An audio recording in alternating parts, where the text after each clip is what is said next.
Fortunately, I made it in Fortunately, I time, made Zhao it in Xiaofeng said, time. standing at the doorstep with a bag of groceries in his hand. He checked his watch and let out a long sigh of relief.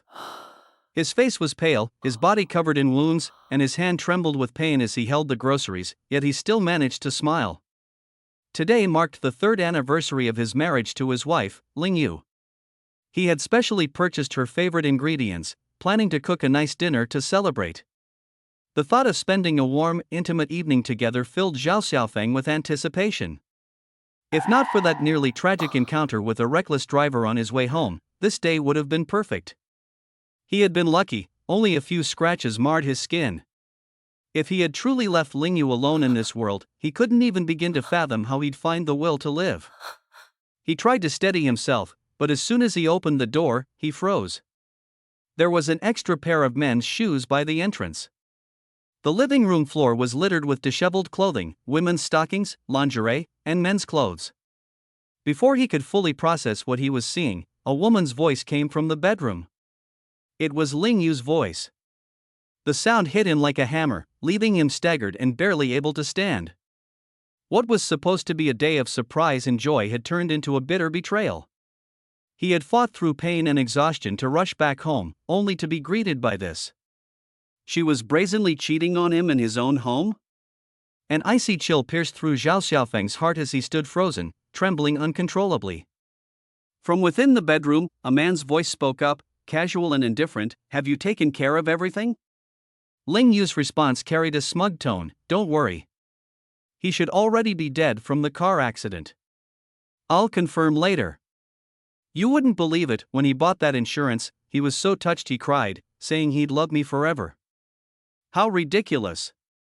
If I hadn't been angry with you, I wouldn't have even bothered with him. But it wasn't a total waste. Now we have 20 million coming our way, and we can use it to get my dad a kidney transplant. The man asked, "When will the insurance company release the payment?" Ling Yu answered, "As soon as they finish verification, the 20 million will be in the account." Each word, every casual utterance, felt like a dagger stabbing into Zhao Xiaofeng's chest. His mind spiraled into chaos, and he nearly passed out from the shock. His vision blurred, darkness clouded his eyes, and the metallic taste of blood filled his mouth. He clenched his hands tightly over his mouth, barely suppressing any sound. Tears streamed uncontrollably down his face. All the goodness, all the affection, it had all been a lie. The medical checkup she had insisted on? A ruse. They had only been scouting the condition of his organs. The accidental car crash? Staged. She and her lover had orchestrated the entire plan to kill him. His heart shattered into fragments as the realization settled in. The woman he had spent 3 years of his life with, the one he had cherished and cared for, wanted him dead. And not just dead, she wanted to harvest his body for profit. All the love and devotion he had given her had turned him into prey, a means to her end. Despair consumed Zhao Xiaofeng. His entire body trembled uncontrollably, his lips quivering as he struggled to even breathe, terrified that the adulterous pair in the next room might hear him. The air around him felt icy and suffocating, and he didn't dare make even the smallest movement. As the two continued their casual discussion of splitting profits, his fear deepened. The person he had trusted most had become his executioner. Failing to finish him off in the car crash, they would surely find another way to kill him. Zhao Xiaofeng knew he couldn't stay another second. Every passing moment in that house was a risk to his life. Turning, he quietly and stealthily left, only exhaling when he was finally outside. His hands still trembled, and the cigarette he had been holding fell from his lips. Encased in fear, even as he walked under the sunlight, Zhao Xiaofeng felt an overwhelming coldness seep through his body. He was filled with anger but had nowhere to release it. "Why, Ling Yu? Why would you do this to me?" he muttered to himself, punching a tree in a frenzied outburst. His fists bled from the repeated impact, but he didn't feel the pain. His heart had already gone completely numb. People passed by on the street, staring at him like he was some sort of sideshow. Consumed by shame, Zhao Xiaofeng lowered his head and darted into a quiet alley, his steps rapid and aimless. He had no idea where to go. There was no future he could see in front of him, just anguish and fear gnawing away inside. Eventually, he found himself by the riverbank, collapsing onto the ground as he gasped for breath. He thought he had cried himself dry earlier, but now, tears came streaming out again, unstoppable. His parents had died early in his life, leaving his older sister to raise him. She had married at the young age of 18 for his sake, but her husband resented Zhao Xiaofeng, treating him like a burden and subjecting him to frequent beatings and scolding.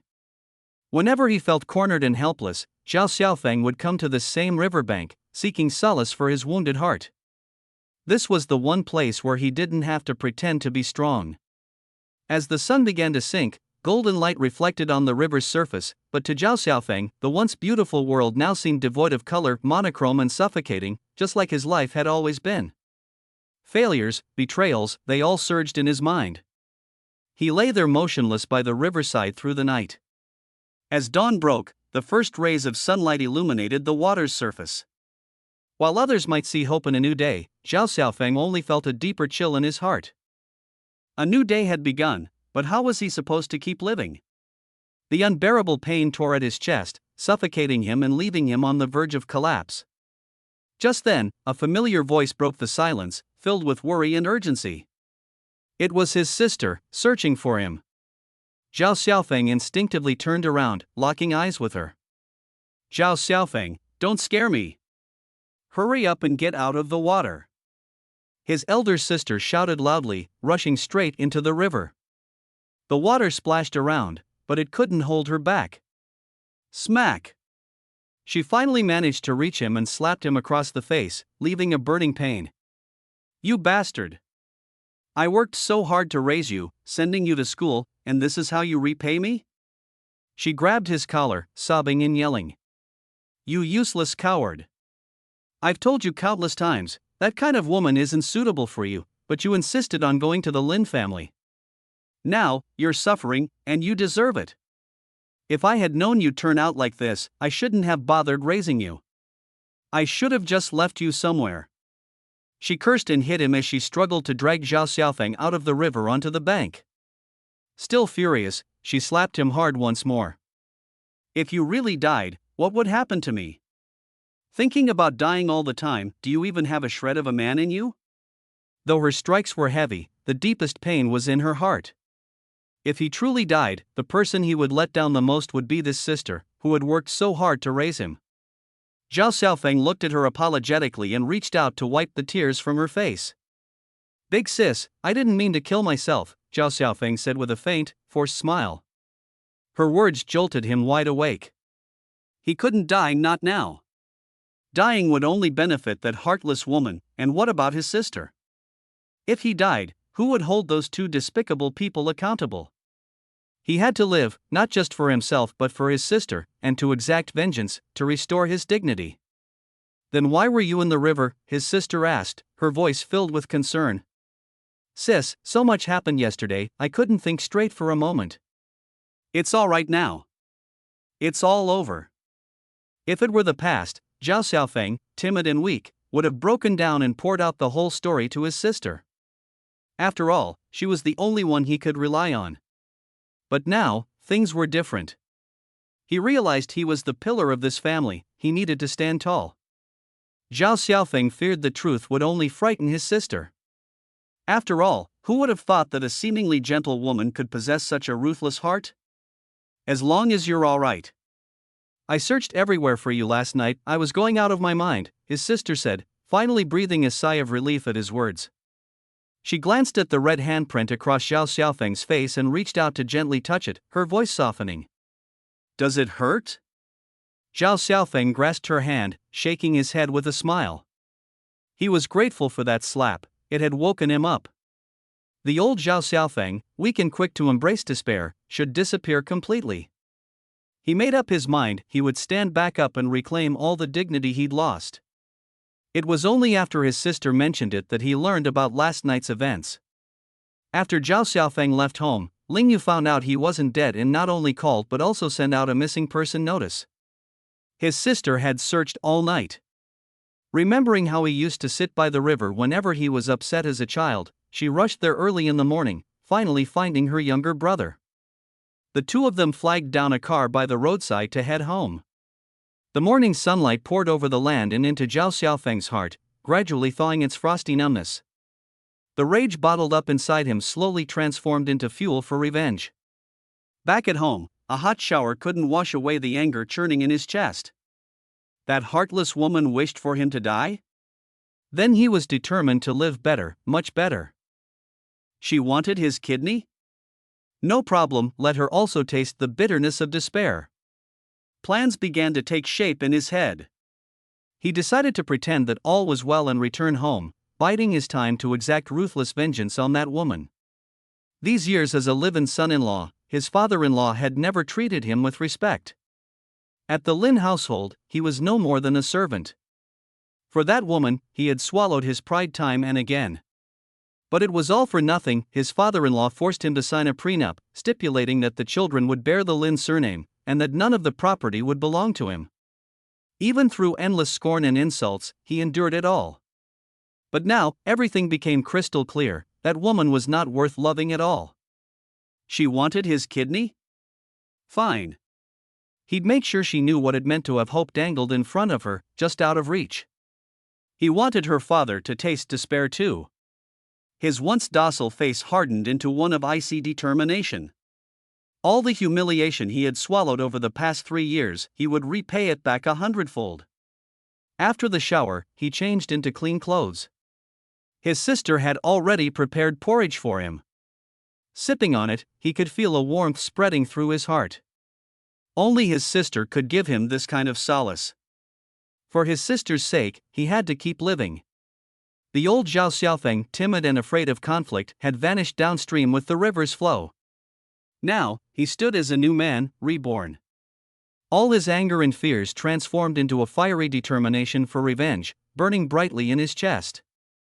He swore to spend the rest of his life making the two who betrayed him pay with blood. Opposite him, his sister studied him carefully. She could vaguely sense there was something different about her younger brother but couldn't quite place it. The timid and cowardly boy she once knew seemed to have grown up overnight. His eyes, once filled with fear and self-pity, had become sharp with resolution, steadfast and unyielding. "Sis, don't worry. Starting today, I won't do anything foolish again. I'll live well and give you a better life. I'm no longer the Zhao Xiaofeng who cried easily or thought of ending everything. I promise, if anyone dares to bully me from now on, I'll make them pay. Eye for an eye, I'll never back down." Zhao Xiaofeng clenched his fists, his eyes burning with a vengeful light. His sister listened, a relieved smile spreading across her face. "Now you're acting like a real man." Leaving his sister's home, he began walking back toward his house. That place, both familiar and alien to him, had now become the starting point of his revenge. Life is like a play, and it wasn't just Lingyu who knew how to act. Zhao Xiaofeng would learn as well. He would make the Lin family pay the price. As he walked through the streets, he no longer had the mind to admire the scenery. His thoughts were consumed by hatred. Every Lin family member who had ever wronged him, none of them would escape. When he arrived at his doorstep, yesterday's humiliation flashed through his mind, and he suppressed the anger boiling within him. It wasn't the right time to lash out. He now had a plan for revenge, one that would severely punish that wretched woman. Stepping inside, he found the house meticulously restored to its original state. There wasn't a trace of anything that happened last night. It was as if nothing had ever occurred. Upon entering, Lingyu stormed up angrily, shouting, "How dare you come back? Where the hell were you last night?" Her tone was arrogant, completely devoid of guilt. Wretched woman. Did she truly feel no remorse at all? Zhao Xiaofeng's fists tightened, and his eyes burned with seething fury. He forced himself to calm down, barely managing to put on a smile. "Darling, I'm sorry. Last night I had too much to drink with some friends and ended up crashing at their place." Lingyu had always despised his drinking habits, so hearing this explanation squashed any suspicion she might have had. The words had barely left his mouth when Lingyu slapped him hard across the face and spat viciously, "How many times have I told you? If you dare to go drinking with those loser friends again, don't bother coming back." Looking at this overbearing woman, Zhao Xiaofeng couldn't fathom how he had endured all of this for so long. He had even once mistaken this abuse and humiliation for love. It was laughable. Suppressing the rage surging within him, he maintained a veneer of politeness. "Dear wife, please don't be angry. I promise I won't go out drinking again." Outwardly he smiled, but inwardly he bled. "What are you still standing there for?" "I'm starving." "Get into the kitchen and make breakfast," she barked. "I'll get on it right away," Zhao Xiaofeng said as he hurried into the kitchen, slipping on an apron and starting to cook. The second he turned away, his fake smile vanished. His eyes grew dark, his muscles twitched slightly, and his fists clenched so tightly his knuckles turned white. He ordered himself to hold it in. Under no circumstances could she sense his change. Looking back over the past 3 years, he'd spent all his time as a stay-at-home househusband, caring for her family in every possible way, hoping to earn a sliver of affection from Lingyu through his sincerity. But he was utterly wrong. This woman had never loved him. Once, he had thought he'd married his ideal goddess. Now he understood, he was nothing but a tool to her, not even worth being considered a second choice.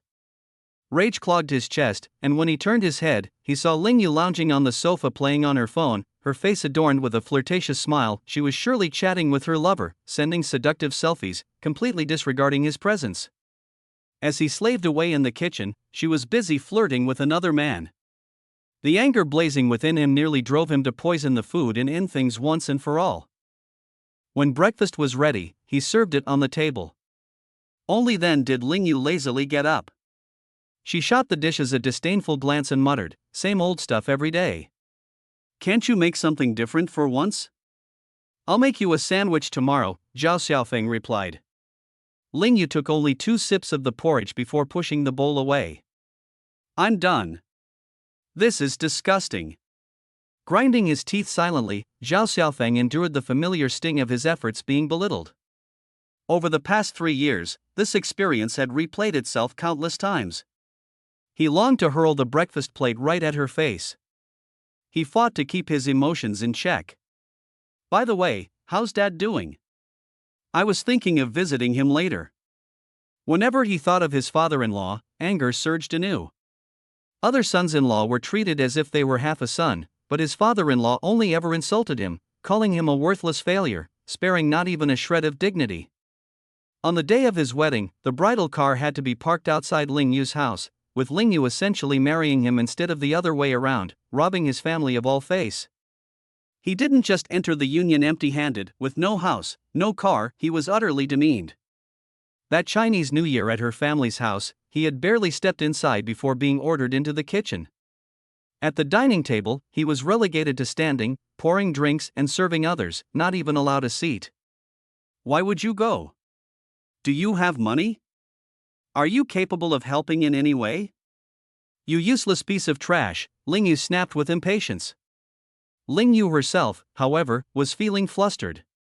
The doctors had already said her father only had a few days left. Yesterday, when Zhao Xiaofeng didn't die as planned, her whole plan fell apart. Tonight, she'd have to come up with another idea. There wasn't much time left for her father.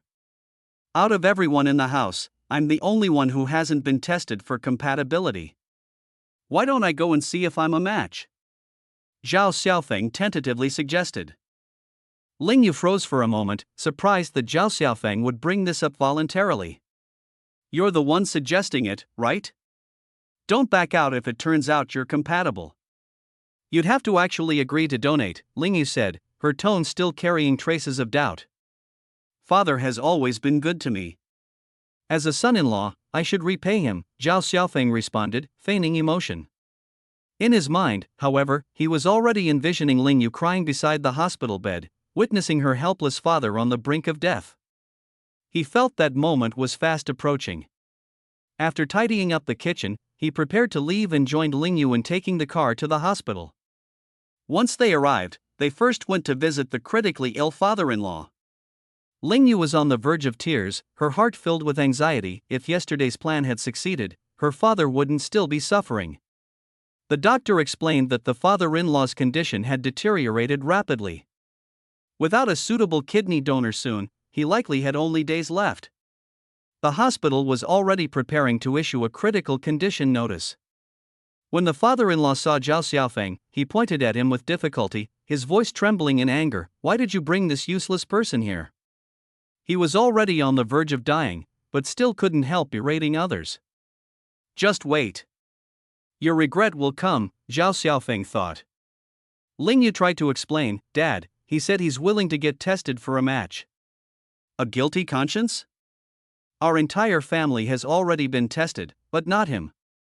What, so what if it's just donating a kidney? It's not like he'll die. A dog would be more loyal than him. The father-in-law panted and coughed heavily. Ling Yu quickly supported him and then glared fiercely at Zhao Xiaofeng. Why are you just standing there? Go get tested now. Zhao Xiaofeng walked out, seething with rage. He punched the wall hard, a cold sneer on his face. Let's see how long your arrogance lasts. Bring it on, I dare you, he muttered. He went to find the doctor to arrange for a kidney compatibility test. Now, he had become his father-in-law's last hope. The results would take some time, giving him just enough of a window to plan his next steps. After completing the tests, he returned to the hospital room. Ling Yu wasn't there, his mother-in-law sat nearby, silently wiping tears. Zhao Xiaofeng took a seat by the hospital bed, staring at the once imposing old man who had always looked down on him. Recalling the years of mistreatment he'd endured, his teeth clenched tightly in resentment. The father-in-law, now aware that Zhao Xiaofeng had undergone the tests, shed a few forced tears. Grasping Zhao Xiaofeng's hand like a drowning man clinging to a lifeline, he seemed to be making a final attempt at reconciliation. Now that you're desperate, suddenly treating me kindly, Zhao Xiaofeng thought to himself. Over the past 3 years, he'd been treated like a servant, never afforded a single glance of respect, let alone a kind word. He had silently endured everything for Ling Yu's sake, but now, everything had changed. Zhao Xiaofeng held his father-in-law's hand. Dad, don't worry. I've already taken the test. If I am a match, I'll donate my kidney to you. Hearing these words, his father-in-law, weak and breathless, seemed almost hopeful. He most likely already knew from previous tests with Ling Yu that they were compatible, which now gave him some peace of mind. Leaving the hospital room, Zhao Xiaofeng's expression grew more resolute. He had made up his mind he would repay every insult and grievance tenfold. Kidney compatibility testing usually took a week, as it was a complex process. But Zhao Xiaofeng was painfully aware that Ling Yu had likely already conducted tests behind his back, and it wouldn't be long before she'd pressure him into donating his kidney. Noticing Ling Yu wasn't around, Zhao Xiaofeng guessed she had gone to see her lover, even now, in such dire circumstances. His father-in-law's condition was reaching a critical stage, it could no longer be delayed. Zhao Xiaofeng took out his phone and dialed Ling Yu. I've already done the tests. The doctor said the final results will take a little time, but the blood type matches, so there's a high chance. I'll head home to grab some clothes and come back to stay overnight here. Don't go just yet. I'll come right over, Ling Yu said. The moment Zhao Xiaofeng hung up, Ling Yu appeared, dragging him into the hallway. She thrust a folder into his hands. Don't just talk. You've done the test, so sign this first. What's this? A donation agreement. What is it? Having second thoughts? I've already figured you out, just all talk, no action, useless trash, Ling Yu sneered. Zhao Xiaofeng opened the folder. It was indeed a donation agreement.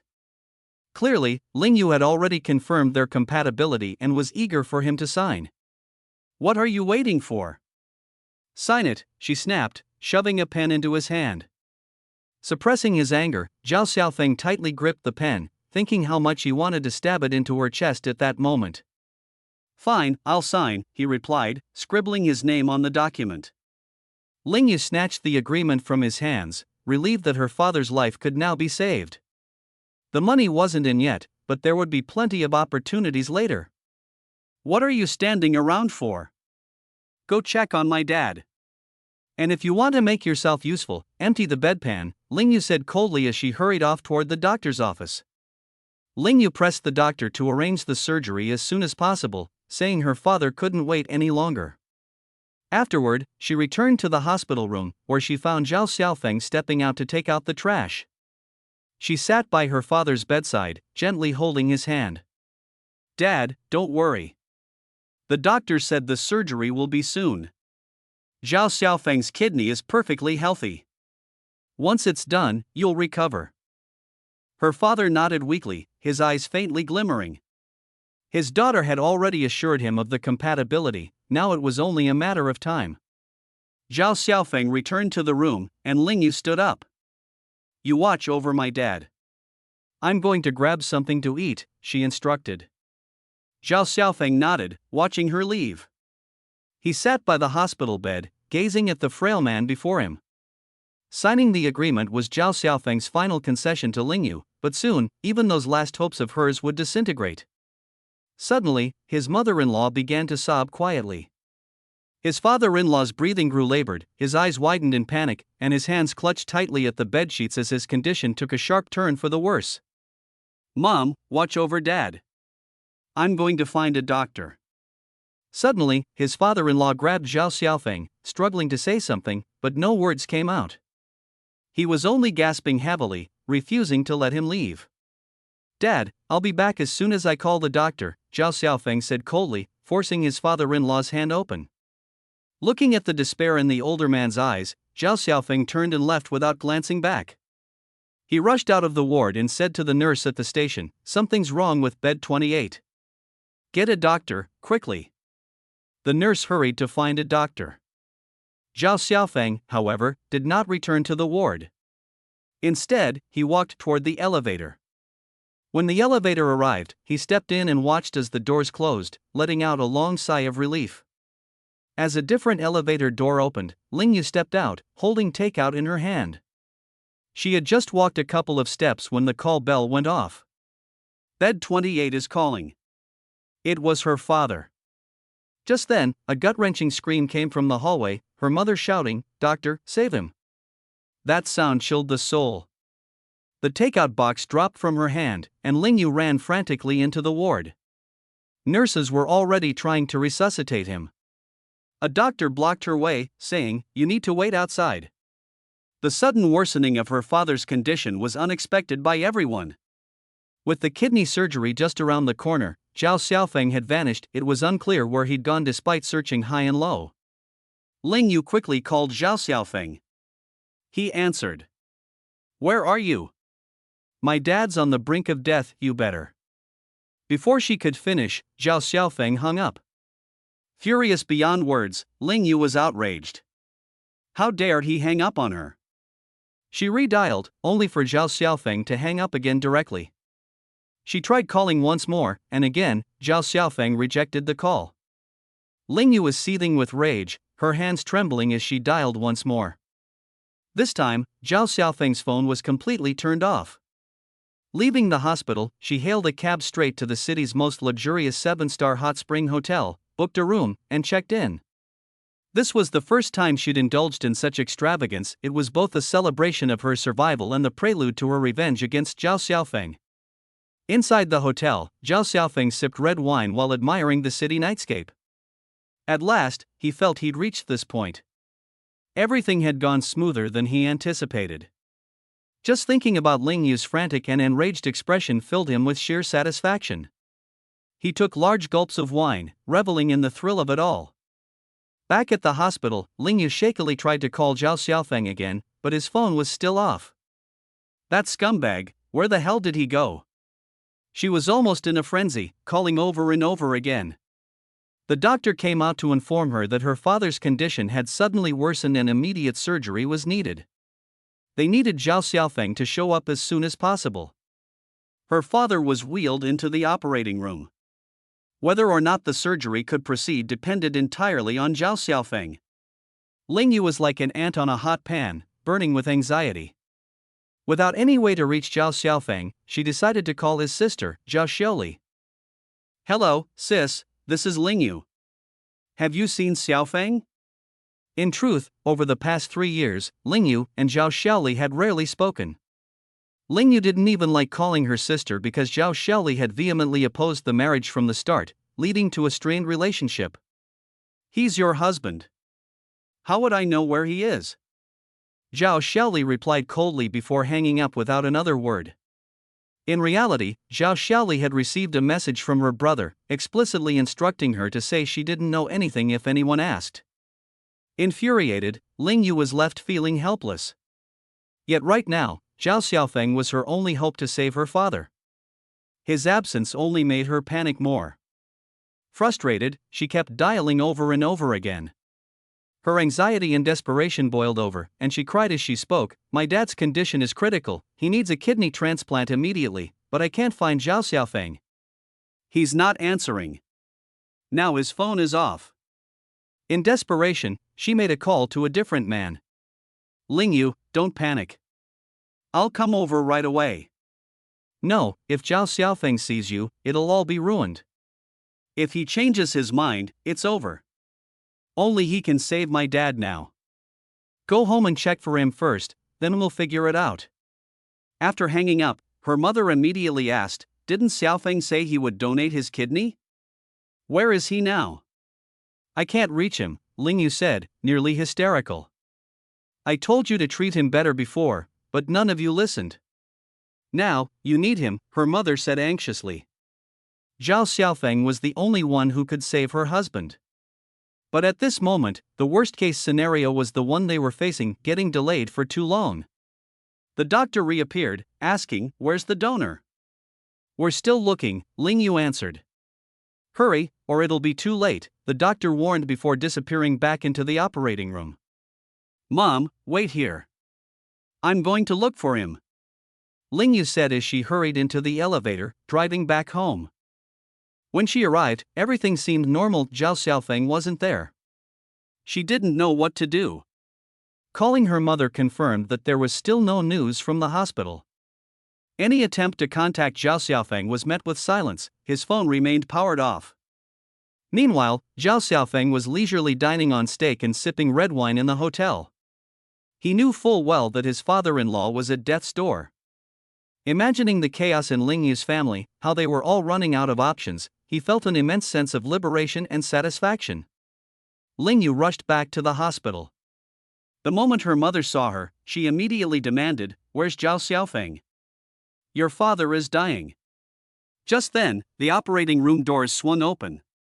Her father was wheeled out, his body covered entirely with a white sheet. "The patient has passed away," the doctor announced coldly, his face devoid of any emotion. He had seen so much death that he was long since numb to it.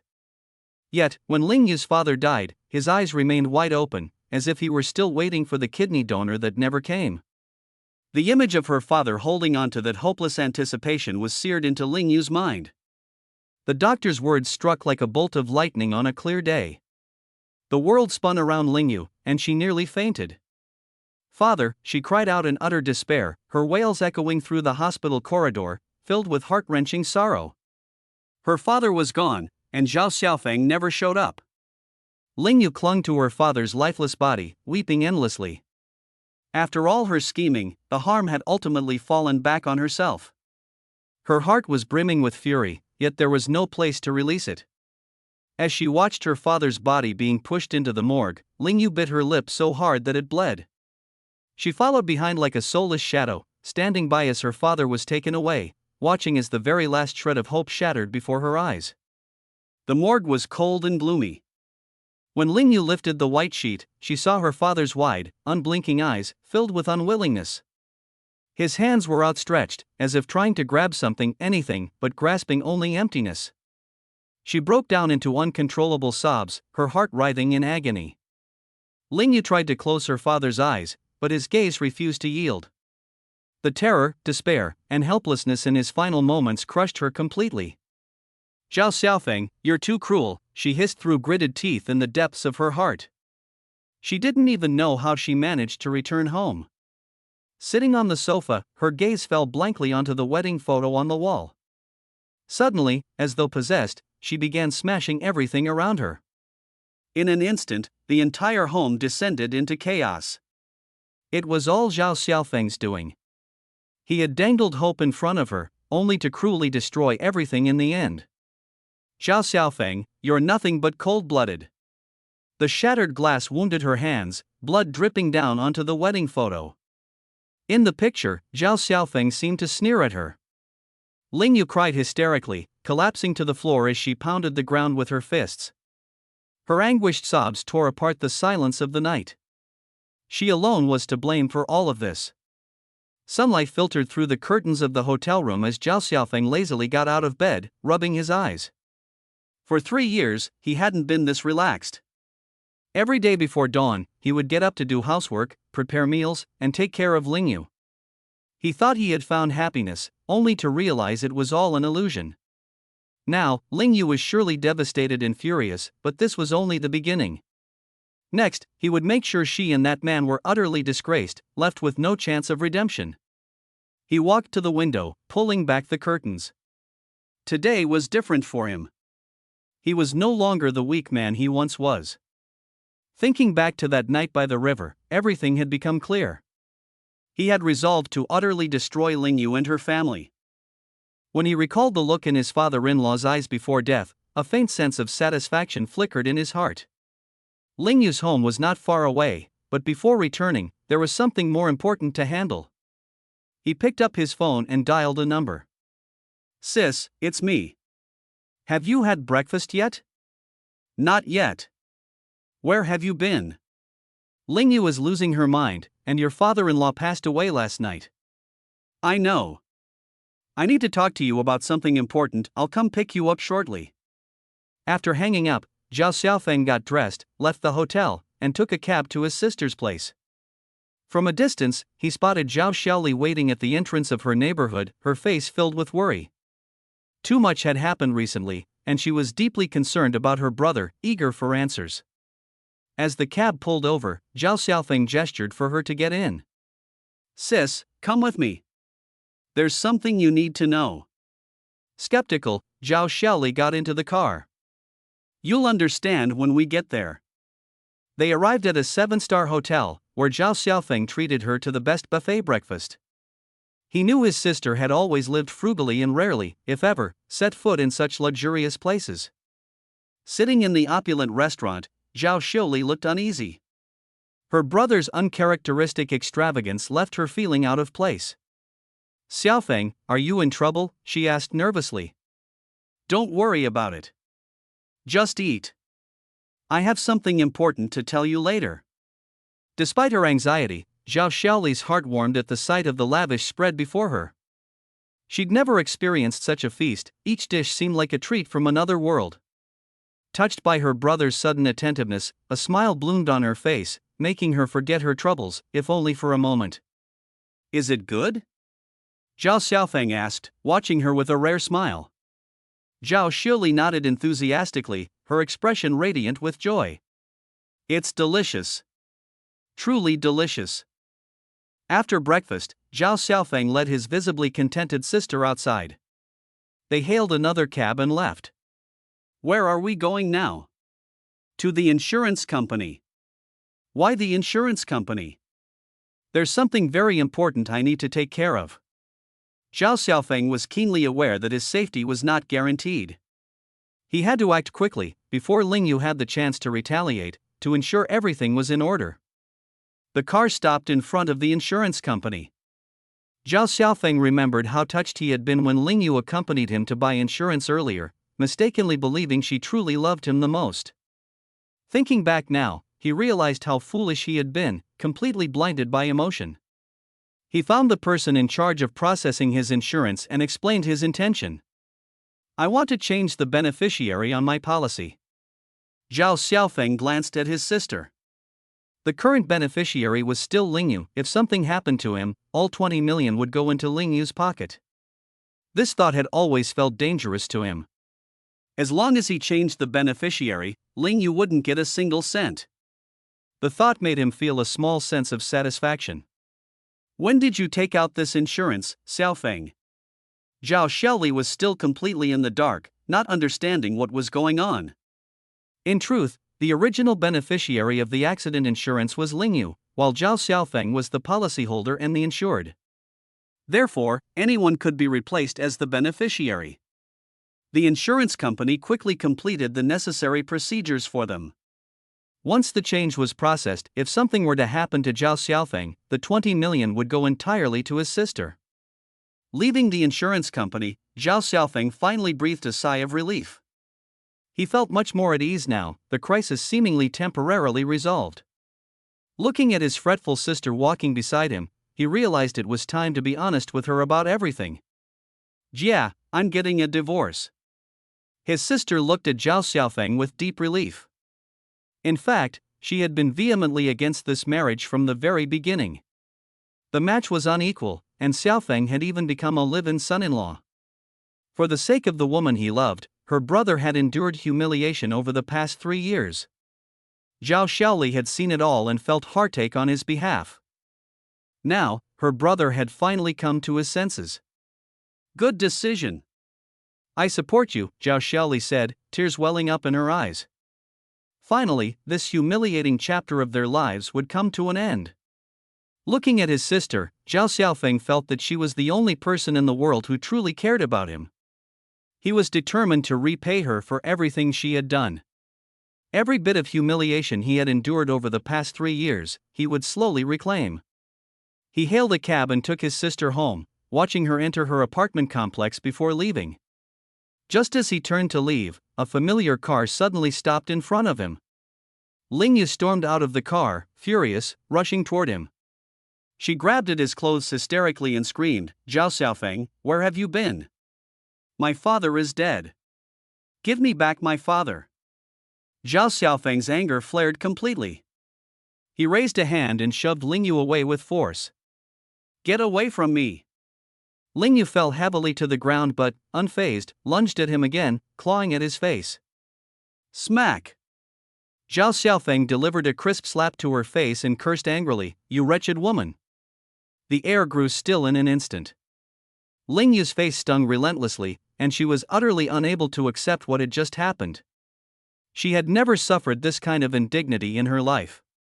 To her utter disbelief, the once weak and obedient Zhao Xiaofeng had dared to hit her.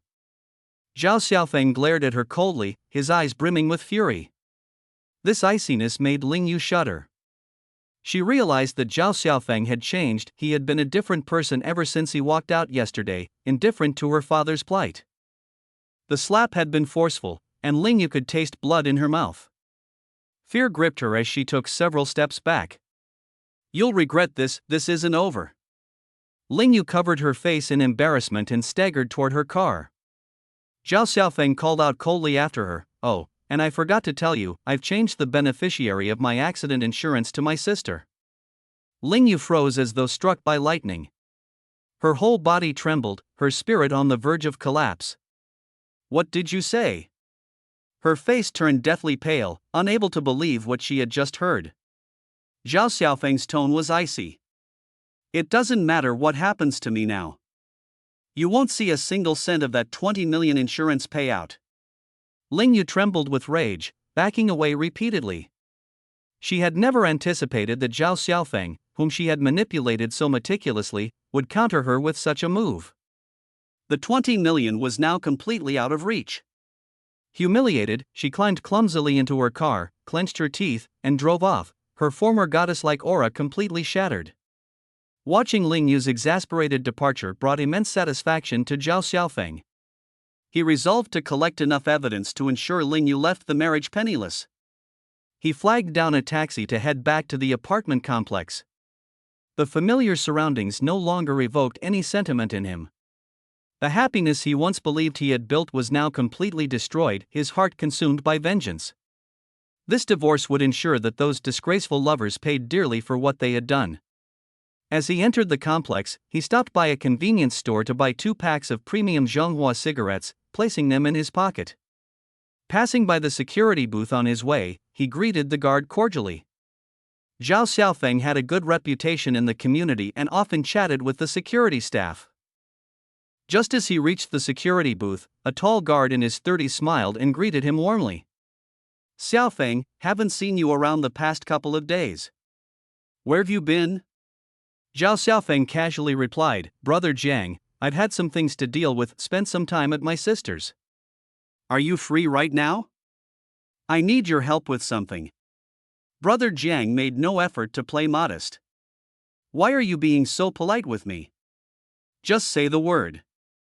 Brother Jiang was in charge of the apartment complex's surveillance footage, handling nearly all of the security camera operations. Pulling Brother Jiang aside discreetly, Zhao Xiaofeng quietly took the 2 packs of Zhonghua cigarettes out of his pocket and slipped them into the guard's hands. I'd like to take a look at the surveillance footage. Would that be okay? Brother Jiang gave Zhao Xiaofeng a somewhat surprised look, but he still nodded and agreed, no problem. They went to the surveillance room together. Brother Jiang asked the duty guard to step out and said to Zhao Xiaofeng, "Take your time, call me if you need anything."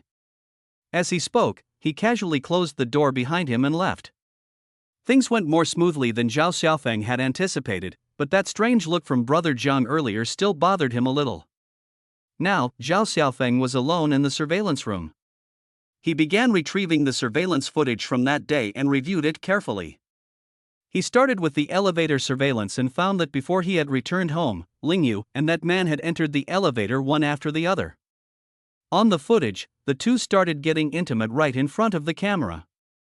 Anger boiled up inside Zhao Xiaofeng, and he clenched his fists tightly, veins bulging on his face.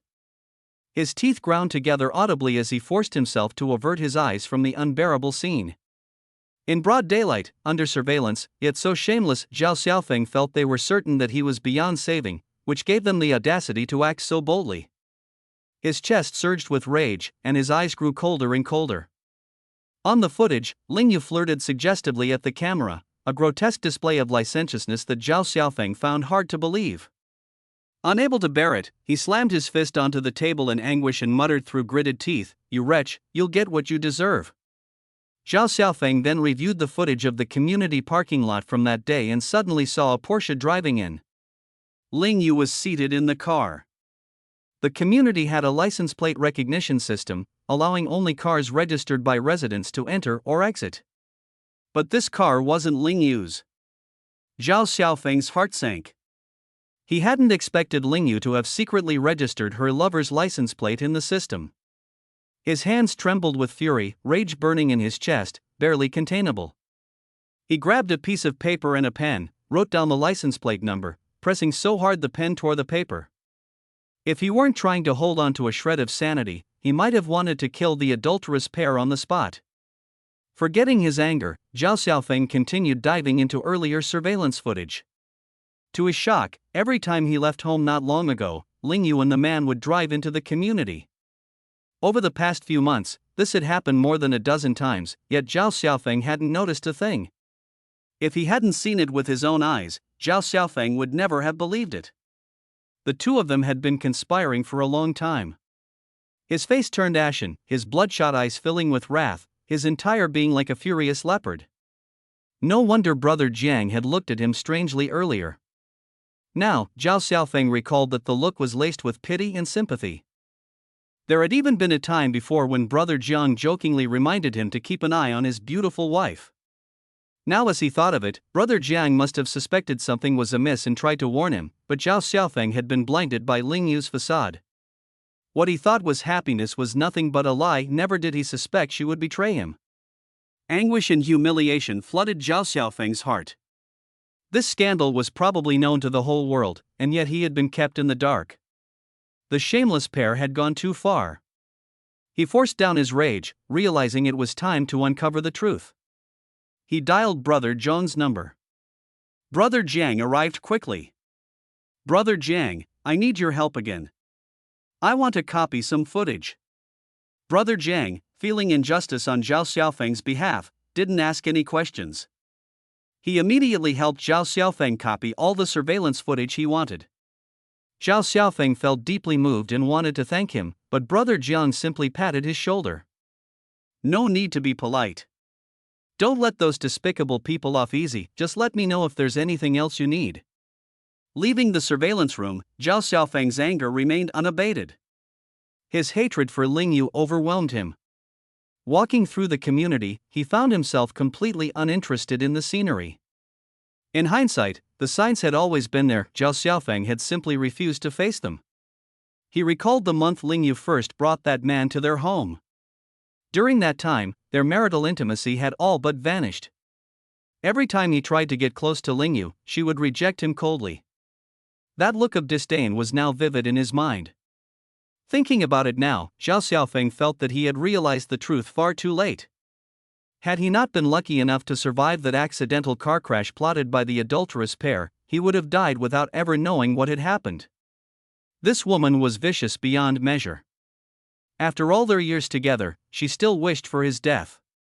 Rage boiled anew in Zhao Xiaofeng, and he resolved not only to file for divorce but also to ensure Lingyu left the marriage with nothing.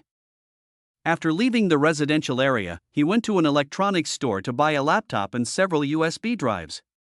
Checking into a hotel room, he copied all the surveillance footage onto the drives. On the table lay a piece of paper with the license plate number written on it, the same car that had been repeatedly and brazenly entering the community over the past months. Zhao Xiaofeng had a classmate at the traffic police department, making it easy to investigate a license plate. Over the phone, he reported the plate number and quickly retrieved the information. The car was registered under Tianqi Company. After hanging up the phone, Zhao Xiaofeng searched online for information about Tianqi Company. He discovered that the legal representative of the company was a man named Su Tianqi. His heart seized.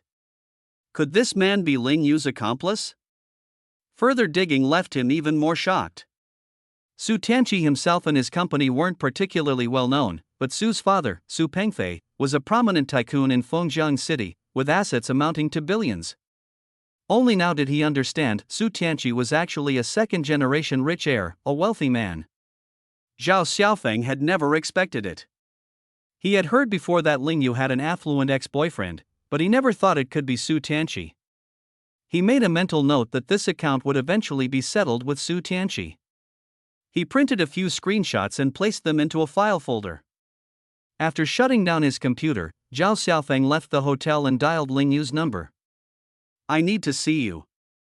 Now." At that moment, he resolved to lay everything out with Lingyu. The meeting place was the venue of their first date. Everything had started here, and it was time for it to end here as well.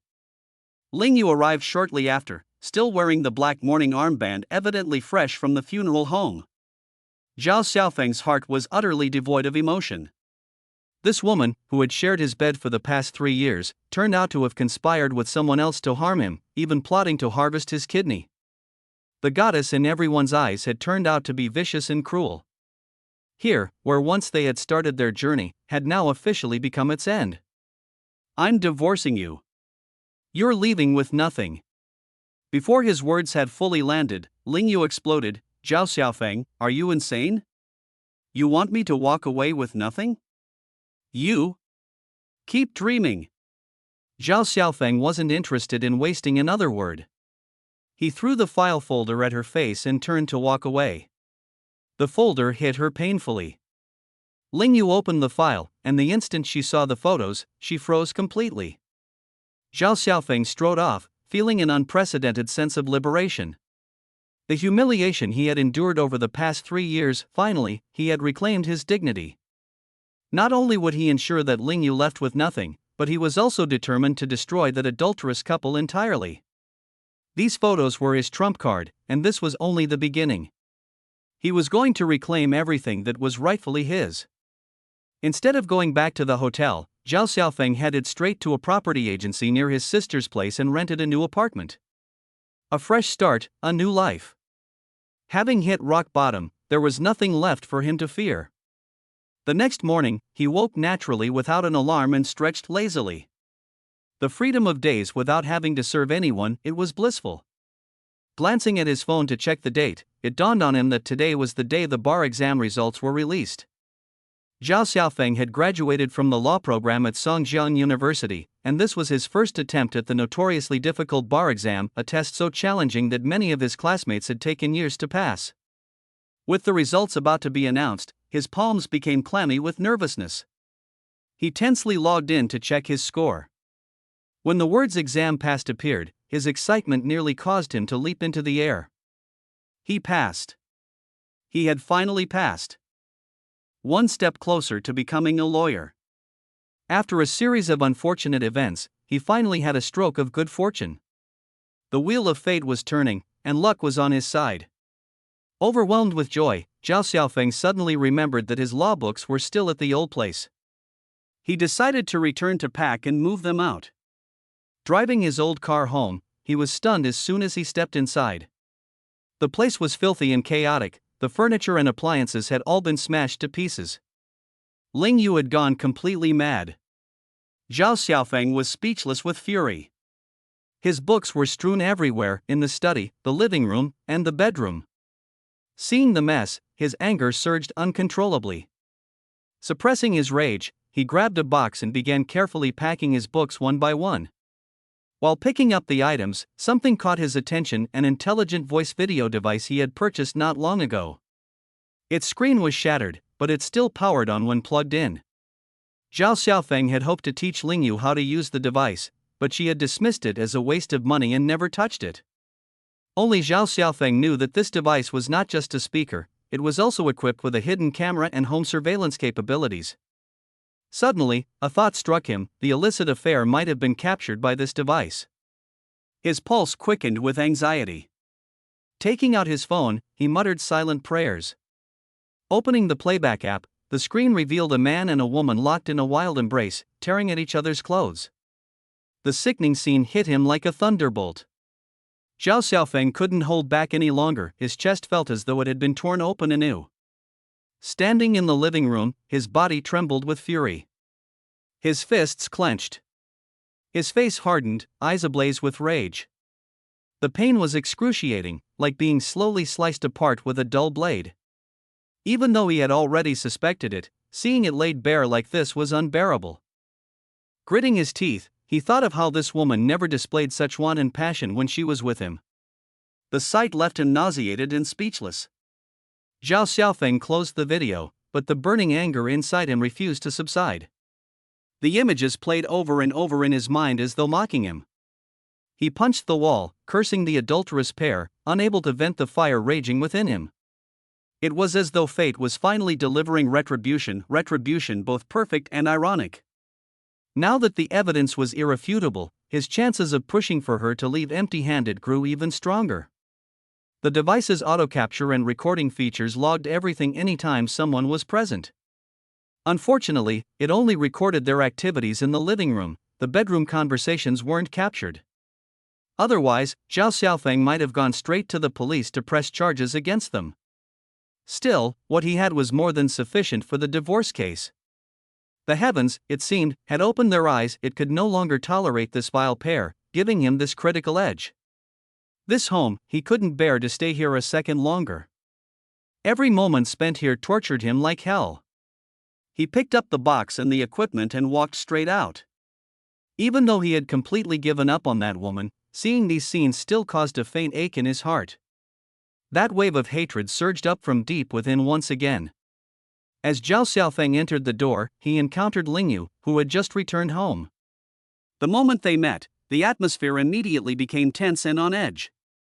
Ling Yu saw the cardboard box in Zhao Xiaofeng's hand and snatched it from him, hurling it to the ground with force. Books scattered everywhere. Still unsatisfied, she stomped on the books furiously. "This is my home, everything in it is mine. What right do you have to take anything? Even if I have to tear them up, I won't give them to you."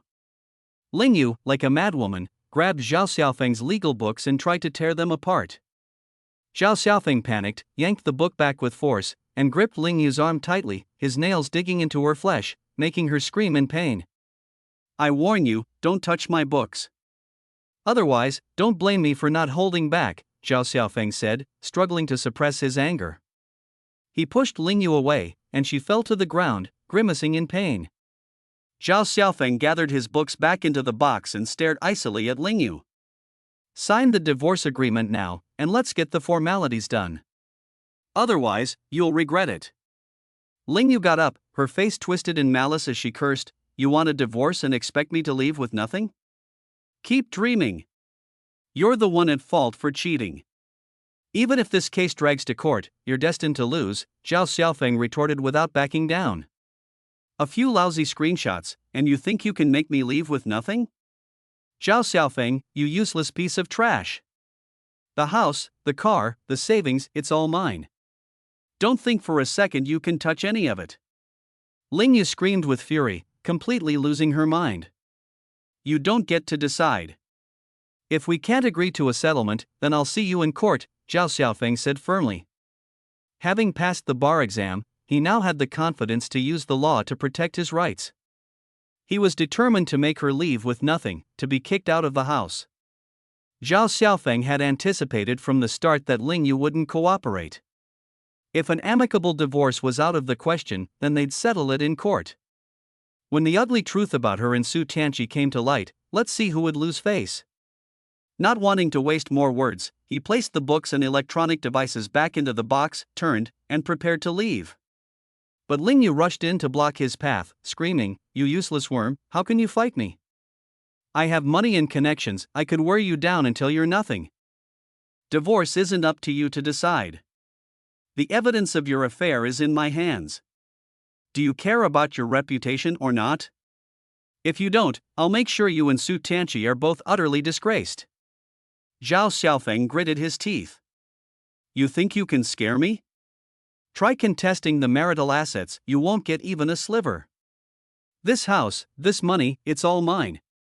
You won't get a penny. Ling Yu screamed, deranged, and began tearing at Zhao Xiaofeng's clothes. Her nails raked across his face, drawing blood, and she even yanked out a chunk of his hair. Consumed with rage, Zhao Xiaofeng grabbed a pen off the floor, seized Ling Yu by the hair, and slammed her head onto the desk. He pressed the pen tip against her neck. Thinking of her and Su Tianqi's affair, his fury surged even more. He roared, "You wretch, I'll kill you." In a sudden, decisive motion, Zhao Xiaofeng stabbed the pen into the desk. Ling Yu screamed in terror and quickly shut her eyes. The pen snapped into two pieces as Zhao Xiaofeng let go, shouting, "Don't push me. If you do, I'll stop at nothing." He had nearly plunged the pen into her neck, but, in the end, reason prevailed. Losing his life over her wasn't worth it. Zhao Xiaofeng slammed the broken pen onto the desk, kicked something on the floor out of his way, bent down, picked up the box, and strode straight out. Ling Yu slid off the desk like a helpless heap of mud, her face ashen. The recent scene had scared her out of her wits. She covered her mouth as tears streamed uncontrollably, her sobs muffled and stifling. The Zhao Xiaofeng she had always seen as a weakling now terrified her to her core. Slapping the floor hard, Ling Yu gritted her teeth in hatred, screaming, "Zhao Xiaofeng, just you wait. I won't let you off." She sat paralyzed on the ground, crying and laughing incoherently, her voice chilling. Downstairs, Zhao Xiaofeng carried the box of legal books to his car. His effort over the past 3 years had finally borne fruit. Gently brushing the surface of the books in the box, he thought of them as his weapons for revenge. After 3 arduous years, there was finally hope in sight. Driving away in his battered second-hand car, he barely made it past the neighborhood gates when, bang, he crashed into another vehicle. The collision startled Zhao Xiaofeng. "Damn it, this is trouble," he muttered to himself. His rundown car had collided with a Maserati. The door of the sleek sports car opened, and an elegant leg stepped out. Hurrying out of his own car to inspect the damage, Zhao Xiaofeng noticed the driver had clearly switched lanes on a solid line. Relieved, he thought, "Good, if it's their fault, I can't be held accountable for this. I'd never be able to afford a car like this." From the Maserati, a tall, stunningly beautiful woman stepped out. She had a slim waist, long legs, curly hair, and a face that looked almost unreal. She looked Zhao Xiaofeng over, smiled calmly, and her eyes curved in a visually charming way. "Sorry, I was in a rush and drove too fast. Let's settle this privately. I didn't bring cash, but I can transfer the money to you via WeChat. Is that okay?" she said, pulling out her phone, her tone polite and pleasant. Though car accidents were usually frustrating, her good attitude eased Zhao Xiaofeng's temper. Seeing her willingness to compensate, he agreed to settle the matter privately. They exchanged WeChat contacts, and the woman immediately transferred him 1,000 yuan, asking, "Is that enough?" The repair costs for Zhao Xiaofeng's beat-up car wouldn't even come close to that amount. The woman's straightforwardness made it clear she didn't want to fuss over it, and he just nodded. "It's enough," Zhao Xiaofeng said. "All right then, if it's not enough later, just contact me." The beautiful woman cast a strange glance at Zhao Xiaofeng before turning around and driving away. The Maserati gradually disappeared into the distance, while the woman stared at him through the rearview mirror and said, "Zhao Xiaofeng, do you really not remember me?" Zhao Xiaofeng paid no attention and continued driving forward. He didn't notice that several cars behind him were maintaining a careful distance, tailing him. "Captain Shin, we've been following him for so long. Should we make a move now? Arrest him," a young and determined-looking female officer said firmly, her eyes fixed on Zhao Xiaofeng's car. Zhao Xiaofeng stopped his car in front of his new residence, carrying a box as he made his way upstairs.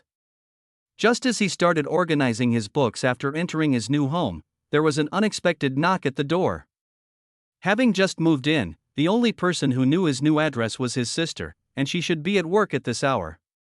Who could it be? Puzzled, he walked to the door and opened it, only to find a strikingly beautiful woman in a police uniform standing on the threshold. She looked like she was around 27 or 28 years old, exuding an air of professionalism and strength. Behind the policewoman stood two other individuals. "Are you Zhao Xiaofeng?"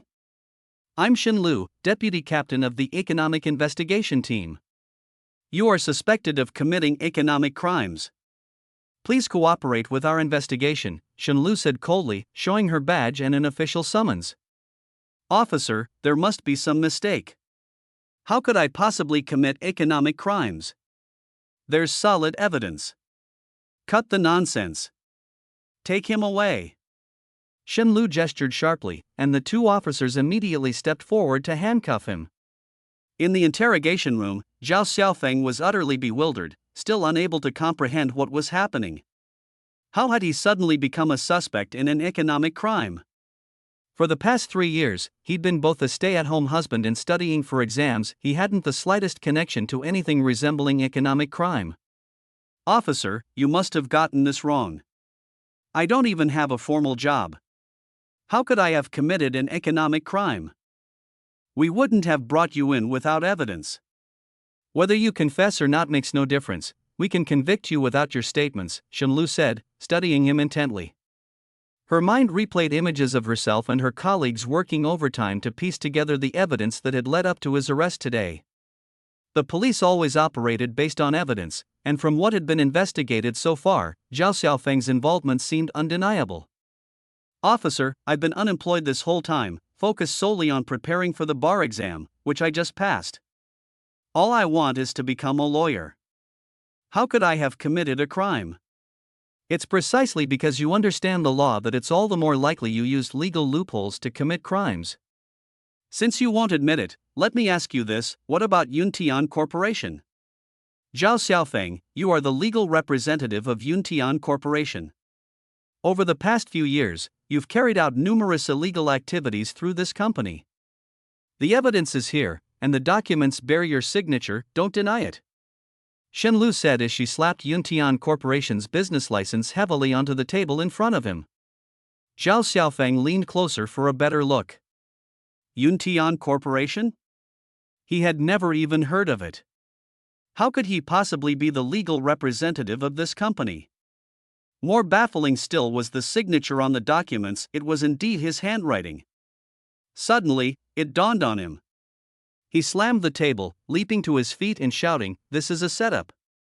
It must be that woman, Ling Yu. She's framed me. I have no idea what Yuntian Corporation is." Shin Lu, equally furious, widened her eyes and forcefully slammed the table with her hand. "What are you shouting about? Sit down and be quiet. I didn't commit any crimes. On what grounds are you accusing me? If you don't believe me, investigate. I've been a stay-at-home husband these past years. It's Ling Yu you should be investigating. She's the one who tricked me into signing documents and used my name to set up a company. She's the real culprit behind this. Go arrest her." Zhao Xiaofeng was panicking. As someone who had studied law, he understood the severe consequences if the charges were confirmed. Anger burned inside Zhao Xiaofeng. That horrible woman. She's not even satisfied with trying to ruin me, now she wants to land me in jail. I won't let her get away with this. Two officers approached and pressed Zhao Xiaofeng back into his seat. Shenlu's face flushed with anger as she pointed at Zhao Xiaofeng, her voice sharp. At this point, you're still trying to shift the blame? The signatures are yours. The legal representative is you. Do you really think you can just shirk responsibility? Lingyu, that woman. For a 2 million yuan life insurance payout, she even tried to kill me. Is there anything she wouldn't do? She fabricated a so-called accidental car crash, plotted to harvest my kidney to commit insurance fraud, and now she's pinning this company's economic crimes on me? She's utterly ruthless. Flames of rage consumed Zhao Xiaofeng. Vicious woman. Vicious woman. Zhao Xiaofeng pounded the table in his fury. Watching Zhao Xiaofeng vent his anger, Shenlu remained silent for a moment, her gaze cold and calculating. She had always felt this case was far from straightforward. In their investigation so far, they found that Zhao Xiaofeng genuinely seemed to be a stay-at-home husband, spending his time grocery shopping, visiting bookstores, and never stepping foot inside Yuntian Corporation's office. Initially, they'd suspected him of orchestrating everything in the shadows, but now, it didn't seem like he was lying. Shenlu left the interrogation room and ordered her team to verify Zhao Xiaofeng's latest bar exam results. Sure enough, he had passed the exam. Her brow furrowed deeply. The evidence pinning him to the crime consisted solely of the registration signature and an authorization letter. Every subsequent document was signed by someone else. This case was not as simple as it seemed. Zhao Xiaofeng appeared to be no more than a scapegoat. Concluding the case hastily would leave the real mastermind free to walk away, which was something Shenlu absolutely couldn't accept.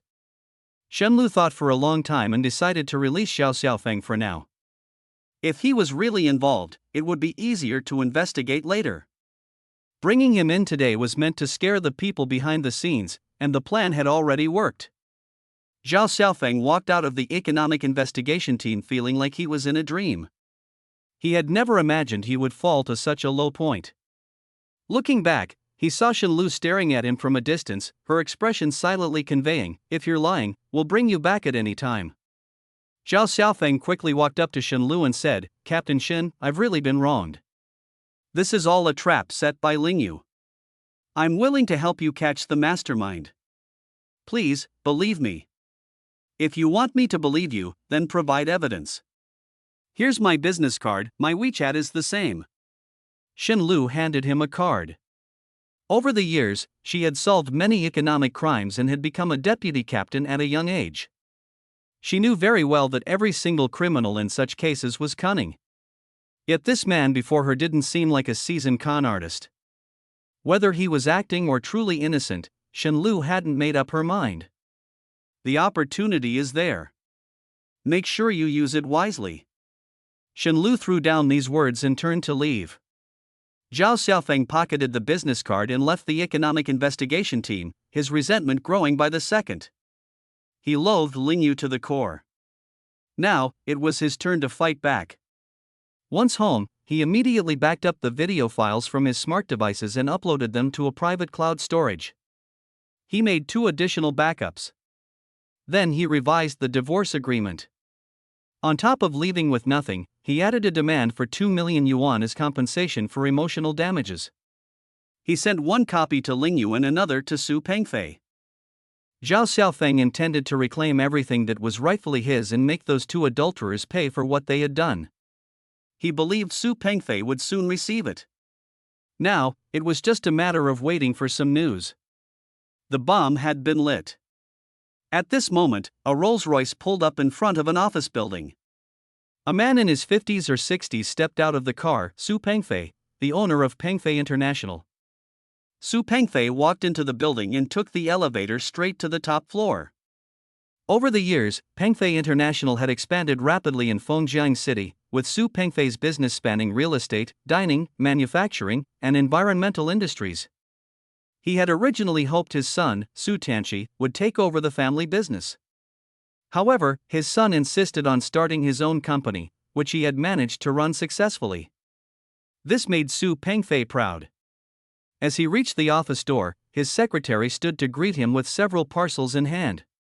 She followed him into the office, placed the packages on the desk, poured him a cup of tea, and then exited.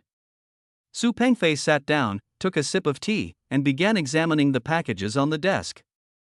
When he picked up a local delivery labeled for Su Pengfei's eyes only, he froze. The package contained only a USB drive. Years of experience and instinct told him this was no ordinary matter.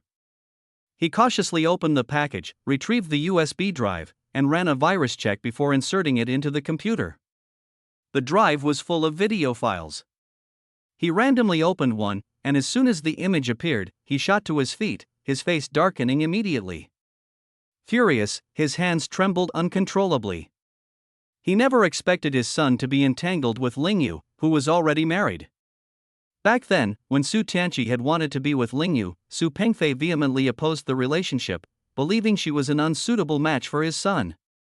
He had forcibly separated them.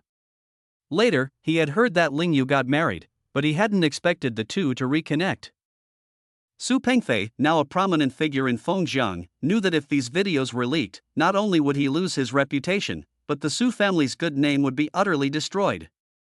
One of the company's environmental enterprises was about to go public, and he couldn't afford for this scandal to derail it.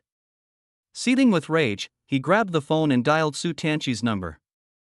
In a hotel room, after their passionate encounter, Su Tianqi held Lingyu close, gently comforting her. In her hand, Lingyu clenched the divorce agreement Zhao Xiaofeng had sent. Leaving with nothing and demanding 2 million? Is he out of his mind? Lingyu trembled with anger. Her father had just passed away, and now Zhao Xiaofeng was relentlessly pressuring her, not only demanding a divorce but also making exorbitant demands. His audacity was beyond belief. Su Tianqi took a drag from his cigarette and held Lingyu tighter. Where did he get those photos? I don't know, Lingyu replied, shaking her head tearfully. Your place doesn't have surveillance cameras, does it? No, it doesn't. At least, it never used to. But, Lingyu's expression suddenly shifted as a thought crossed her mind. What is it? Su Tianqi asked. Zhao Xiaofeng has a habit of tinkering with electronic gadgets. A while back, he bought a smart speaker. Could that thing have a camera? She speculated. What's the brand? I can't remember. I've never paid attention to stuff like that. Su Tianqi was about to ask more when his phone buzzed. He frowned. It's my dad. He answered the call.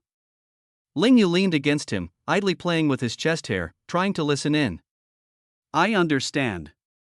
I'll come right away. Su Tianqi hung up the phone. My dad wants me to go to the office.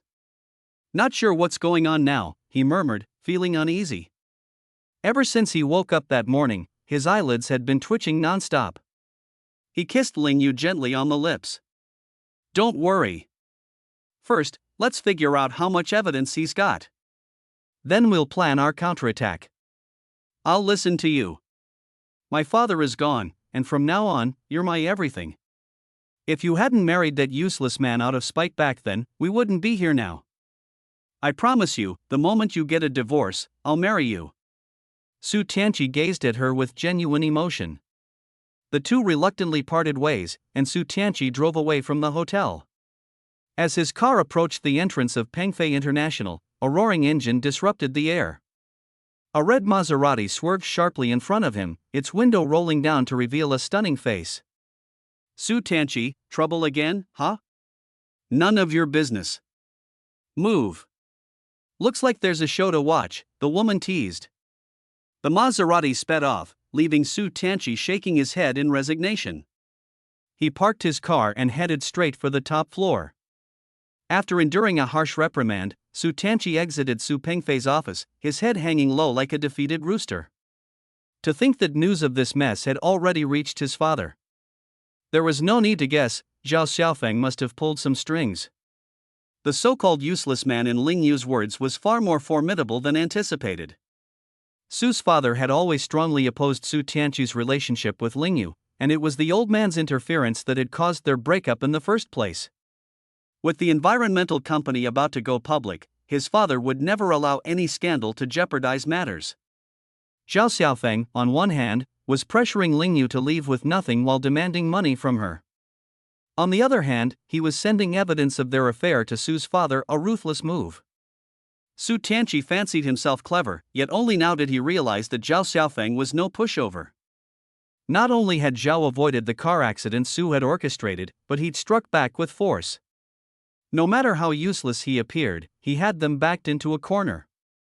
Ling Yu's father was gone, leaving their illegal actions meaningless now. Su Pengfei would never take risks for sentimentality. In the current predicament, they had no choice but to swallow their frustration and comply with Zhao Xiaofeng's terms. Though filled with resentment, Su Tianqi knew he had no alternatives. The old man had made it clear they had to prioritize the bigger picture. If the affair scandal were to break out, the company's public listing would go up in smoke, resulting in catastrophic losses. Su Tianqi understood the stakes all too well. It was at this moment that he fully grasped the truth: Zhao Xiaofeng held all the cards now. They were paying for their earlier underestimation of him. He also knew his father wasn't one to make empty threats. If things escalated, all the wrath would rain down on Ling Yu. That put her in real danger. Su Pengfei was someone who would do anything for the company's interests. So for Ling Yu's sake, Su Tianqi could only endure. When he returned to the hotel, he laid everything out for Ling Yu. Just like that?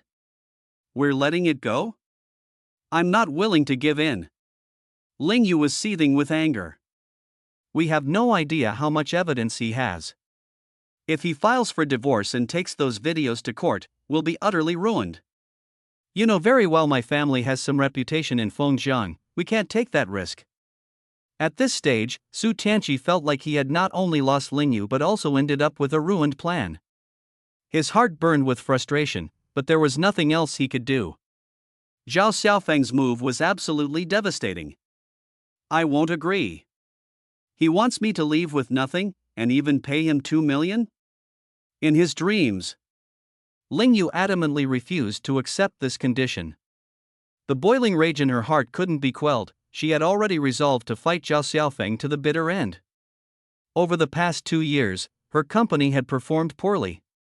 Of the 3 apartments she once owned, 2 had been sold to fund her business, leaving her almost nothing.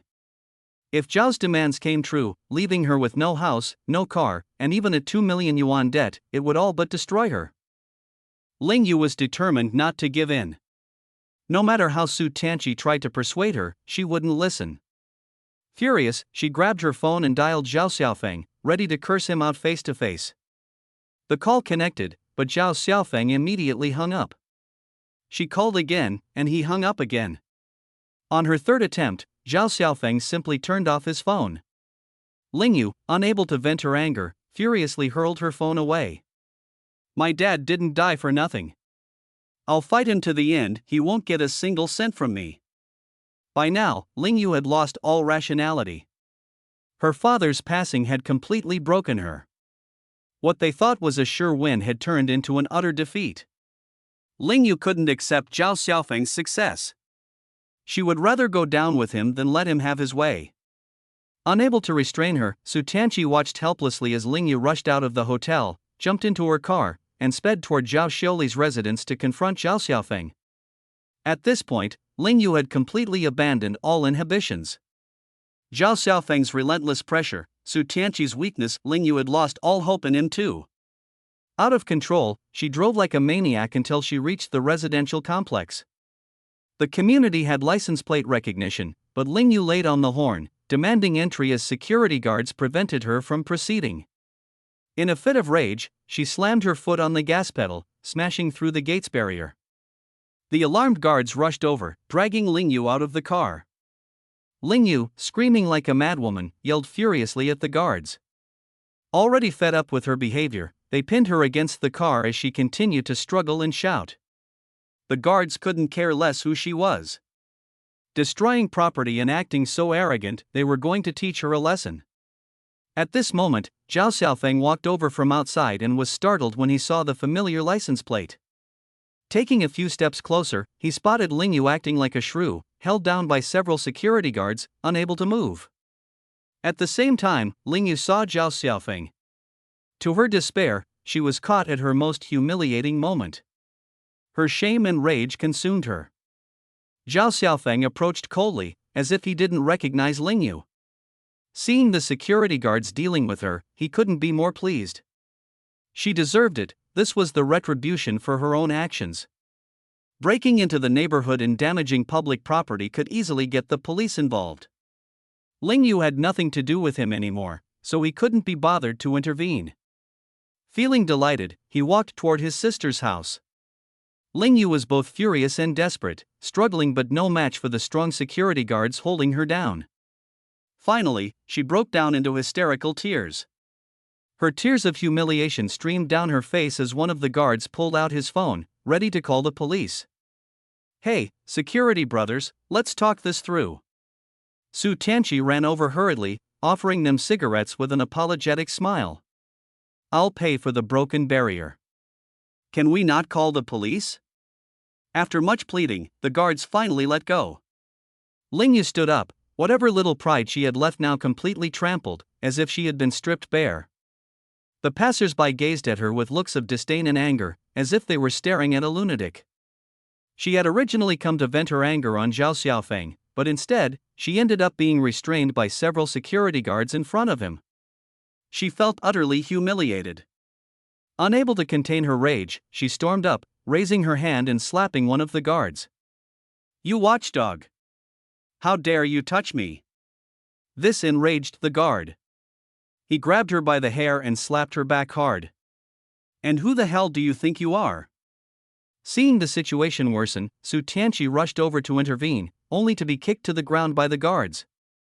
A group of security guards then swarmed and started beating the pair ruthlessly.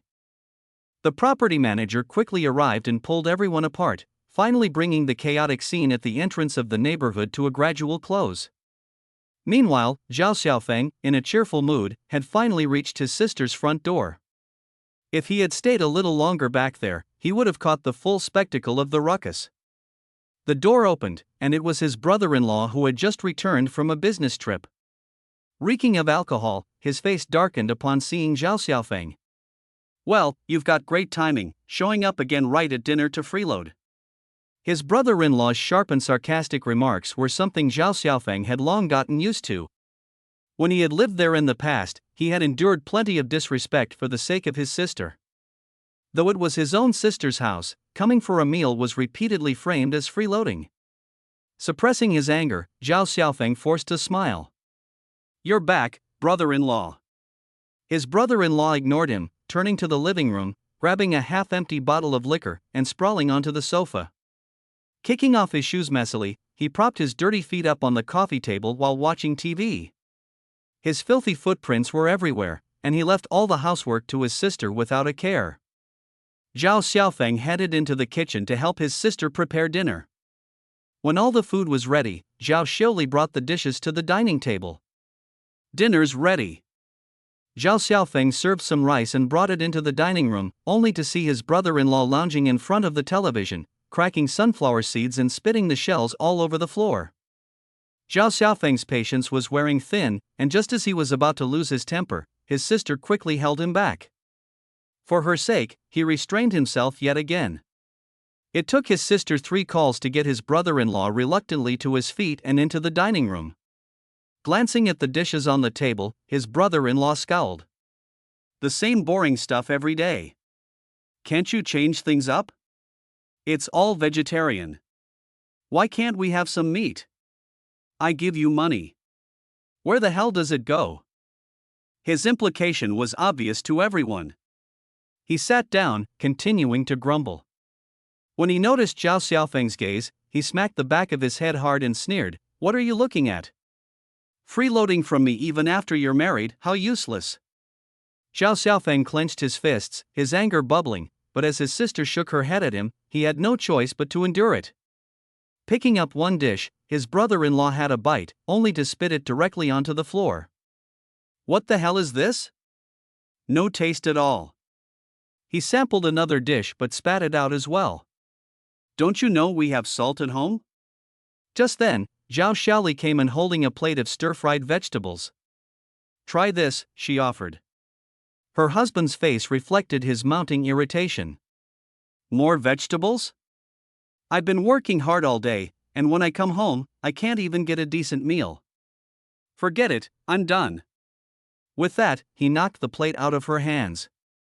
When Zhao Xiaofeng silently continued eating, his brother-in-law grew even angrier.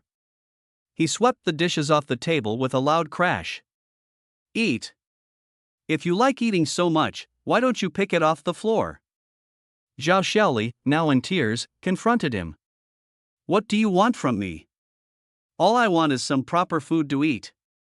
Is that too much to ask? What you're making isn't fit for a dog. As he shouted, he slapped her across the face. Zhao Xiaofeng could no longer stand it. He shot to his feet, kicking his chair aside, and stormed up to his brother-in-law, grabbing him by the throat and pinning him against the wall. Oh, you've got some guts now, huh? The brother-in-law shouted, only for Zhao Xiaofeng to silence him with a punch to the face. Blood immediately started flowing from his nose. Zhao Xiaoli tried to stop the fight, but Zhao Xiaofeng pushed her aside and threw another punch at the man. This is your warning. If you ever lay a hand on my sister again, I'll beat you every time I see you. Zhao Xiaofeng let go of his hand. His brother-in-law wiped the blood off his face, snarling viciously, You dared to hit me? I'll kill you. He lunged at Zhao Xiaofeng, but Zhao countered with a back kick to his stomach, sending him sprawling to the floor. The years of pent-up resentment erupted all at once. Zhao Xiaofeng delivered several more hard kicks. This is for hitting my sister, you bastard. His brother-in-law wailed in pain, begging for mercy, Stop. Please. I was wrong. I won't dare to do it again. Only then did Zhao Xiaofeng stop. Over the years, his brother-in-law had been a coward outside the house but would cause trouble at home after drinking, often abusing his sister. Today, Zhao had finally stood up for her and released his anger. Zhao Xiaofeng pulled a wad of cash from his pocket and threw it in his brother-in-law's face. Zhang Dapeng, listen carefully, I didn't come here to scrounge for food. I came to see my sister. Here's my money for the meal. From now on, I'll come whenever I want, and you can't do a damn thing about it. He grabbed his sister's hand and strode out of the house. Sis, let's go eat something nice. Whether he wants to eat or not, who cares? Stop enabling his bad habits. As they walked out the door, Zhao turned back for a glance. Zhang Dapeng, wiping his bloody nose, was busy picking up the money from the ground. This time, Zhang was completely cowed. He was exactly the type who bullied the weak and feared the strong, a man who vented his frustrations at home after being humiliated outside. Truly despicable. Zhao Xiaofeng got behind the wheel as his sister sat in the passenger seat, tears streaming uncontrollably down her face. Her little brother had finally grown up into a reliable man. Zhao Xiaofeng didn't let her return home right away. To his surprise, the very next morning, Zhang Dapeng came over to apologize, swearing that he'd treat his sister well from now on and never lay a hand on her again, pleading for Zhao Xiaoli to come home with him. After his sister returned, Zhao Xiaofeng remained uneasy and gave her a call to check in. She told him that, upon coming home, she had found the house impeccably tidied. Zhang Dapeng had even poured out all the liquor in the house and sworn to quit drinking and smoking. Zhao Xiaofeng finally felt a sense of relief. He thought he wouldn't have to worry about his sister being mistreated anymore. After that, he picked up Shen Lu's business card and made a call. Officer Shen, this is Zhao Xiaofeng. I'd like to meet with you. Zhao Xiaofeng arranged to meet Shen Lu at a cafe. He knew that while Shen had released him, the suspicions against him hadn't been entirely cleared. He wanted to prove his innocence, to make it clear that he was framed. He arrived at the cafe early and didn't have to wait long before a strikingly beautiful woman with a tall figure, a long dress, flowing hair, and an extraordinary aura ascended the staircase, drawing the attention of the entire room. He almost didn't recognize her. It turned out to be the bold and valiant police officer Shen Lu. Sorry for the delay. It's my day off, and I just came from the east side of the city. Zhao Xiaofeng hastily handed her the prepared documents. Here's my income and bank account records from the past few years. Although I've been unemployed for 3 years, I've had consistent earnings as a columnist. Everything is traceable. I have absolutely no ties to Yuntian Corporation. Shenlu skimmed through the documents briefly. We've already looked into these. Is this all you came to show me today? I want to prove my innocence, but I also want to work with you to uncover the mastermind behind all this. And what's your plan? Shenlu asked with keen interest. Since I'm listed as the legal representative of Yuntian Corporation, I have the authority to return to the company. I'll cooperate with you, make large transactions within the company, and force the real culprit to reveal themselves. Shenlu offered a faint smile, realizing their thoughts were perfectly aligned. This was indeed the most straightforward and effective approach. She stood up and extended her hand. Looking forward to our collaboration. Zhao Xiaofeng mirrored her smile, a look of relief crossing his face as he gently shook her hand. Here's to a successful partnership. After seeing Shenlu off, Zhao Xiaofeng drove to Yuntian Corporation, a place he had never set foot in before. He understood that many legal representatives of corporations weren't actually the owners. Since Ling Yu had made him the legal representative yet refused to show up when issues arose, this gave him an opportunity. Zhao was determined to turn Yuntian Corporation upside down. At the company's entrance, a security guard stopped him. Who are you here to see? Zhao Xiaofeng produced his ID.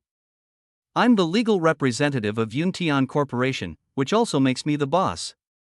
The security guard, having never seen the company's boss before, hesitated briefly and quickly made a call to inform the administrative VP.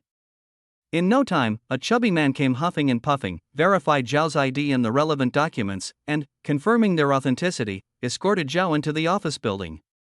After further verifying his identity, he asked Zhao to wait in the reception room while he stepped out to make another call.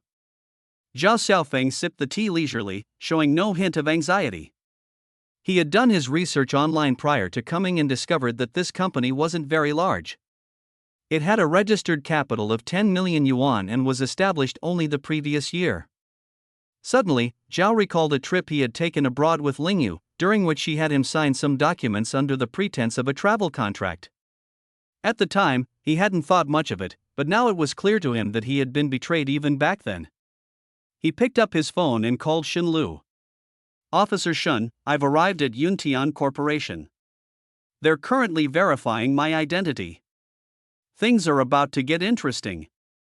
As soon as the administrative VP left the office, he immediately dialed Ling Yu's number. Meanwhile, Ling Yu, her face still bearing a visible slap mark, was caught off guard. What? He's already at Yuntian Corporation? Ling Yu exclaimed in shock. She realized something was wrong. Although she appeared calm on the surface, deep down, she felt uneasy. Her instincts told her that something big was about to happen. She instructed the Vice President of Administration to report to her immediately if anything changed. The Vice President returned, confirming Zhao Xiaofeng's identity.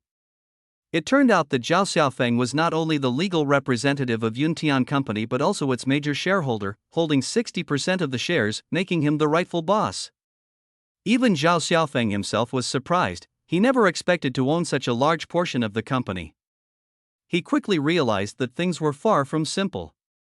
With his position as the boss established, Zhao Xiaofeng had the authority to inspect the company's accounts. What he found shocked him: only 2 million yuan remained in the accounts, and the bookkeeping was a complete mess. Zhao Xiaofeng quickly understood, he had been set up as the scapegoat. As expected, the economic investigation team was already knocking on the door. The company's appointed representative turned out to be nothing more than a figurehead, who only showed up to sign documents when necessary. Zhao Xiaofeng made a decision that left the entire company dumbfounded. He ordered the financial team to withdraw all the money from the company's accounts and headed straight to a car dealership, where he purchased a luxury vehicle worth 2 million yuan in full cash payment, putting the car under the company's name. The entire office was in shock. His move was ruthless, draining the company's funds and pushing Yuntian Company to the edge of bankruptcy.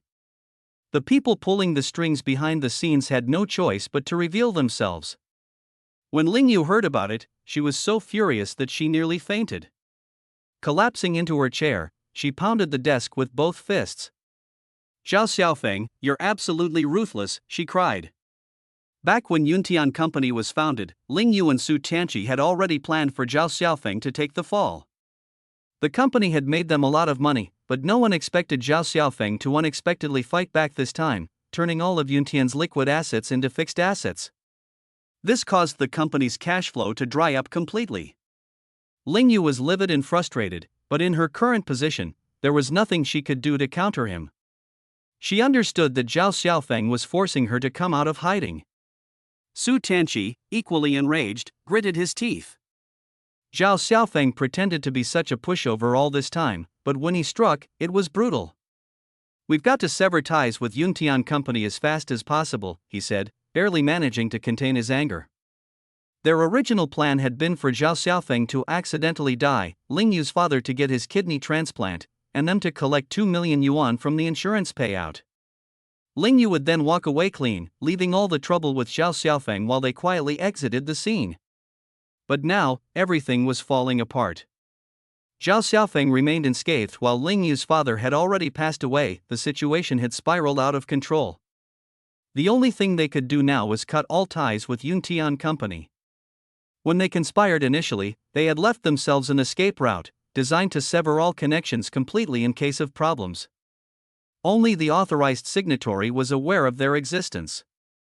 Cutting ties with Yuntian sounded straightforward, just make the puppet vanish. Cutting ties means giving up Yuntian Company for nothing. I refuse to accept this. Ling Yu fumed, shaking with rage. Walking away with nothing?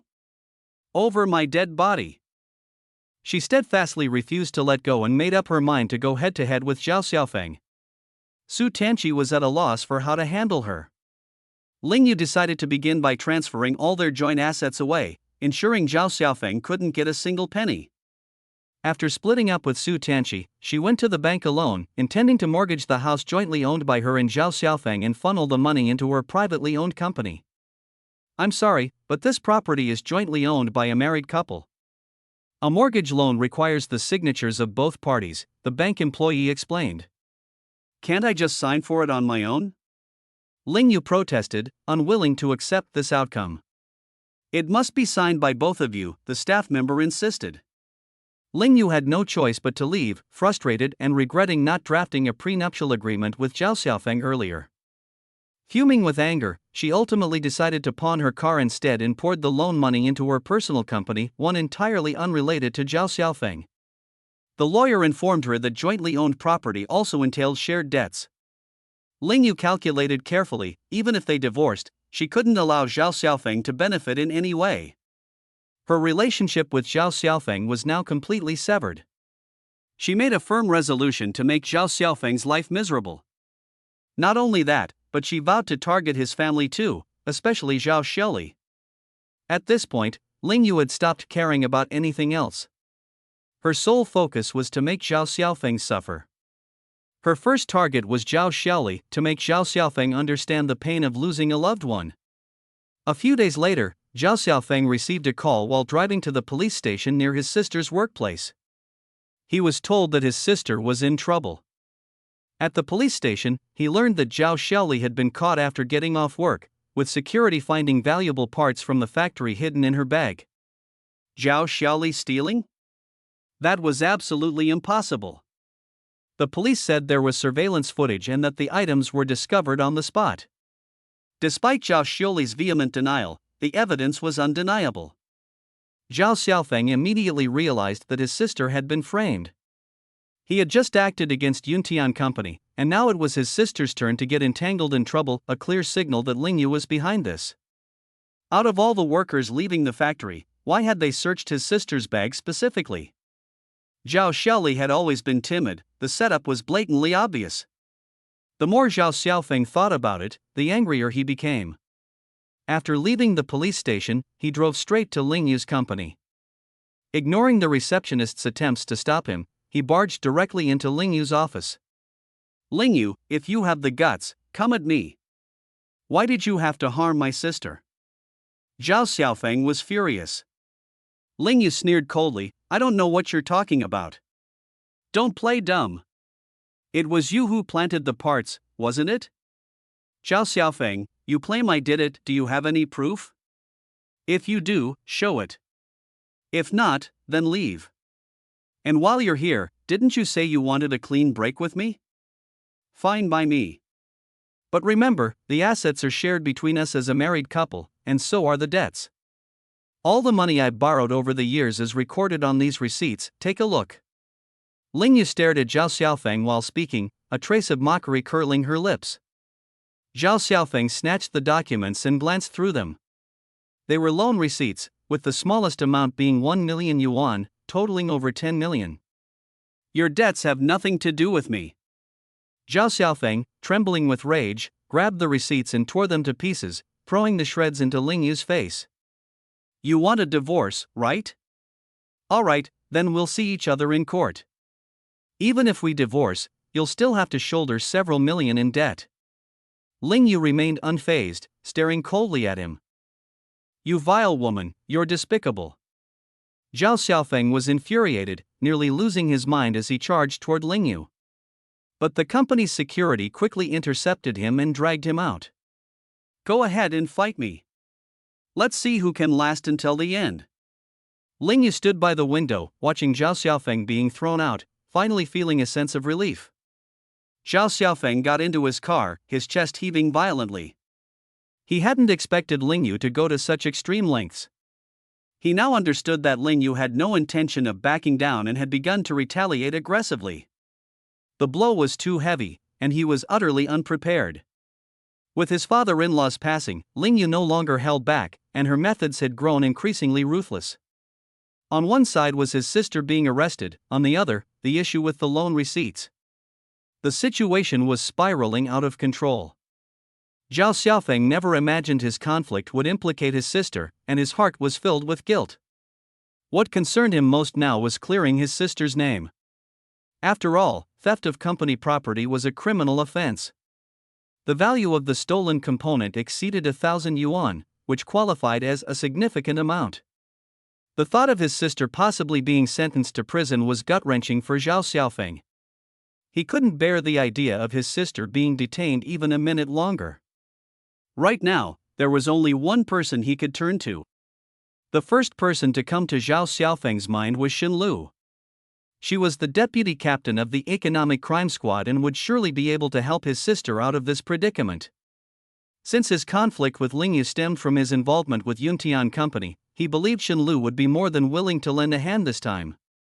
Driving to the economic crime squad's office, Zhao Xiaofeng learned Xin Lu was in a meeting, so he had no choice but to anxiously wait in the reception room. Thinking about the injustice his sister had suffered, Zhao Xiaofeng was like an ant on a hot pan, consumed by guilt.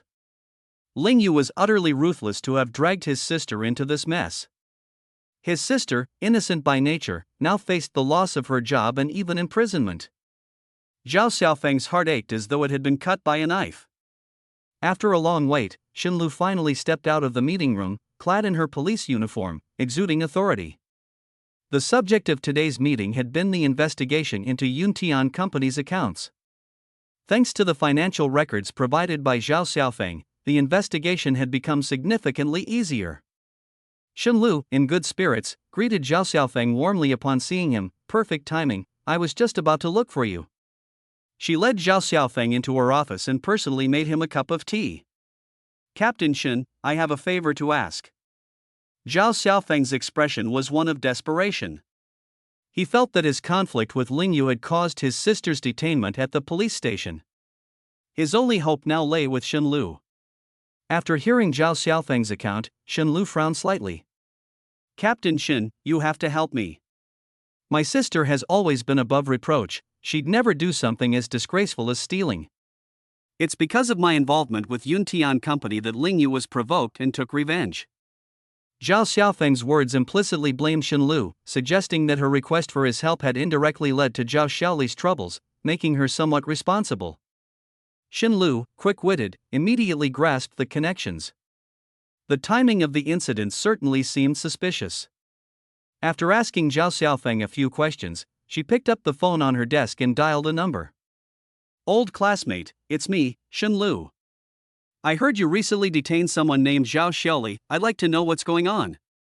Zhao Xiaofeng looked at Xin Lu with immense hope, his confidence pinned on her ability to clear his sister's name and remove the suspicion against her. After hanging up the call, Shenlu smiled slightly. The officer in charge of this case is a university classmate of mine. He'll definitely get to the bottom of it. This case was indeed unusual. The factory's security had only investigated Zhao Shuli thoroughly after receiving an anonymous tip-off. The component in question was valued at over 3,000 yuan. If classified as theft, Zhao Xiaoli would find it exceptionally difficult to escape legal repercussions. If your sister is truly innocent, we will absolutely clear her name. Please rest assured. Now, let's talk about your case. From the financial records you submitted, our preliminary review has revealed several issues. I hope you can leverage your position at Yuntian Company to assist us with the forensic audit. No problem. Zhao Xiaofeng agreed immediately. With troubles mounting from all sides, cooperating fully with Shenlu was his only way to prove his innocence. This is the 18th segment of the story. Here's the translated text based strictly on the provided structure and narrative flow. Also, all the company documents from Yuntian are signed by Jiang Chen, the same name on the power of attorney. Ever since we started the investigation, he suddenly disappeared. He's the key to the case. Finding Jiang Chen can thoroughly prove your innocence. What do I need to do? Go back to the company and ask everyone familiar with him. Try every possible way to locate him. Shenlu was always crisp and decisive, especially sharp when handling financial cases. This kind of cat-and-mouse case was exceptionally challenging, but the economic investigation team had tirelessly worked day and night for a long time. Finally, thanks to Zhao Xiaofeng's lead, they traced it to Yuntian Company. Jiang Chen was the breakthrough core of the case. Shenlu planned to deploy multiple approaches, vowing to find him at all costs. After stepping out of the economic investigation team's office, Zhao Xiaofeng couldn't calm his turbulent feelings. Ling Yu was pressing him at every step. She once wanted his life, and now she wouldn't even spare his sister.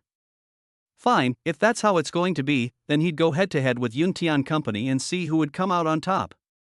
Zhao Xiaofeng drove his newly purchased luxury car, but he had no mood to enjoy the pleasure of driving. Returning to the company, he immediately instructed the finances to conduct a thorough check while also sparing no effort to dig up news about Jiang Chen. The personnel file from the company stated: Jiang Chen, 30 years old, a graduate in accounting from Fengjiang University, a local resident, and the general manager of Fengjiang Company. After questioning all employees familiar with Jiang Chen, everyone described him as extremely low profile, rarely visiting the office. The company's affairs were mostly managed by the administrative vice president. Jiang Chen only showed up when financial documents required his signature. That was all the information Zhao Xiaofeng could find about Jiang Chen at Yuntian Company. Thinking about how his sister was still at the police station, Zhao Xiaofeng was seething with hatred. Ling Yu was ruthless, but Zhao Xiaofeng was even more relentless. Yuntian Company had around 100 employees and had been running at mediocre performance. Zhao Xiaofeng decided to take this opportunity to stir up havoc. After all, the company wasn't his. If he had to take the blame, so be it, he no longer cared. On the spot, he made the call: the company would undergo a major layoff, cutting half the staff. As soon as the announcement was made, the company was thrown into an uproar. The already scarce liquid funds had been spent on acquiring the luxury car, and now there was talk of massive layoffs. When Ling Yu got the news, she was so enraged that she swept everything off her desk onto the floor. Zhao Xiaofeng had gone crazy, truly insane. He was determined to bring Yuntian Company to its knees. Ling Yu and Su Tianqi's covert dealings all relied on Yuntian Company as their operations hub. Even if they separated in the future, as long as the company remained, they had opportunities to generate profits.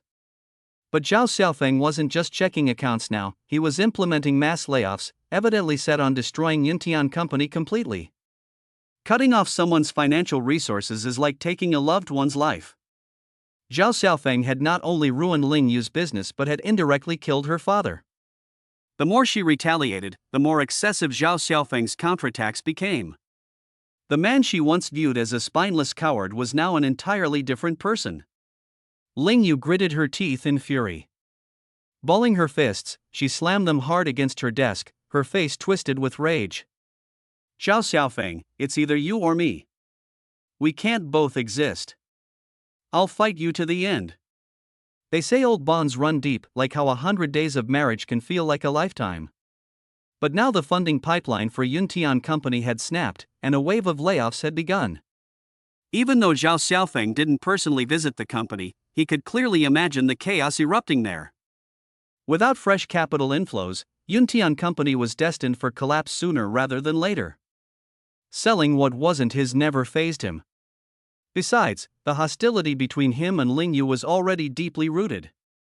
She came for his life, he would ruin her company.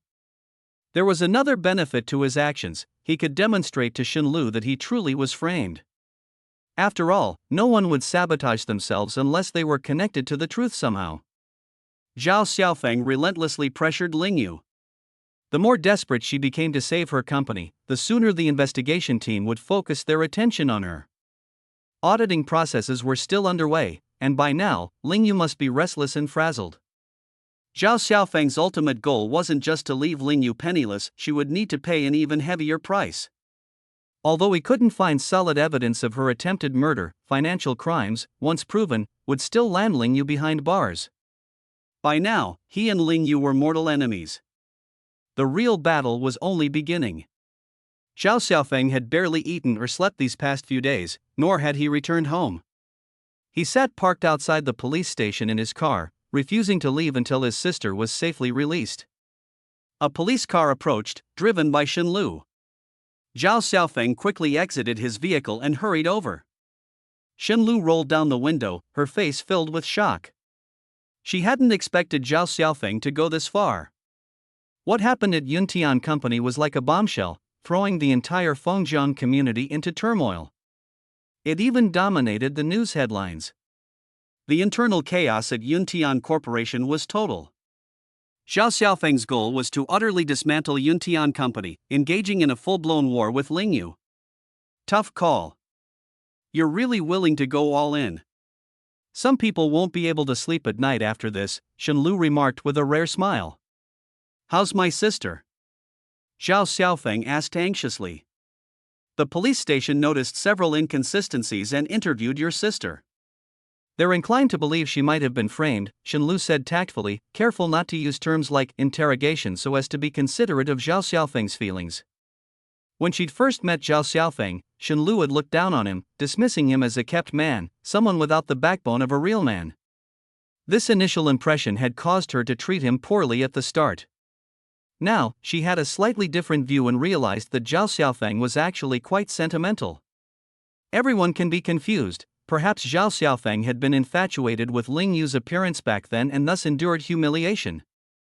Get in the car. I'll take you to see your sister. Hearing this, Zhao Xiaofeng was overjoyed. It was the first time he could see his sister since she had been detained. He had no idea how she had been doing. His heart was entirely with his sister, and he didn't notice that Xinlu's attitude had changed. Under Xinlu's arrangement, Zhao Xiaofeng finally met Zhao Xiaoli. As soon as Zhao Xiaoli saw her brother, she started crying. Xiaofeng, I really didn't steal. I was framed. Yeah, I know. It's all that woman Ling Yu's fault. How can it be her? Zhao Xiaoli was astounded. What evil deed in this world was Ling Yu incapable of committing? She dared to profit from crimes and even commit murder. Framing someone for theft was nothing to her. Zhao Xiaofeng didn't go into further detail with his sister, worried it would make her even more anxious. Yeah, don't be afraid. I'll find out who framed you and get justice for you. While the two were talking, Xinlu walked in. The procedures for bail pending trial are complete. You can now take your sister home. At this moment, Zhao Xiaofeng was deeply grateful. Having the chance to take his sister home was the thing he wanted most. Captain Xin, thank you. Zhao Xiaofeng couldn't restrain his excitement and grabbed Xinlu's hand. I'm just following protocol, nothing special. As a lawyer, you should understand these processes. With everything surrounding his sister's incident, Zhao Xiaofeng was in such disarray that he didn't care to think about it in detail. On the way to send his sister home, she curiously asked, "This car looks pretty expensive, doesn't it?" "A friend lent it to me," Zhao Xiaofeng casually replied. His sister, still unsettled, kept asking questions about Shenlu. Zhao Xiaofeng had never spoken to his sister about this matter before, let alone mentioned that he even knew any police officers. He brushed it off, saying it was a friend who helped make the connection. Zhao Xiaofeng avoided mentioning anything about Yuntian Corporation, worried it would burden his sister even more. After dropping his sister at home, Zhao Xiaofeng went to the private detective agency introduced by his friend. As he stepped inside, he was immediately greeted by the fragrance of perfume and the sight of a stunning woman. For a moment, Zhao Xiaofeng thought he had come to the wrong place. "Hello, Zhao Xiaofeng," the beautiful woman stood up with a confident smile. "I'm Zhang Jia, the founder of this detective agency. I've seen your photo. Please, have a seat." Zhao Xiaofeng had initially assumed private detectives would be stoic, mysterious men in trench coats and sunglasses. He hadn't expected to meet such a charming and glamorous woman. "Your friend has already told me about your situation. This agency used to primarily investigate cases of cheating spouses, but I find your matter intriguing and decided to help you. However, our fees are quite high." "I understand. Let me explain my demands. I suspect my wife has been secretly transferring assets and using my name to register a company, tricking me into signing documents to make me the legal person, wrongfully taking on many illegal liabilities. There's also a key figure involved, Jiang Chen, who has been working with Ling Yu and conducting illegal activities. I hope you can locate him for me." "No problem, leave this to me."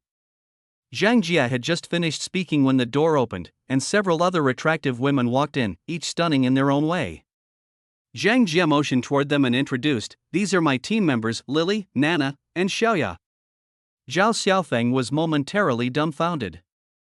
This setup felt more like stepping into a nightclub than a detective agency. It was like a club of gorgeous women. Zhang Jia, noticing Zhao Xiaofeng's bewilderment, smiled calmly and said, "Lily is on the tracking team." She snapped her fingers lightly. Lily smiled sweetly at Zhao Xiaofeng and walked over. In merely a few steps, her long hair became short, her jacket transformed into a sexy tank top, and her long skirt turned into a short one.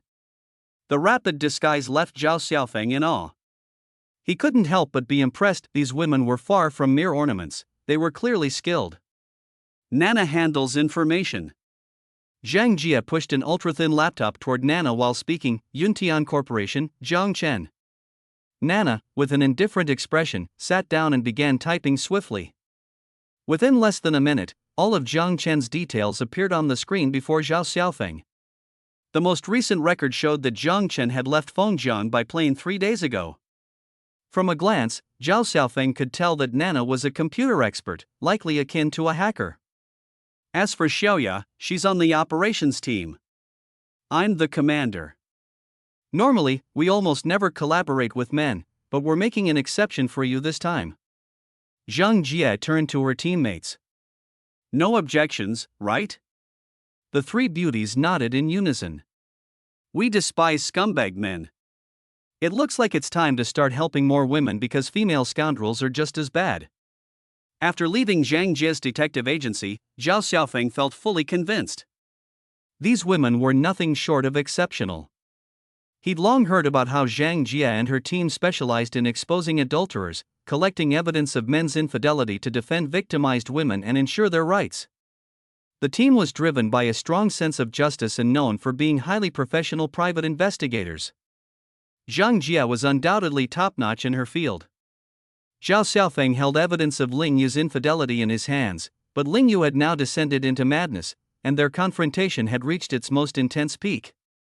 To completely defeat Ling Yu, he needed irrefutable proof, especially evidence of the conspiracy between those two despicable individuals to commit foul deeds. Thus, Zhao Xiaofeng hoped that Zhang Jia's team could assist him in uncovering more evidence, leaving Ling Yu and Jiang Chen nowhere to hide. Zhao Xiaofeng immediately shared the information about Jiang Chen with Shenlu, as they had previously agreed to keep each other updated. "I just found out too, you're quick with your updates," Shenlu said, somewhat surprised. Shen Lu hadn't expected Zhao Xiaofeng to discover Jiang Chen's departure so swiftly. Jiang Chen was a key figure in uncovering the secrets of Yuntian Corporation. Now that he had left, Shen Lu had already requested assistance from local agencies to track him down. When it comes to clearing my name, I have no choice but to act quickly. The audit results will be out soon. Zhao Xiaofeng wanted Yuntian Corporation to fall into chaos. He refused to bear this unjust blame. However, he was well aware that Ling Yu would never let it go easily. He didn't know what more this deranged woman might be capable of doing. While Zhao Xiaofeng was on the phone with Shen Lu, Zhang Jie called in. "Captain Shen, let me take this call. I'll call you back soon." Zhang Jie informed him of a new lead. Jiang Chen's mother was critically ill, and given Jiang Chen's filial nature, he would undoubtedly return to see her one last time. What had seemed like a dead end now had a breakthrough, and this was immensely good news for Zhao Xiaofeng. Zhao Xiaofeng immediately got into his car and used the Bluetooth system to call Shen Lu. "Captain Shen, I just received some news. Jiang Chen's mother is critically ill and currently at the First People's Hospital. I'm heading there right now." After hanging up, he set off for the hospital immediately. When he arrived, he saw Lily already waiting outside the emergency room, her eyes brimming with tears as she threw herself into his arms. "Husband, you're finally here. My mom's condition is critical. What am I supposed to do after this?" Zhao Xiaofeng knew Lily was acting, as there were a few anxious people standing nearby. Inside the emergency room, medical staff were working to save the patient. Leaning close to Zhao Xiaofeng's ear, Lily whispered, "That old man to your left, the one in his 60s, is Jiang Chen's father." Zhao Xiaofeng turned to look. He saw the man on the phone. "Where are you now?" "All right, hurry up.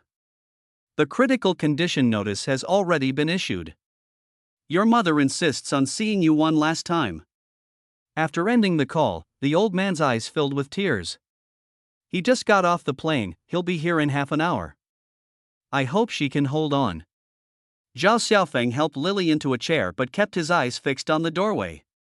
A few more people rushed in through the doors, and Zhao Xiaofeng quickly stood up. Shen Lu and her team had arrived. Zhao Xiaofeng pulled Shen Lu aside and said, "He just got off the plane and is on his way here." "All right, I'll go set up a perimeter outside. Once Jiang Chen steps into the hospital, he won't be able to escape." Shen Lu, along with a few plainclothes officers, immediately began to position themselves throughout the hospital. Finally, the situation seemed to take a turn for the better. As long as they could capture Jiang Chen, they could use him to trace the real mastermind behind Yuntian Corporation. After making all the necessary arrangements, Shen Lu cast a glance inside the hospital and saw Zhao Xiaofeng sitting beside a beautiful young woman. She couldn't help but feel curious about their relationship, though there was no time to ask. Shen Lu fully understood that their adversaries this time were far from ordinary. Those involved in financial crimes weren't just clever, they were exceptionally cunning. If that weren't the case, the investigation wouldn't have dragged on for so long without a single lead. The mastermind used Jiang Chen as a firewall, keeping the police away from Yuntian Corporation. Jiang Chen was the crucial crack in their defenses. "Everyone, stay alert and vigilant. Jiang Chen will definitely try to disguise himself this time. We must absolutely ensure that he doesn't get away." Shen Lu lowered her voice, giving instructions to the team through her earpiece. "Unit 1, received. Unit 2, received." The entire economic investigation team had been mobilized to capture Jiang Chen, and the atmosphere was tense. Shen Lu heightened her alertness, keeping a close eye on the taxis at the entrance. Half an hour passed, but there was still no sign of Jiang Chen at the entrance. More than 10 people got out of various taxis, but none of them were him. Outside the emergency room, Jiang Chen's father grew increasingly anxious, stomping his feet as he made another phone call. "Why is there traffic at such a critical moment? You're at People's Square now? Okay, get out and run over here, it'll take no more than 5 minutes." As soon as the call ended, Zhao Xiaofeng stood up and quickly walked over to Shen Lu, whispering, "He's stuck in traffic and is now running over here. He should arrive in about 5 minutes. Everyone, be prepared.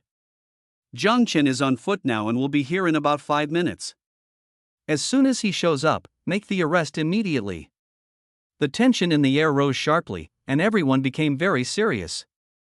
Zhao Xiaofeng was so eager to confront the person who had framed him that he wanted to storm out to the hospital entrance and punch him hard to vent his frustration. But Xin Lu grabbed him by the arm. "Jiang Chen knows your face. You should lie low for now. Once we've caught him, I'll inform you immediately."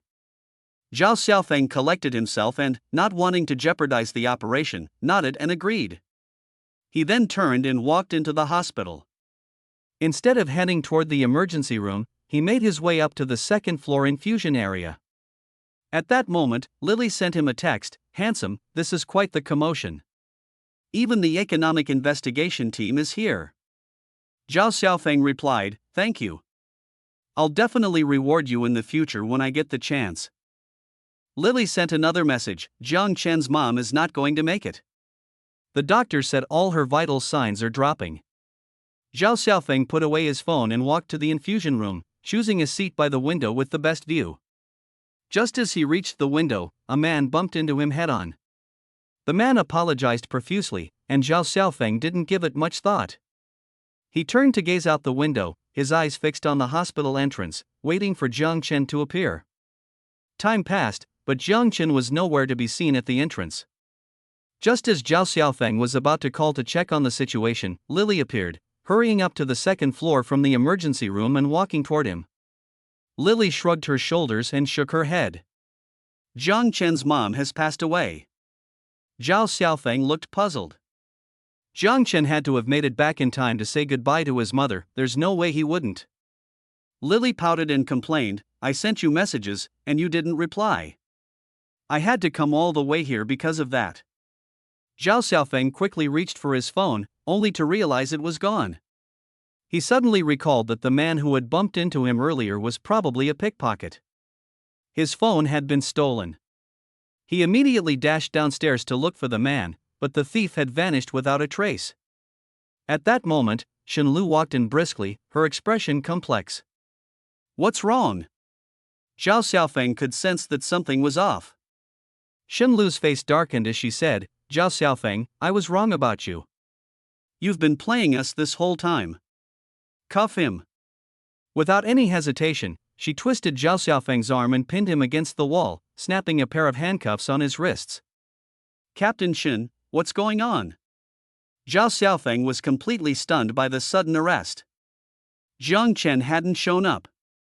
Something was obviously going on. But why was Xin Lu taking action like this? A crowd gathered as Zhao Xiaofeng was escorted into a police car. Back at the Economic Crimes Division, Xin Lu slammed her hand on the desk in fury. "Zhao Xiaofeng, I've trusted you all this time, and this is how you repay me, by working against us in secret." "Captain Xin, could you tell me what's going on?" Zhao Xiaofeng was utterly confused. "Still playing dumb? You're a pretty convincing actor." Xin Lu pulled out a phone and slammed it onto the table in front of him. "This bank card, it's yours, isn't it?" Zhao Xiaofeng thought for a moment.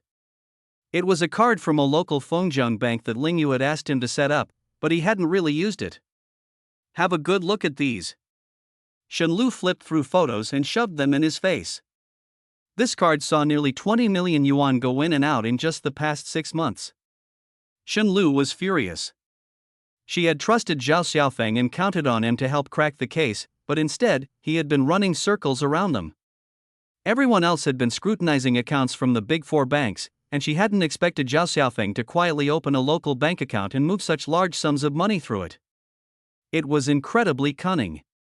The images had been sent to Xin Lu anonymously, and she had already dispatched people to verify them. Just then, Xin Lu's phone buzzed. The message was from a police officer stationed at Fengjiang Bank.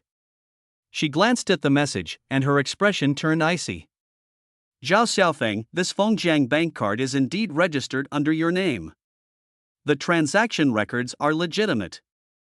After the money was deposited into your account, it was funneled into thousands of other accounts. This is a classic laundering method used in economic crimes. Someone is framing me. Ling Yu has had that card the whole time, I've never even used it." Zhao Xiaofeng shouted, his voice shaking with anger. He silently cursed Ling Yu over and over. That woman wasn't leaving him any way out. Jiang Chen was missing, yet the bank records had arrived, and Zhao Xiaofeng couldn't explain himself away. Shen Lu was livid.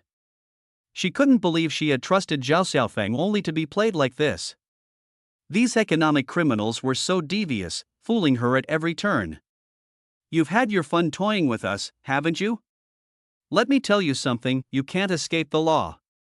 At that moment, another officer entered the room and whispered something into Shen Lu's ear. Her face darkened immediately. The situation was clear now, it had been Zhao Xiaofeng all along, deliberately muddling things and shifting blame onto others. Seething with rage, Shen Lu stormed over to Zhao Xiaofeng, clenching her fists tightly, resisting the urge to punch him. I just checked. Right before we moved to arrest you, Jiang Chen received a phone call and disappeared. That call came from your number. Shen Lu looked devastated. She realized she had made a grave mistake. Zhao Xiaofeng had been orchestrating everything from the start. What are you talking about? Me, calling Jiang Chen? I don't even know his number. Zhao Xiaofeng felt himself sinking deeper into despair with each passing second. Jiang Chen's new number had been obtained by Shen Lu's subordinates from Jiang Chen's father. Phone records showed that, mere minutes before the arrest operation began, a call from Zhao Xiaofeng's number had tipped Jiang Chen off, causing him to vanish from the hospital. All the evidence pointed squarely at Zhao Xiaofeng. Zhao Xiaofeng's phone had been stolen, yet Jiang Chen had received a warning from his hacked number. The man who bumped into him earlier hadn't just been a pickpocket, he'd been tasked with stealing Zhao Xiaofeng's phone for this very purpose. Captain Shen, my phone was stolen in the infusion room on the second floor. That call wasn't from me. And I was the one who told you all that Jiang Chen's mother was critically ill. Why would I deliberately tip him off to escape? You say your phone was stolen, but do you have any proof? That's just your word against the evidence. Shen Lu tried to stay composed, but even she felt overwhelmed by the sheer mess of it all. At that moment, another police officer entered. Captain Shen, there's a woman here to see you. She says she has crucial information. Shen Lu cast a scathing glare at Zhao Xiaofeng. You'd better think carefully and come clean while you still can. She walked out of the interrogation room. Although she wanted to believe in her heart that Zhao Xiaofeng had been framed, all evidence currently pointed to him. Zhao Xiaofeng, either he was truly innocent, or his acting was too convincing. What kind of person was he really? Captain Shen, the hospital just checked the surveillance footage. There's no sign of Zhao Xiaofeng coming into contact with anyone. So, his claim that his phone was stolen doesn't hold up in terms of evidence? Not necessarily. There are blind spots in the hospital. We also questioned those present at the time and found some leads. One person involved is in there now. Shen Lu nodded, pushed the door open, and entered. She saw a young, beautiful woman with an alluring figure. I heard you have some important leads? I was getting in 4 at the time and accidentally captured some photos while taking selfies. They might be useful to you. The woman handed over her phone. In the background of several selfies, Zhao Xiaofeng could be seen colliding with a man, whose hand had reached into Zhao Xiaofeng's pocket. Shen Lu scrutinized the photos, and combined with Zhao Xiaofeng's prior statements, it confirmed part of his story. There had indeed been an instance where a man bumped into him, leading to his phone's disappearance. But whether it was stolen or not still couldn't be determined. Thank you for your cooperation. Shen Lu saw the woman out. The woman walked to a Maserati, glancing back before departing. Zhao Xiaofeng, this is as much as I can do for you. With that, she drove away. Shen Lu immediately ordered the retrieval of surveillance footage from the second-floor 4-room and the first-floor emergency room of the hospital.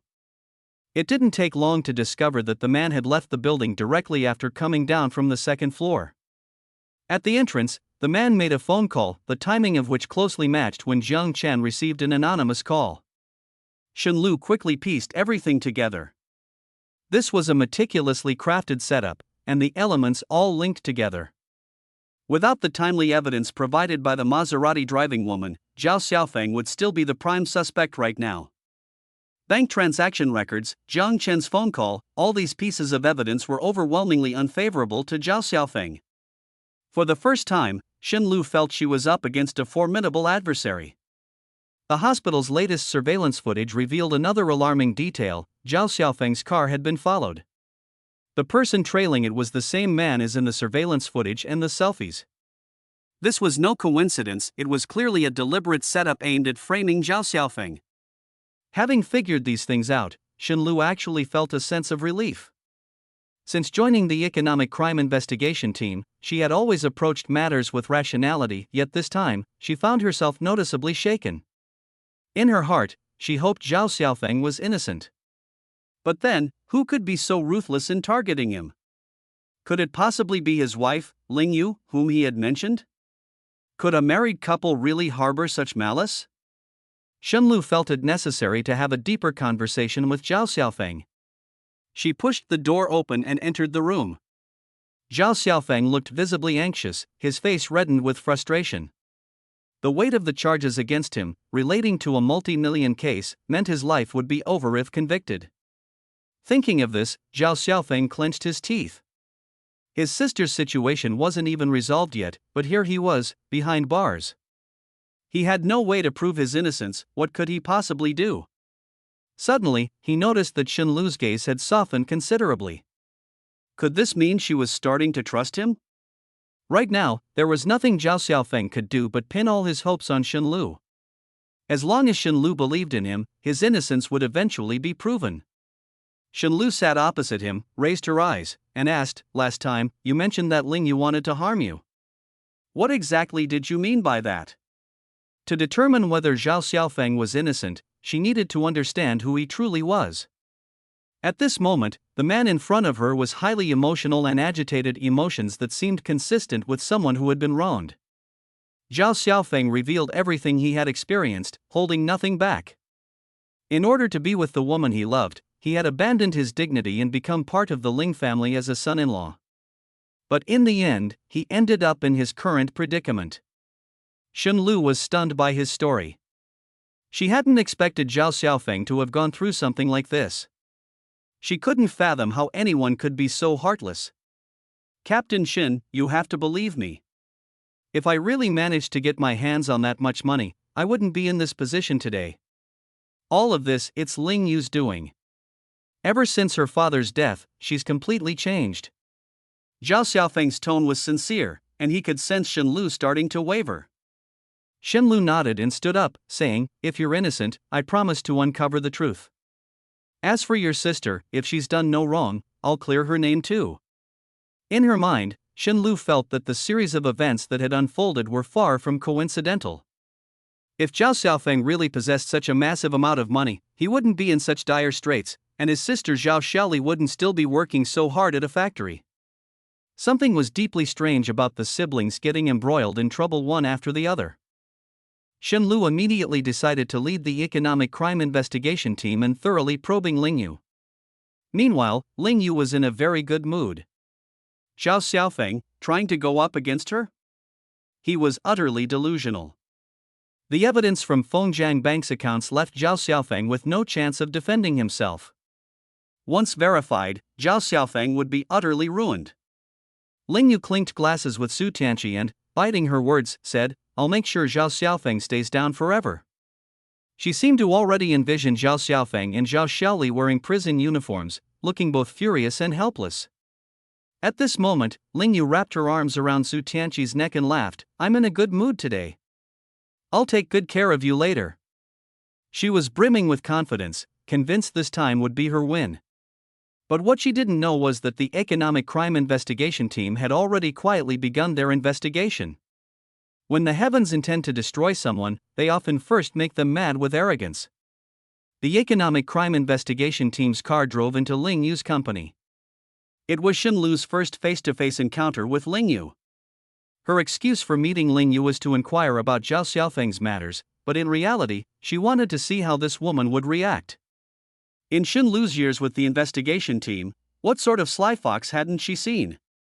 Dealing with people like this required patience and strategy. Everything regarding Zhao Xiaofeng's case was progressing too smoothly, with evidence practically delivered to their doorstep. Instead of relief, this raised Shenlu's suspicions even further. Through Zhao Xiaofeng, Shenlu had already developed a certain understanding of Lingyu. She was quite curious what this so-called femme fatale was truly like. When Shenlu first laid eyes on Lingyu, she was indeed amazed. She had met numerous beautiful businesswomen, but Lingyu stood out even more. It was no wonder Zhao Xiaofeng had been utterly infatuated. Lingyu, for her part, hadn't expected the deputy team captain investigating her to be so young and attractive. Shenlu, dressed in her police uniform, exuded an air of authority that left a lasting impression. "Hello, Ms. Ling. I'm here today mainly to ask about your husband's situation. Feel free to ask anything, I'll be completely honest." Lingyu smiled in reply. "Ms. Ling, how much do you know about your husband's Yuntian company? I don't interfere much in his affairs. I'm very busy with my own company, so most of my focus is there." "Honestly, I'm not that familiar with Yuntian company," Lingyu answered cautiously. "I've learned that Zhao Xiaofeng is mostly a stay-at-home husband who writes columns for a living while preparing for his judicial exams. He told us that he had no knowledge of Yuntian company's activities and that he was duped into signing a document, giving Jiangchen authority to conduct certain illegal dealings. I'm not sure about that. Like I said, I don't get involved in his company's matters. I find it curious how someone running a company with a registered capital of 10 million yuan would marry into your family as a live-in husband. That was his choice. My dad only has me as his daughter and wanted a son-in-law to join the family. He said he had pursued me for many years and was willing to marry into our family." "I see. And another thing, Zhao Xiaofeng's parents died young, leaving him to be raised by his sister, whose family is in modest financial condition. So how did he come up with the capital to open a company with a registered fund of 10 million yuan? Sorry, I'm not sure about that. Maybe he raised it on his own." Lingyu's responses were impeccable, leaving Shenlu even more convinced that she wasn't an ordinary woman. After a few more questions, Shenlu decided to take her leave. In the car, Shenlu asked her subordinate, "What do you think?" "I think this woman is far from simple. Zhao Xiaofeng is her husband, yet she claims to know nothing. That doesn't add up. Captain Shun, this case has way too many questionable points. Zhao Xiaofeng's life over the past few years doesn't align with that of someone capable of running a multi-million yuan company. There's no way there isn't something going on. He dresses plainly, his demeanor and background don't match the profile, and he's been driving a second-hand car for 3 years. If you ask me, Zhao Xiaofeng cannot possibly be the one behind Yuntian company." Shun Lu nodded. The deeper they dug into the case, the more inconsistencies emerged. It was clear that Zhao Xiaofeng was likely being used as a scapegoat. Back at the station, Shenlu reported the situation to her superiors. She argued that keeping Zhao Xiaofeng detained was hindering the investigation and that all the existing evidence was full of uncertainties, particularly the fact that, while all the funds had gone into Zhao Xiaofeng's account, every signature and transaction had been carried out by Jiang Chen. Eventually, Shenlu convinced her superiors to release Zhao Xiaofeng on bail, granting him provisional freedom to facilitate further investigation. This was as much as Shenlu could do to help. As the legal representative of the company, Zhao Xiaofeng was the only one who could move things forward with the company audit. Regaining his freedom, Zhao Xiaofeng was profoundly grateful to Shenlu. However, he understood that proving his innocence was a battle he had to fight on his own. Breathing in the fresh air outside, Zhao Xiaofeng felt a sense of relief he hadn't experienced in a long time. Ever since he eavesdropped on Lingyu and Jiang Chen's deal that day at home, his life had been completely turned upside down. Now, Zhao Xiaofeng had no choice but to go all out to seize a slim chance of survival. Instead of going home, he headed straight to find Zhang Jie. He had previously asked Zhang Jie to investigate his sister's wrongful case and was eager to know if there had been any progress. Now that he had completely fallen out with Lingyu, he didn't want to drag his sister into the mess any further. "You came just in time. Why hasn't your phone been reachable? We've been trying to contact you for days. There's new progress in your sister's case." Zhao Xiaofeng's heart leaped with excitement as he quickly asked, "What's the lead?" "Nana uncovered a clue. On the day your sister went to work, she locked her bag in her locker. From the start of her shift to the end, besides your sister, there was one other person who touched the locker. We also found out that this woman recently went on a shopping spree in some major malls. Take a look, do you recognize her? Sister Chen. Zhao Xiaofeng recognized her immediately. Sister Chen worked in the same workshop as his sister and joined the factory the same year. They had always had a good relationship and were in frequent contact. Don't ask how we figured it out. Just tell the police about this. It'll clear your sister of suspicion. Zhang Jie glanced at him and said, there are too many perverts nowadays. Someone installed a hidden camera in the locker room. But this time, we should thank that pervert. Zhao Xiaofeng felt deeply grateful. He understood that Zhang Jie must have used some unconventional methods to uncover this information, as there was no way the local police station could have investigated so quickly. With this evidence, Zhao Xiaofeng believed that the suspicions surrounding himself and his sister would soon be lifted. After leaving, Zhao Xiaofeng immediately called Shenlu and told her everything Zhang Jie had said, asking her to help pass the clues to the police station. The police acted quickly and brought Sister Chen in for questioning. Having never faced such a situation before, Sister Chen confessed everything after just a few questions. It turned out someone had paid her to frame Zhao Xiaoli. All the arrangements were made via phone calls and WeChat transfers, and once the job was done, the instigator blocked her, leaving no way to contact them again. Zhao Xiaofeng felt as if a weight had been lifted from his shoulders. He could finally prove his sister's innocence. He thought about celebrating this small victory for her. However, his sister couldn't share the joy, as the factory had already fired her without considering the full picture. Filled with guilt, Zhao Xiaofeng realized his sister losing her job was entirely his fault. He etched this grudge into his heart and vowed to make Lingyu pay, starting with Yuntian Corporation. The storm of layoffs at Yuntian Corporation only intensified. Zhao Xiaofeng sold his newly purchased car and used all the money to compensate the employees who had been laid off.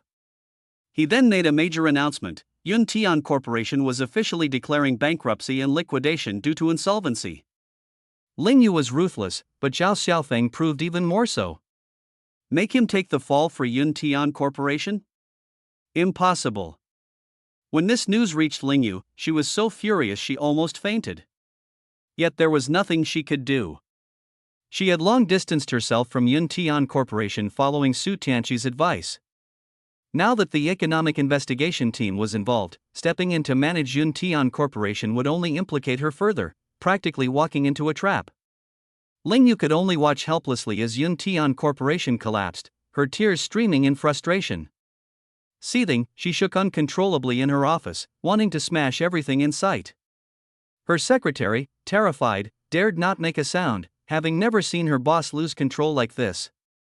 Lingyu collapsed into her chair, her tears falling while her lips trembled. This sense of despair and helplessness was all too familiar to her. It was just like the time Zhao Xiaofeng had promised to donate a kidney to her father but vanished without a trace. When her father was critically ill, they couldn't find Zhao Xiaofeng anywhere. It was just like that again. She had thought this time Zhao Xiaofeng couldn't possibly escape, yet he had slipped through her fingers again, even shutting down Yuntian Corporation in the process. Lingyu was both stifled and furious. This man she had always looked down on as a spineless loser had defeated her so completely. All the effort she had poured into Yuntian Corporation ruined by a single declaration of bankruptcy. Was she supposed to just accept this? The taste of blood rose in her throat, her vision darkened, and she nearly passed out. At that moment, her phone rang. It was Su Tianqi. She answered through her tears. Yuntian Corporation is finished. What should I do? Su Tianqi comforted her. Good thing we had you sever ties with Yuntian Corporation earlier. Otherwise, you'd be going down with them for sure. Is everything fine on Zhang Chen's end? Lingyu took a deep breath. Don't worry, Zhang Chen is just a puppet. I have no direct contact with him. He's nothing more than a shield between me and Yuntian Corporation. Now that the company is gone, the thing that angers me most is how Zhao Xiaofeng managed to get away completely unscathed. It's unbelievable. She had planned all along to make Zhao Xiaofeng the scapegoat if anything went wrong. Now that Zhao Xiaofeng had walked away clean, the company had instead taken the hit. The more she thought about it, the more aggrieved she felt. Ling Yu, still unable to let it go, began ranting over the phone, cursing Zhao Xiaofeng furiously and reaching the brink of a breakdown. Su Tianqi, hearing her despair, felt a pang of pity. "Stop stressing over it. I'll help you get even." Ling Yu instantly perked up. "What are you planning?" Su Tianqi reassured her, "Just wait for the good news. I won't let you down." Ling Yu replied softly, "I'll be waiting. Love you." After hanging up, she was still unable to calm down, determined not to let Zhao Xiaofeng get away so easily. She couldn't believe Zhao Xiaofeng and his sister could always come out unscathed this time. She vowed they would pay. Meanwhile, Zhao Xiaofeng was in great spirits. Everything had finally been resolved, and the suspicions against him had disappeared. It felt almost as if fate itself was on his side. The unclear situation regarding the Fengjiang bank card had taken an unexpected turn during the audit. Right after Zhao Xiaofeng announced bankruptcy, the auditors wrapped up their work and discovered major irregularities in Yuntian Corporation's finances, all signed off by Jiang Chen.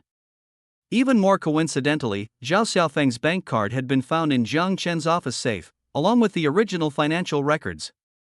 At the time, cooperating with the audit, Zhao Xiaofeng authorized the opening of the safe, which happened to reveal these crucial pieces of evidence. After Yuntian Company's downfall, Jiang Chen fled in a hurry, unable to deal with the contents in the safe, leaving it as solid evidence for Zhao Xiaofeng. With this, the truth was uncovered. The card Zhao Xiaofeng had allegedly taken was never in his possession. An investigation by the Economic Crimes Unit cleared Zhao Xiaofeng of all suspicion. The full weight of the blame fell solely on Jiang Chen. Zhao Xiaofeng felt relieved that he had pushed for the audit back then. Otherwise, this issue with the card would have been nearly impossible to explain. The next step was the task of the Economic Crimes Unit. With Yuntian Company undergoing bankruptcy and liquidation, Zhao Xiaofeng was freed of all ties to the company. Good news kept rolling in. Zhao Jie, along with her team of accomplished women, found the man who had stolen Zhao Xiaofeng's phone. Zhao Xiaofeng conveyed the lead to the Economic Crimes Unit, and Xin Lu, along with the local police precinct, apprehended the perpetrator. Interrogation revealed that the man had been hired to follow Zhao Xiaofeng, steal his phone, and impersonate him when calling Jiang Chen. With this, Zhao Xiaofeng was entirely exonerated. The focus of the investigation shifted swiftly from Zhao Xiaofeng to Jiang Chen and his mysterious backers. Xin Lu, with her professional intuition and the information provided by Zhao Xiaofeng, set her sights on Ling Yu. She believed that eventually, Ling Yu would slip up. Xin Lu clung tightly to her pursuit of Ling Yu. Confronting such a ruthless woman, one capable of turning on her own husband, she remained resolute. Upon hearing this, Zhao Xiaofeng felt elated. He could already imagine Ling Yu's expression upon learning the truth. Yet everything wasn't over. Zhao Xiaofeng, previously trapped by Yuntian Company's messes and unable to progress with his divorce, now had the moment for his ultimate counterstrike. Wasn't Ling Yu unashamedly brazen, acting as though she feared nothing? But someone had to care about such matters eventually. Zhao Xiaofeng had also discovered that the environmental company under Pengfei International was nearing its listing. If, at this time, Su Pengfei's son were involved in a scandal, what kind of trouble would it bring to Su Pengfei? Zhao Xiaofeng steeled himself and resolved to go all in, ensuring Ling Yu would have no means to retaliate. Returning to his residence, he put on gloves, cut out a few letters from newspapers, pasted them onto a paper, and then placed all the photos and videos of Ling Yu's affair with Su Tianqi into a courier package, which he sent to Su Pengfei. Su Pengfei, recognizing the familiar handwriting, hesitantly opened the package. Inside were a few cutout letters from the newspaper, scheduled upload to the internet in 3 days. Su Pengfei stared at the characters, understanding this was Zhao Xiaofeng's final ultimatum. He plugged in the USB drive. What he saw was appalling. Once made public, it would undeniably create huge headlines. He was acutely aware of the enormous trouble it would bring to the Su family if his son's affair with a married woman were exposed. Dark-faced, Su Pengfei realized his son Su Tianqi had blatantly ignored all his warnings. If he didn't take decisive action, Su Tianqi would never grasp the gravity of the matter. With Zhao Xiaofeng taking his move, Su Pengfei had no choice but to confront it head-on. He had always strongly opposed his son's involvement with Lingyu, and now, with the environmental company's listing imminent, any trouble at this critical juncture was absolutely intolerable. Su Pengfei grabbed the phone. Arrange a meeting with Lingyu for me, as soon as possible. Soft or hard measures, it had to be resolved within 3 days. An hour later, a luxury car pulled up, and Su Pengfei stepped out. Outside a private club, Su Tianqi and Lingyu were waiting. Su Pengfei glanced coldly at Su Tianqi. Useless thing. Since you're here already, come in together. Taking the lead, Su Pengfei walked in. Lingyu glanced at Su Tianqi, who reassured her, "Don't worry, I'm here for you." Though the meeting was with Lingyu, Su Tianqi didn't feel at ease leaving her to face it alone. As they sat down, Su Pengfei directly asked, "What's Zhao Xiaofeng asking for?" Lingyu quickly responded, "He wants me to leave with nothing and pay 2 million yuan in damages for emotional distress." Su Pengfei's tone was ice cold. "Agree to his terms. You only have 1 day." With that, he made to leave. Lingyu protested, "This is my business. You don't need to interfere." Su Tianqi felt nervous, knowing Lingyu had spoken impulsively but powerless to stop her. Su Pengfei froze, his expression turning darker. "Say that one more time." Lingyu gritted her teeth. "My divorce is my own affair and has nothing to do with you." Smack! Su Pengfei, furious beyond measure, slapped her across the face. "Anything that affects the Su family is my concern." Lingyu's cheek burned from the strike, filled with both grievance and rage. "What gives you the right to hit me?" She couldn't stop the tears from spilling as she stormed up to Su Pengfei, demanding an explanation. Su Tianqi hurriedly held her back, while Su Pengfei glared icily at them. "Remember, you have only 1 day. My patience is extremely limited." He turned and left. Lingyu, seething and in pain, snapped, "You just stood there and let your father hit me?" Su Tianqi was helpless. "He's my father. What could I do?" He tried to comfort Lingyu, only for her to shove him away. The imprint of the slap was glaringly visible on Lingyu's face, her lip bleeding, and her ears ringing. "You've completely disappointed me," she said bitterly. Su Tianqi softly tried to persuade her, "Don't do this. The Environmental Protection Company is about to go public. If the photos and videos are exposed, the consequences will be severe. Listen to me, agree to it first, and we'll settle the score later." Lingyu stubbornly shook her head. "You're all afraid of him, but I'm not. Yuntian Company is something I built with my own effort, and now he wants me to leave with nothing? Dream on." She brushed past Su Tianqi and stormed out, driving away. Su Tianqi chased after her to the door, but Lingyu was already out of sight. He could only sigh in frustration, not knowing what to do. Lingyu sped down the road, tears blurring her vision. She had never endured such humiliation before. She wasn't just angry about being struck but also about the indignity of Su Tianqi being too scared to even retort. Waves of despair overwhelmed her. She had once thought Su Tianqi could be her support, but at the critical moment, he proved weak and powerless. All those sweet words from before now felt like lies. Had Su Tianqi been firmer 3 years ago, standing up to Su Pengfei, she wouldn't have impulsively married Zhao Xiaofeng. 3 years had passed, but Su Tianqi remained the same. Now that Su Pengfei was pressuring her to divorce, there was no way she'd back down. The Su family was terrified of scandals being exposed, but she wasn't. She was ready to fight Zhao Xiaofeng to the bitter end. Divorce was acceptable, but walking away with nothing was impossible. Everything in their home had been earned by her. What right did Zhao Xiaofeng have to take it all? Lingyu was seething, wanting to call Zhao Xiaofeng immediately. But no matter how often she tried, the phone wouldn't connect, and she suddenly realized Zhao Xiaofeng had already blocked her. The flames of her anger burned hotter. Humiliation kept building up inside her, and the clear imprint of 5 fingers remained on her face. She felt that everything she had suffered today was Zhao Xiaofeng's doing, and she absolutely wouldn't swallow her resentment. Her car sped faster and faster as she cried and yelled, "Zhao Xiaofeng, you bastard! I won't let this go." In the heat of emotion, the car suddenly went out of control, crashing into a greenery divider and slamming into a streetlight pole. After a loud crash, the airbag deployed. Ling Yu's head was bloodied, and she passed out inside the car. Su Tianqi arrived just in time and, seeing the scene, immediately pulled over and called emergency services.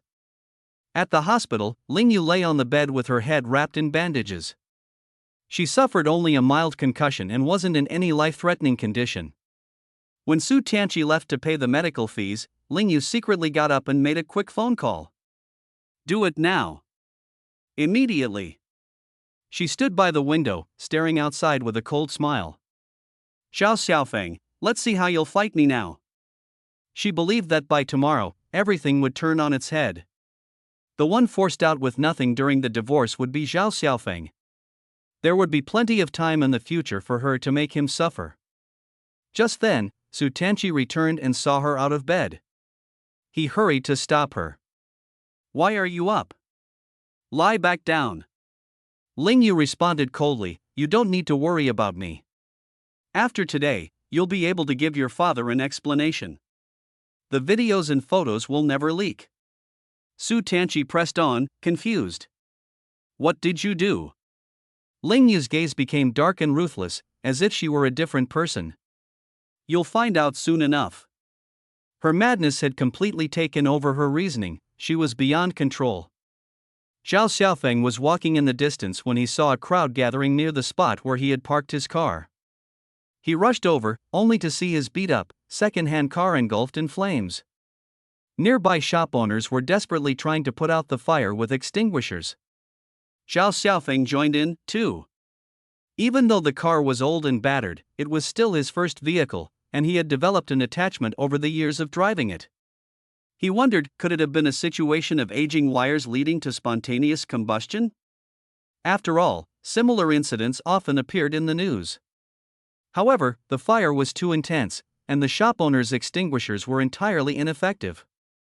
Only when the fire truck arrived was the blaze finally brought under control, though the car was now reduced to a charred framework. Fortunately, there were no other cars parked nearby. Otherwise, things could have been far worse. An initial assessment by the fire department determined that the car hadn't caught fire on its own, it had been the work of an arsonist. Zhao Xiaofeng immediately called the police, who arrived to inspect the nearby security footage.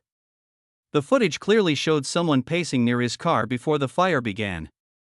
The person lingered for about a minute, even attempting to pry the car door open.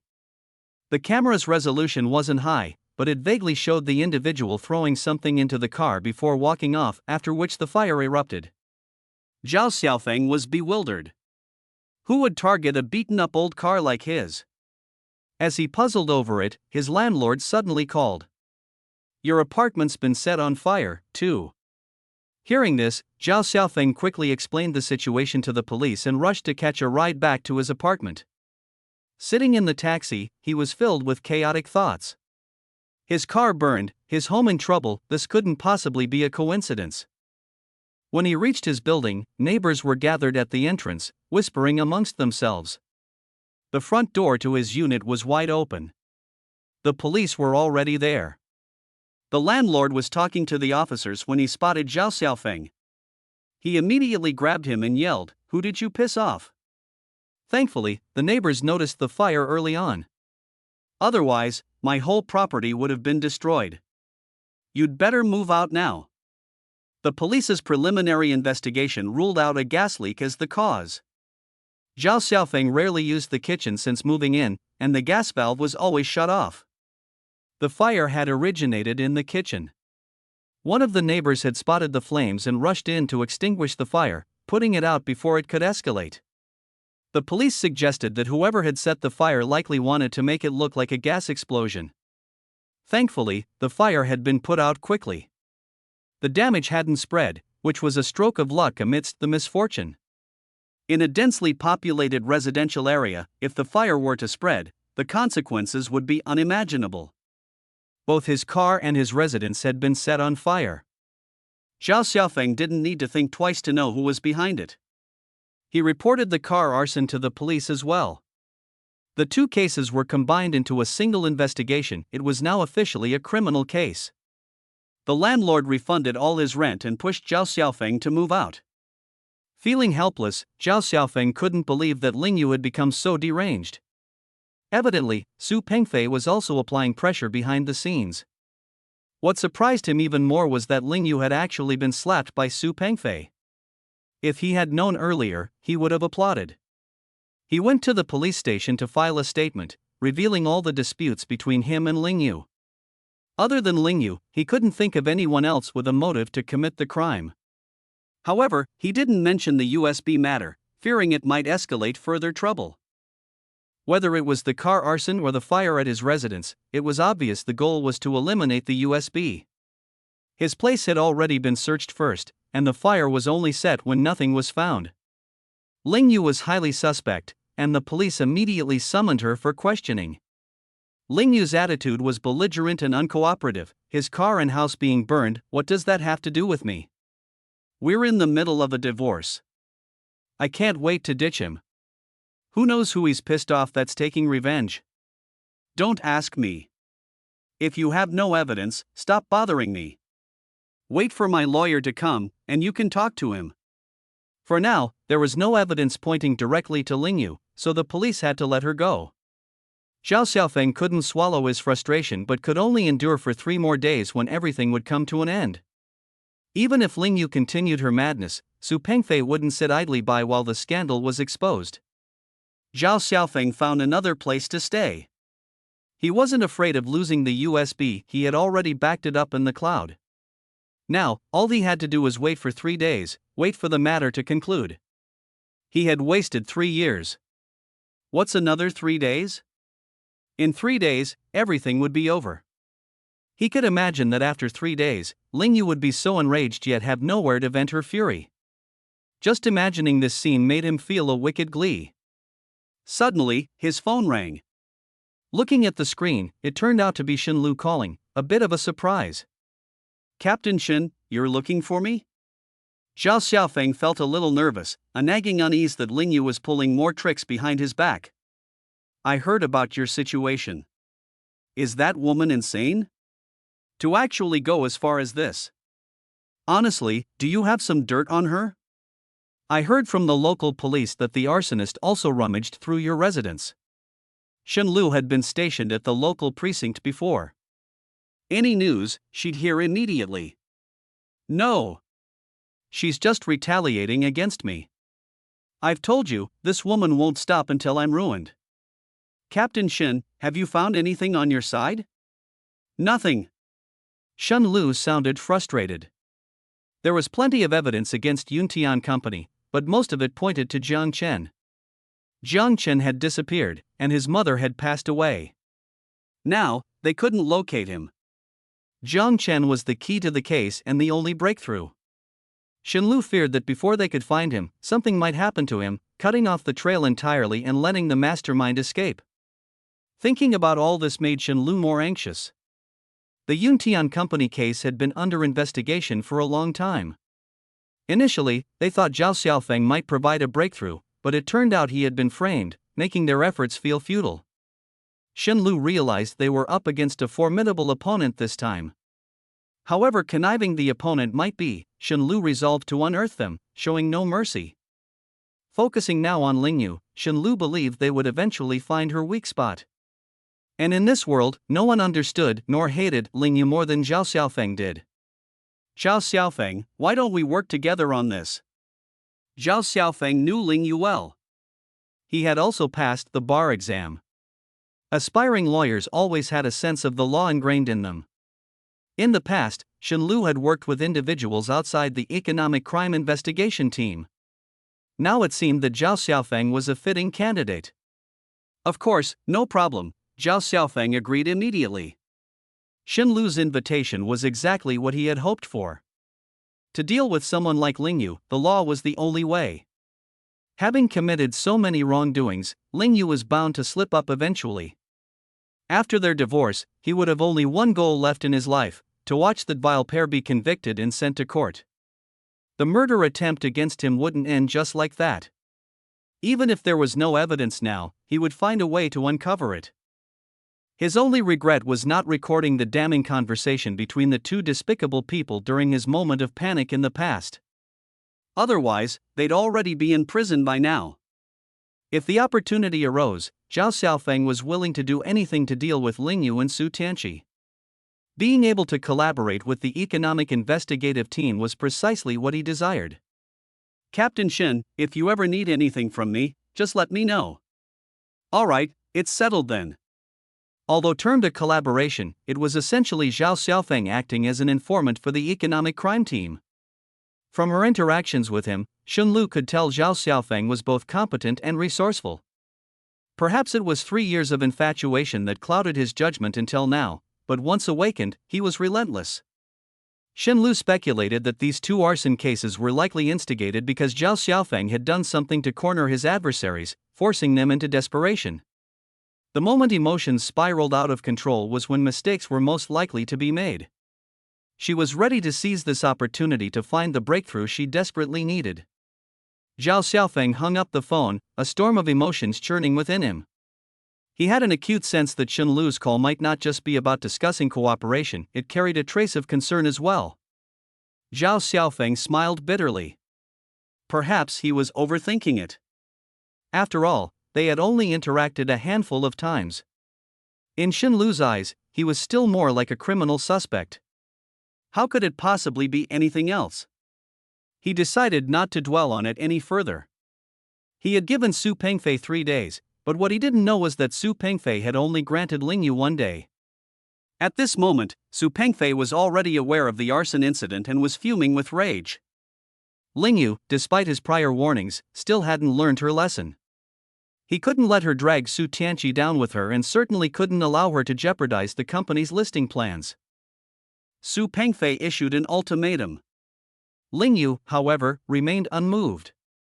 He decided it was time to teach her a lesson. He grabbed the phone and dialed a number. "Make the move." Just then, Su Tianqi walked in. Seeing his father on the phone, he was about to head upstairs when Su Pengfei called out to him. The father and son had long had conflicts over Ling Yu. Su Pengfei tore into Su Tianqi, berating him fiercely. Su Tianqi could only nod repeatedly, powerless to argue. The doctor had advised Ling Yu to stay in the hospital for observation, but she ignored the advice and had already discharged herself. With a bandage wrapped around her head, holding a glass of red wine, she leaned against the couch, her eyes fixed on her late father's photograph at home. Thinking about how her father died with his grievances unresolved twisted her heart with pain. If Zhao Xiaofeng hadn't gone back on his word, her father wouldn't have died. Ling Yu channeled all her hatred onto Zhao Xiaofeng. The Su family feared Zhao Xiaofeng, but she wasn't afraid of anything. Even if those pieces of evidence were exposed, it didn't bother her anymore. If the USB drive couldn't be found, so be it. They were heading for a divorce anyway. Now, all she could think about was how to exact revenge on Zhao Xiaofeng. Zhao Xiaofeng was infuriatingly lucky, always managing to escape unscathed from various disasters. She had thought this time, at Yuntian Company, Zhao Xiaofeng would finally meet his downfall. Yet once again, he had managed to slip away. The more she thought about it, the angrier she got, and she drank copiously. By the time she woke up, daylight had already broken. Her head throbbed, she felt dizzy, and her stomach churned uncomfortably. After a quick cleanup, she drove to the company.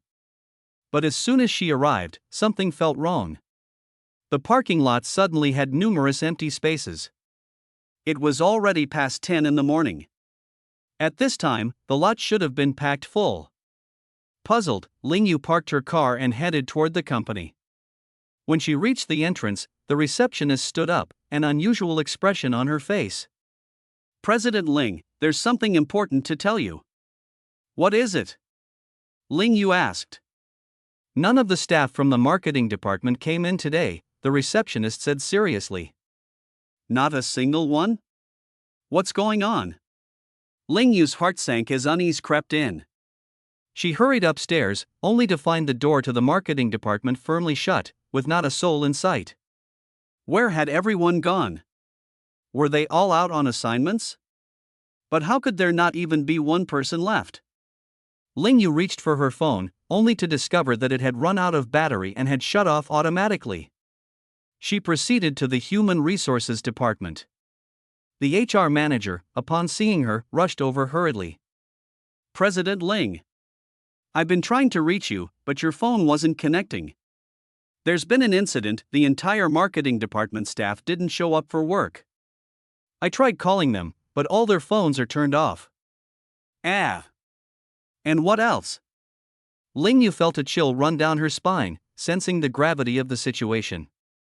The marketing department, the heart of her company, had all simultaneously vanished, and every phone was turned off. This was no coincidence. Something was terribly wrong. A number of major clients called to terminate their contracts. Ling Yu's face turned ashen. The sudden disappearance of the marketing team and the exodus of key clients, how had the company fallen into such ruin overnight? She suddenly recalled Su Pengfei's ultimatum from the previous day. Could this all be his doing? Ling Yu knew all too well that Su Pengfei was absolutely capable of such a move. That slap from before had merely been a warning. Now, the real assault had begun. "And this too, President Ling, this is my resignation letter." The HR manager handed her a letter of resignation. Ling Yu stood frozen. Before she could even process it, staff members from other departments came up one after another, each presenting their resignation letters. Judging by their expressions, the offers they had received must have been irresistible. Her hands clutching a stack of resignation letters, Ling Yu felt despair engulf her. This was the first time Ling Yu truly experienced the feeling of being deserted by everyone. No staff, no clients, all the hard work she had put into building this company. Was it really about to end like this? Was this the price of going against Su Pengfei?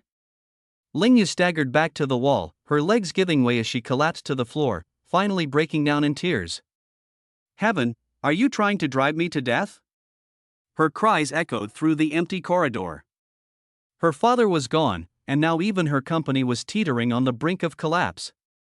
First, he went after her staff. Next, it would surely be a hostile takeover. For a giant like Pengfei International, crushing her small company was as effortless as stepping on an ant. Even though Ling Yu could care less about any leaked videos, she couldn't ignore the thought of losing her company. This was her life's work. If the company were gone, what would she do afterward? She touched her face, the lingering sting of pain an ever-present reminder of her humiliation. Against Su Pengfei, she had no strength to fight back. The consequences were beyond anything she could bear. The resignations, strewn like fallen leaves, stabbed at her heart like daggers. In the face of money, loyalty was utterly worthless. One evening, everyone in the company had been bought off. Ling Yu barely managed to get up from the floor, entered her office, and picked up the phone to call Su Tianqi. The moment the call connected, she began sobbing. "Ling Yu, what's wrong? Don't cry, just say something." Su Tianqi anxiously stomped his feet. "Your father's stabbed to my heart, it hurts too much. Where are you? I'll come to you right away." Su Tianqi hurried to the company, found it completely empty, and instantly realized what had happened. The deadline of one day had arrived. Su Pengfei had finally made his move. Su Tianqi walked into Ling Yu's office to see her disheveled, her makeup ruined by tears, looking utterly miserable. He had warned her about the consequences of resisting, but she never listened. Now, surely she understood. There's still hope, unless... No, I can't compromise with Zhao Xiaofeng, and there's no way I'm leaving empty-handed, let alone paying 2 million. I'd rather die than agree. Ling Yu shouted, but her voice sounded weak. Ling Yu, the only option now is to endure for the sake of the company. Once we have the opportunity in the future, we'll deal with Zhao Xiaofeng, Su Tianqi said, gently patting her back. Listen to me, do you really want to see the company collapse? Ling Yu cried uncontrollably, pounding on the desk, her teeth clenched in fury. I'm unwilling, I truly am. Just hold on. When the environmental company goes public, my dad won't intervene anymore. By then, I'll destroy Zhao Xiaofeng. Su Tianqi said coldly. Are we just letting her off easy? A house, a car, 2 million, compared to the company, figure out what's worth more to you. Then let's wait. Once the environmental company is listed, we'll deal with the divorce, and your dad won't care. You're still too naive. Zhao Xiaofeng gave my dad only 3 days, now, there are just 2 left. In 2 days, the photos will be leaked online. It won't only harm us, it'll also affect the environmental company's IPO. The losses will be enormous. Su Tianqi knew full well that once the news was exposed, investors would pull out, the company's stock price would plummet, and the consequences would be disastrous. It wasn't unprecedented. A company executive caught in a scandal had caused massive repercussions before, let alone the heir to Pengfei International. Su Tianqi placed a bank card on the desk. Your company urgently needs money now. There's 2 million on this card, settle it as soon as possible. Ling Yu was filled with inner turmoil. Her father had just passed away, the company was on the brink of collapse, and now Zhao Xiaofeng was about to take advantage of her. It infuriated her to the core. But she also understood that time was running out. If she hesitated further, Su Pengfei would escalate his tactics. Ling Yu clenched her teeth so tightly that her lips began to bleed. After much bitterness, she finally spat, "Fine. I'll remember this. However much he takes from me now, I'll make him pay it all back in the future. I can't step in yet, but I've already arranged a lawyer for you. Go settle this with him." Su Tianqi left, and soon, the lawyer arrived. When they tried calling Zhao Xiaofeng, they discovered she had blocked their number. The lawyer reached out, and Zhao Xiaofeng arranged to meet at the law firm. Ling Yu sat in the reception room, watching the lawyer draft the divorce agreement. Every article detailed the demands made by Zhao Xiaofeng. Signing it would mean walking away with nothing. Zhao Xiaofeng, you're ruthless. Ling Yu was consumed with hatred. Zhao Xiaofeng was late. Ling Yu, growing impatient, picked up the reception room phone and called her. What's that supposed to mean? Are you coming or not? Before she could say more, the call was abruptly disconnected. They had assumed Zhao Xiaofeng would arrive shortly, but even after 30 minutes, she was still nowhere to be seen. Ling Yu grew increasingly agitated. She stood up, walked to the window, and gripped the window frame tightly, shaking it violently, her overflowing rage having no outlet. Finally, Zhao Xiaofeng arrived. The lawyer hastily ushered her in. Without even glancing at Ling Yu, Zhao Xiaofeng immediately picked up the divorce agreement. I don't agree to the terms in this agreement. Ling Yu was livid and slammed the table. Zhao Xiaofeng, what are you up to now? Didn't you come up with these terms yourself? Zhao Xiaofeng flared up as well, tossing the agreement sheet at Ling Yu's face. Do you think I'm stupid? I told you to leave with nothing, but somehow the car and money got transferred out? Ling Yu gritted her teeth and retorted, so what exactly do you want? With a cold expression, Zhao Xiaofeng slammed a new agreement she had prepared onto the table. Sign according to the terms on this list. The list included a shared deposit of 50,000 in the company that Ling Yu had transferred over the years, the car that had already been mortgaged, the house, 2 million in emotional damages, the cost of the burned used car, and the losses from a rental property fire. Everything was charged to Ling Yu. After reading just a few lines, Ling Yu's anger boiled over. She furiously stood up and tore the agreement to shreds. Zhao Xiaofeng, dream on. I won't agree to any of this. Whatever happened to your busted car has nothing to do with me. You want to sign? Use my version. If not, forget it. Zhao Xiaofeng laughed coldly, turned around, and started to leave. The lawyer panicked and quickly tried to stop her. But Zhao Xiaofeng was utterly indifferent now. She understood clearly, in the end, Ling Yu had no choice but to comply, whether she wanted to or not. He was determined to take back everything that originally belonged to him, and this time, he wouldn't leave a single thing behind. Ling Yu appeared angry on the surface, but deep down, she was panicking. The properties listed were things she had secretly transferred away long ago, yet Zhao Xiaofeng had managed to uncover them. Though it wasn't a huge amount, she wasn't willing to give him even a penny. The lawyer pulled Zhao Xiaofeng aside and said, Mr. Zhao, we can discuss everything. Let's first negotiate with Ms. Ling. This lawyer was hired by Su Tianqi and was also the legal consultant of Su Pengfei's company.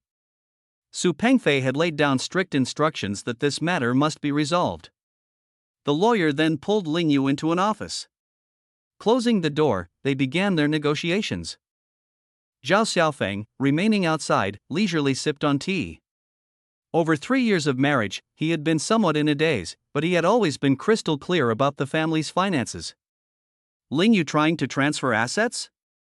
Impossible, he had blocked all her avenues long ago. Not only would the assets she transferred out be clawed back, but compensation would also be made for what had been damaged. He even recalled that old second-hand car. What a pity. Thinking back to that accident, if he hadn't narrowly escaped, Ling Yu would have long succeeded. And where would he have had the chance to see her walk away with nothing? The more Zhao Xiaofeng thought about it, the angrier he became. 3 years as husband and wife, he had given his all, but Ling Yu had plotted against him, even to the point of trying to harvest his kidney. At this thought, Zhao Xiaofeng made up his mind this divorce would make sure Ling Yu tasted the full extent of pain. Before long, Ling Yu returned with the lawyer. Ling Yu said coldly, "I acknowledge the assets, but for the car and that fire incident, I will never agree to it." She believed it was all a trap Zhao Xiaofeng had set, and agreeing to it would be akin to admitting it was true. The lawyer quickly suggested, "How about this? We don't list those two separately and instead fold them into the household savings." Ling Yu's face turned red with anger, and she was barely holding herself back. Car released from its lien, agreements signed, real estate transferred, money credited, they finally completed the divorce proceedings, marking a real end to their marriage. The lawyer rewrote the agreement once more, and neither party had objections.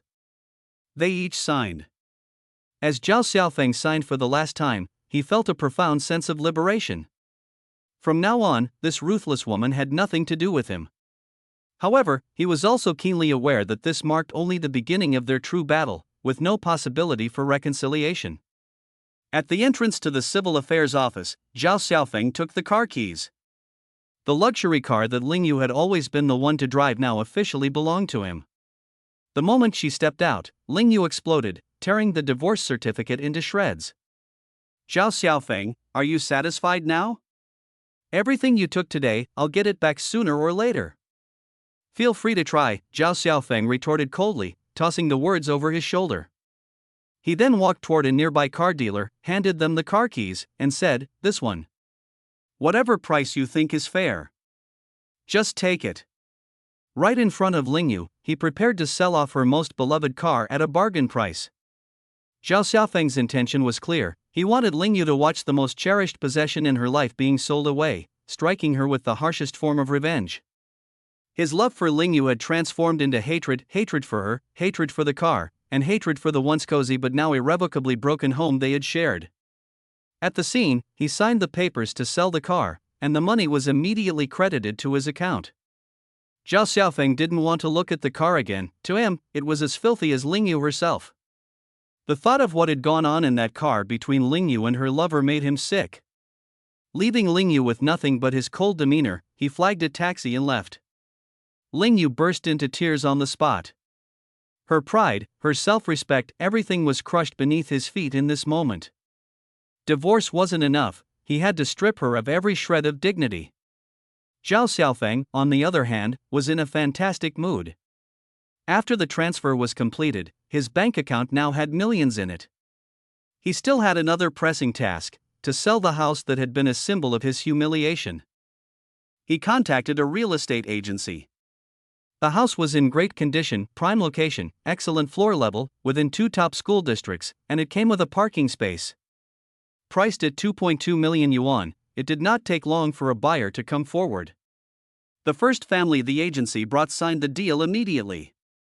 Thinking back to when he first bought this house, it was meant to provide convenience for their future children's education. But over the 3 years of their marriage, Ling Yu had never planned to stay with him for the long haul, let alone have kids with him. This realization filled Zhao Xiaofeng with rage, making him feel that those 3 years had been nothing but a scam. To Zhao Xiaofeng, all of it had been a cruel, surreal nightmare. Now, the nightmare was finally over. He signed the papers and sold the house without the slightest bit of reluctance. His bank balance kept climbing. After getting divorced, he suddenly found himself with millions in savings. Zhao Xiaofeng had never been this wealthy before, and knowing that Ling Yu would be heartbroken made him feel this was the ultimate revenge against her. Zhao Xiaofeng went to inspect a nearly unused marital home. The previous newlywed owners had moved to Shanghai to pursue their dreams, leaving the 3-bedroom, 2-living-room, 2-bathroom apartment vacant for over a year. It was ready to be lived in, and Zhao Xiaofeng liked it on the spot, paying for it in full. Now that he finally had a place he could truly call his own, Zhao Xiaofeng felt like his life was starting anew. However, there was another matter he needed to address urgently. His sister had been unemployed for some time, and he had to figure out a solution to help her. Zhao Xiaofeng thought of Shen Lu and went to find her. Shen Lu, ever straightforward, made a single phone call and arranged a job for his sister. To express his gratitude for Shen Lu's help and her trust in him throughout the entire ordeal, Zhao Xiaofeng offered to take her out for a meal. The meal was nearly finished, and Shen Lu seemed like she had something to say. She hesitated for a moment before speaking. "There's a case that might need your help." "Didn't you just pass the bar exam? It's the perfect time to look for a law firm to intern at. I can arrange for you to go there and collect some clues for me while you're at it." This was a win-win situation. Zhao Xiaofeng could both intern and help Shen Lu, so he agreed without hesitation. Shen Lu was delighted, and the way she looked at Zhao Xiaofeng seemed a bit different. When Shen Lu first met Zhao Xiaofeng, she had some prejudices against him.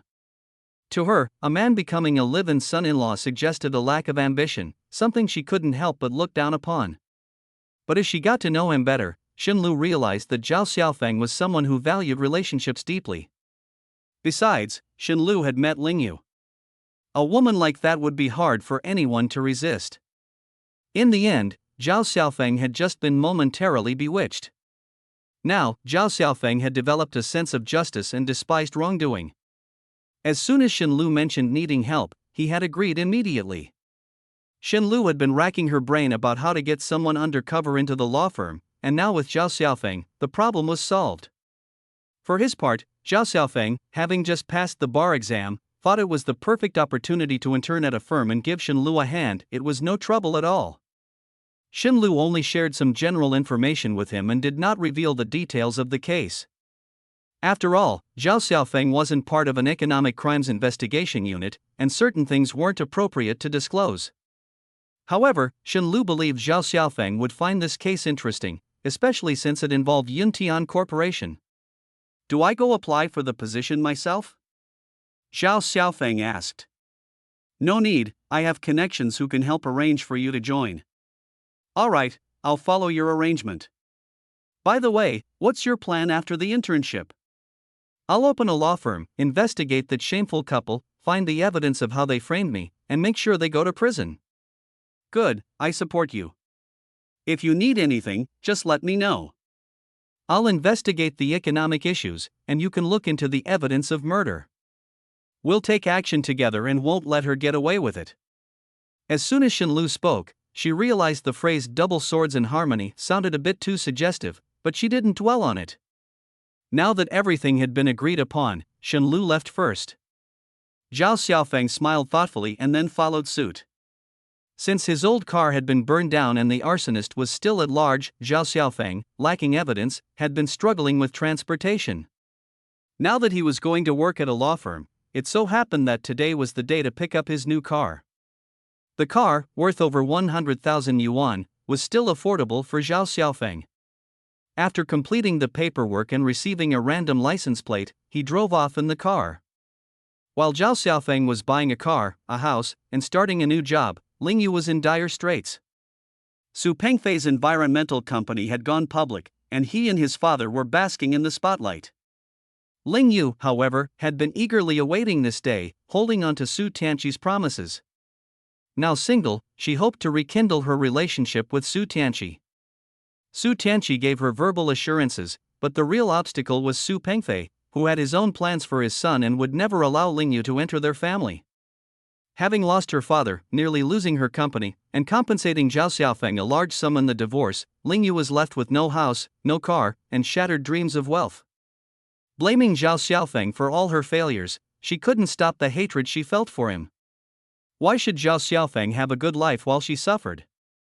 Buying houses and cars, all with her money. Every yuan he took, she vowed to make him give back. If her life wasn't going smoothly, Zhao Xiaofeng's wouldn't either. Ling Yu called Su Tianqi repeatedly, and though the call went through, he wouldn't answer, which infuriated her. Unbeknownst to him, Ling Yu had long since planted a tracking device in his car and now saw that it was parked at a nearby five-star hotel. Making several more calls, Su Tianqi finally answered. "Where are you?" Ling Yu asked through gritted teeth. "I'm in a meeting at the office." Su Tianqi replied while walking out of the hotel. "I'll talk to you later." Before Ling Yu could say another word, he hung up the call. Just then, Ling Yu saw Su Tianqi appear with a young woman. Her face darkened with rage as she jumped out of her car and stormed over. "Weren't you supposed to be in a meeting? Having a meeting with this vixen, I suppose?" "Tianqi, let me explain." Su Tianqi hadn't expected Ling Yu to show up so suddenly. "You shameless slut! I'll tear you apart." Ling Yu lunged forward to grab the woman, who turned pale with fear. Su Tianqi hurriedly tried to hold Ling Yu back but failed to stop her. Ling Yu managed to grab the woman's hair and screamed, "You little tramp! How dare you seduce my man? Enough!" Su Pengfei's voice boomed as he sternly reprimanded. Startled, Ling Yu immediately let go. Remembering the harsh slap she had received from Su Pengfei the last time, her heart was filled with dread. She hadn't expected Su Pengfei to be there as well. Looking at the chaotic scene in front of him, Su Pengfei was so disgusted he could barely speak. He thought his son had brought disgrace to the family by getting tangled up with such a deranged woman. At this moment, beside Su Pengfei stood a man in his 50s, his face dark as he said, "Old Su, what on earth is going on? You need to give me an explanation.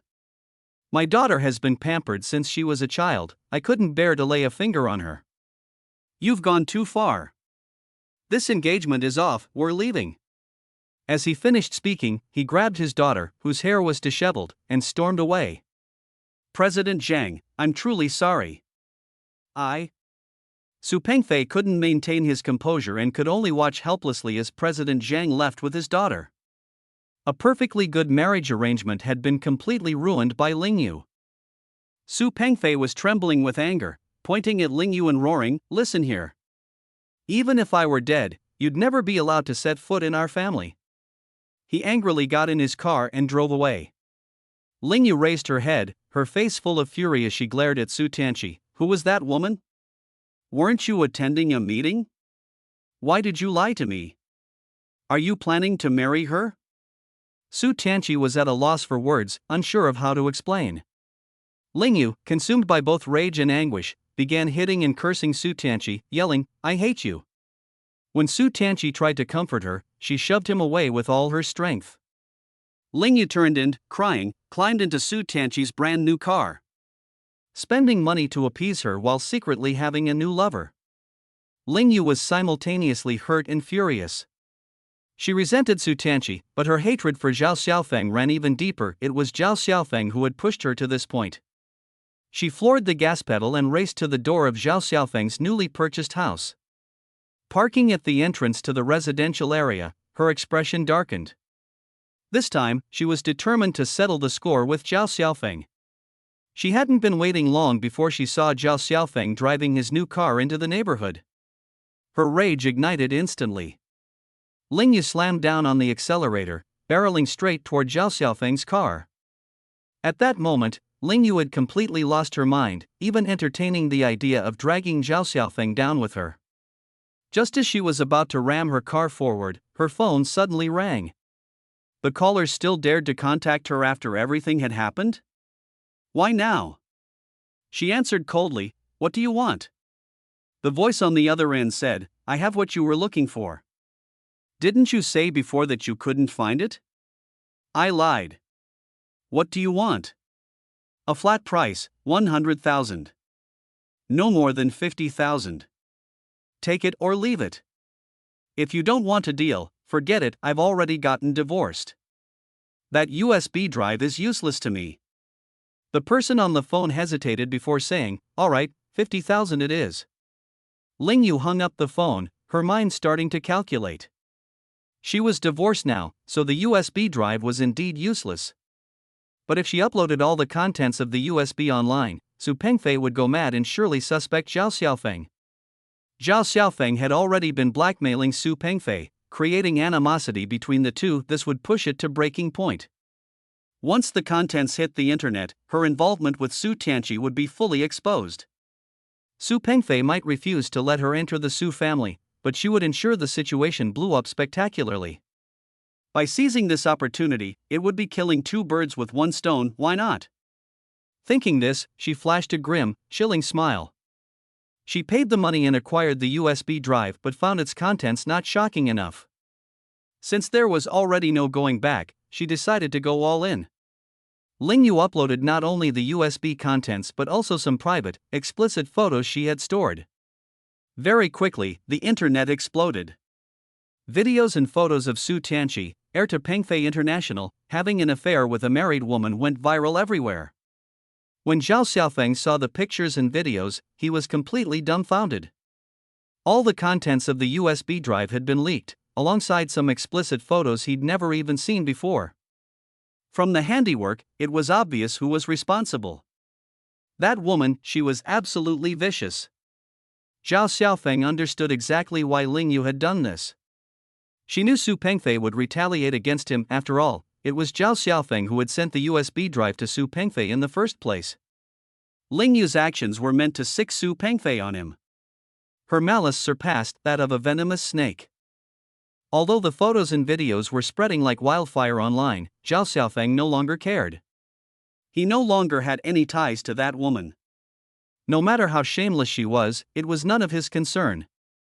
The woman he had once loved deeply now seemed contemptible and not worth any sentiment. He genuinely regretted wasting his feelings on someone like her. Zhao Xiaoli had also seen the content and cursed, absolutely shameless. Back when her brother insisted on divorce, she hadn't asked too many questions, but now she understood just how disgusting the reasons were. Xiaofeng, it's all in the past now. Don't worry about it. Don't worry, sis. In my heart, that kind of person has long been dead. Good. Move on and don't think about her anymore. Start fresh. You're still young, and you've passed the bar exam. The future is bright. Zhao Xiaofeng smiled faintly. Not only did he want to pursue his career ambitions, but he also wanted those two scoundrels to face the punishment they deserved. The night of the fire that had consumed his rental home, Zhao Xiaofeng had checked the USB and confirmed nothing was missing. Could it have been copied? Or had someone deliberately set the fire to cover something up? He didn't care to think too deeply about these questions. They had nothing to do with him anymore, and he didn't want to be involved. Suddenly, there was the sound of violent knocking at the door. Zhao Xiaofeng walked over and opened it, only to find Ling Yu standing there, seething with rage. The moment she saw him, she spat venomously. Zhao Xiaofeng, you're despicable. You've got the house, the car, the money, and I left with nothing. Yet you still uploaded those photos online? You're utterly shameless. Zhao Xiaofeng laughed in anger, astonished by how thick-skinned some people could be. Clearly, she had orchestrated everything herself, yet now she came demanding justice. His face darkened as he said coldly, "You're not welcome here, get out." With that, he slammed the door shut. His heart was ablaze with fury. When people become shameless, they are truly unstoppable. Ling Yu must have come to stir up trouble deliberately, putting on a show for Su Pengfei and his son. Fortunately, she did not persist and finally quietened down. Are you okay? Zhao Xiaoli asked nervously. I'm fine, sis. You should head to work. Suddenly, the doorbell rang again. Zhao Xiaofeng opened the door, storming with anger, ready to lash out, when he saw two policemen standing on the threshold. Are you Zhao Xiaofeng? Please come with us. Ling Yu had called the police. These two officers had come to question him specifically. This woman was truly ruthless, her schemes relentless, one after another. His sister looked at him with a face full of panic. Zhao Xiaofeng barely managed to muster a smile, then left with the officers. He wasn't afraid deep down, knowing he had done nothing wrong and had nothing to hide from an investigation. But now, he was the prime suspect. The police were merely following protocol. It wasn't me. I have no reason to do something like that. I've already divorced her, and she left with nothing. She's taken everything due to her actions. What purpose would this have for me? It's simple revenge, perhaps. Since Ling Yu had reported him, the police were bound to investigate thoroughly. Zhao Xiaofeng knew that this matter wouldn't be easy to explain. The police were only suspicious now and didn't yet have direct evidence against him. He had initially thought Ling Yu's plan was simply to frame him so Su Pengfei could hold a grudge and deal with him. It was only now he realized how meticulous and ruthless she really was, every step carefully calculated. These photos, you sent them to Ling Yu, correct? Zhao Xiaofeng nodded. At the time, I found out she was cheating. I was furious and wanted a divorce, so I sent the photos. These photos are actually screenshots from a video. And the ones circulating online originate from the exact same video. Zhao Xiaofeng felt a pang of regret. He hadn't considered that Ling Yu would turn over the photos to the police, complicating things further. Also, we checked your cloud storage. It contains the very same videos and photos that are circulating online. How do you explain that? None of these were posted by me. They were all done by Ling Yu herself. She's trying to pin the blame on me. We're investigating thoroughly. Cooperating with the investigation and withholding information lead to very different outcomes. Think carefully before answering. Zhao Xiaofeng understood the gravity of the situation. Proving his innocence would be no easy task. Many of the videos and photos circulating online, I've never seen before. Those were clearly filmed by Ling Yu herself, and now she's crying wolf. He knew he had to remain calm and approach this rationally to find a way to clear his name. At that moment, the door opened, and a police officer stepped in, whispering something to the others in the room. Shortly after, the officers left. Not long after, a beautiful policewoman in uniform walked into the room. Zhao Xiaofeng sighed. Do you believe me? If I didn't believe you, I wouldn't have come. Tell me if there's anything I can do to help. Xin Lu's expression was solemn. Ling Yu was indeed restless, stirring up such a big mess. Recently, I've been investigating a case surrounding Yun Tian Corporation and found that she had become a key figure. I began paying more attention to her. Ever since the divorce, her life hadn't been smooth. From Xin Lu's perspective, the one who stood to benefit most from this situation was Ling Yu. By pressuring Su Tianqi to compromise and sowing hatred from Su Pengfei toward Zhao Xiaofeng, she could shift the blame entirely to Zhao Xiaofeng. Precisely because Xin Lu had come to this conclusion, she was willing to trust Zhao Xiaofeng. For Zhao Xiaofeng, this incident only brought shame, exposing to everyone that he had a disgraceful ex-wife, with no other gains. He would never do something so foolish. Yet now, proving his innocence was extremely difficult. Ling Yu was ruthless and thorough, leaving no loose ends while exerting relentless pressure, making her hard to deal with. Until now, they still hadn't managed to establish a direct link between Ling Yu and Yun Tian Corporation. Zhao Xiaofeng felt wrongly accused, but couldn't articulate his innocence. The videos and photos circulating online, as well as the evidence sent to Ling Yu, put him in a bad position. He shook his head. While the police lacked sufficient evidence for formal accusations, he also could not prove his own innocence. Here's the timestamp of the upload. Think carefully, where were you during that period? Xin Lu wanted to help him. Although not closely acquainted, Zhao Xiaofeng had once assisted her, and she didn't want him to take the fall for something he didn't do. Uploading those videos and photos online was against the law. If Zhao Xiaofeng were convicted, his future would be ruined. Ling Yu's ruthlessness was unimaginable. Even after the divorce, she wouldn't let him off the hook. Zhao Xiaofeng checked the timing. At that moment, he seemed to recall being on the road, driving. Yet even so, that couldn't prove he wasn't the one who uploaded the content. Was he really going to continue being falsely accused by Ling Yu? Think carefully again. Any clue, no matter how small, could help. Tell me, and I'll try to come up with a plan. Ling Yu had struck again and again, yet Zhao Xiaofeng had managed to resolve her schemes before. But this time, could he escape unscathed again? As Xin Lu walked out, she coincidentally ran into Ling Yu, who had just finished giving her statement. Ling Yu's eyes were red and puffy, as if she'd been crying. Her acting skills were truly remarkable. Exactly because Xin Lu was well aware of Ling Yu's character, she believed Zhao Xiaofeng. Ling Yu wiped her eyes and pretended to be surprised. Captain Xin, aren't you from the Economic Crime Investigation team? Since when did you start handling cases like this? Ms. Ling, let's be lenient where we can. You're already divorced, there's no need to be so ruthless. Oh my, is Captain Xin pleading on Zhao Xiaofeng's behalf? What's your relationship?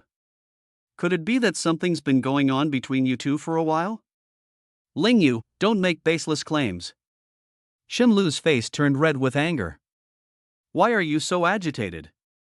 If you two are really together, it's not a big deal. He's single anyway. Ling Yu smirked mockingly. You're shameless.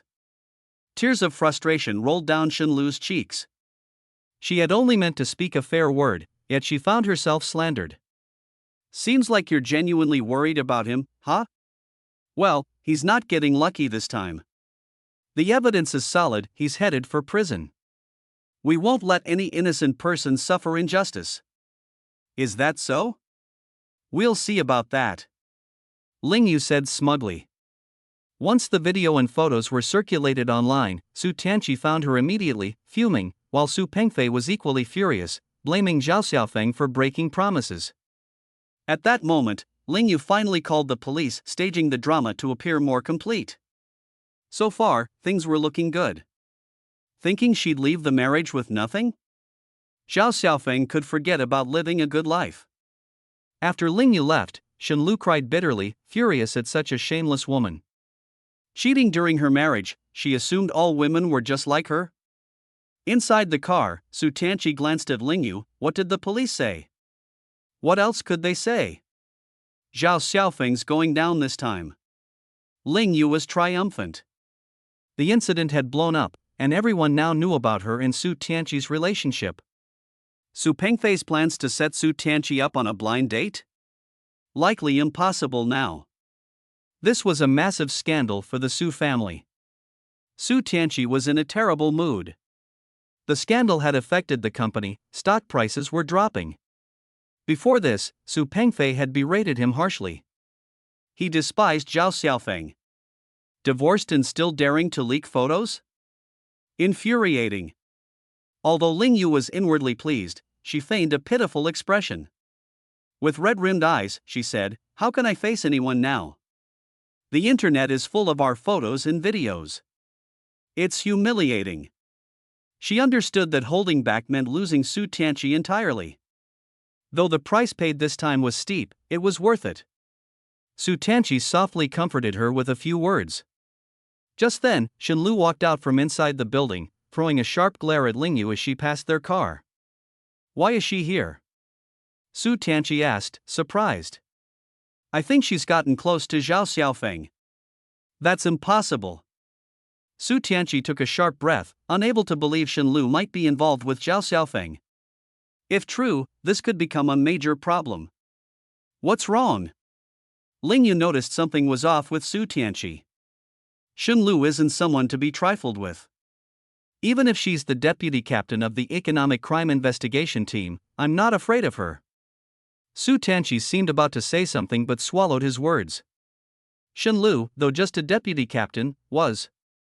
Ling Yu started to press further, but Su Tianqi had already started the car and driven away. As they reached the entrance, they were instantly surrounded by a crowd of reporters. Flashbulbs went off non-stop. Su Tianqi quickly covered his face. Ling Yu covered hers too, but deliberately delayed her movements, allowing the reporters ample time to capture their shots. As long as the topic remained hot, her relationship with Su Tianqi would remain secure. This time, that slap from Su Pengfei hadn't been in vain. It was a profitable return strike against the Su family. Su Tianqi barely managed to squeeze out of the reporters' throng. The commotion hadn't died down, and there was no telling how long it would last. Entertainment media thrived on stories like this, especially given Su Tianqi's status as the heir to Pengfei International. At a red light, the car came to a halt. Su Tianqi thought for a moment, then turned to Lingyu. "Those photos of Zhao Xiaofeng, where did they come from? Do you think he knows about that accident incident we've been working on?" Having come to this realization, cold sweat ran down Su Tianqi's back. A chill swept through Su Tianqi as he stared at several intimate photos from the bedroom. Though there was no accompanying video, the images were enough to strike fear into him. He questioned whether Zhao Xiaofeng might have installed surveillance inside the bedroom. If that were the case, wouldn't their entire plan to orchestrate an accident against Zhao Xiaofeng be fully exposed? The more he thought, the more terrified he became. A plan he believed was airtight had been easily dodged by Zhao Xiaofeng. Could it be that Zhao Xiaofeng had known their intentions all along? If he managed to capture those photos, there's no doubt he knows about our scheme. It's all over now, Su Tianqi said, despair in his voice. Lingyu watched Su Tianqi tremble in fear and felt a moment of softness. But she couldn't admit to Su Tianqi that the bedroom photos had been taken by her. Initially, she had only kept those as leverage. Who'd have thought they'd become so useful now? She knew that if Su Tianqi discovered the truth, their relationship would implode. He probably doesn't know. If he truly knew our plan, he would have called the police by now. Even if he does know, he has no evidence, calling the police won't help him, Lingyu replied, continuing her act. She had guessed correctly. Zhao Xiaofeng had indeed sensed their conspiracy but lacked the concrete evidence to act.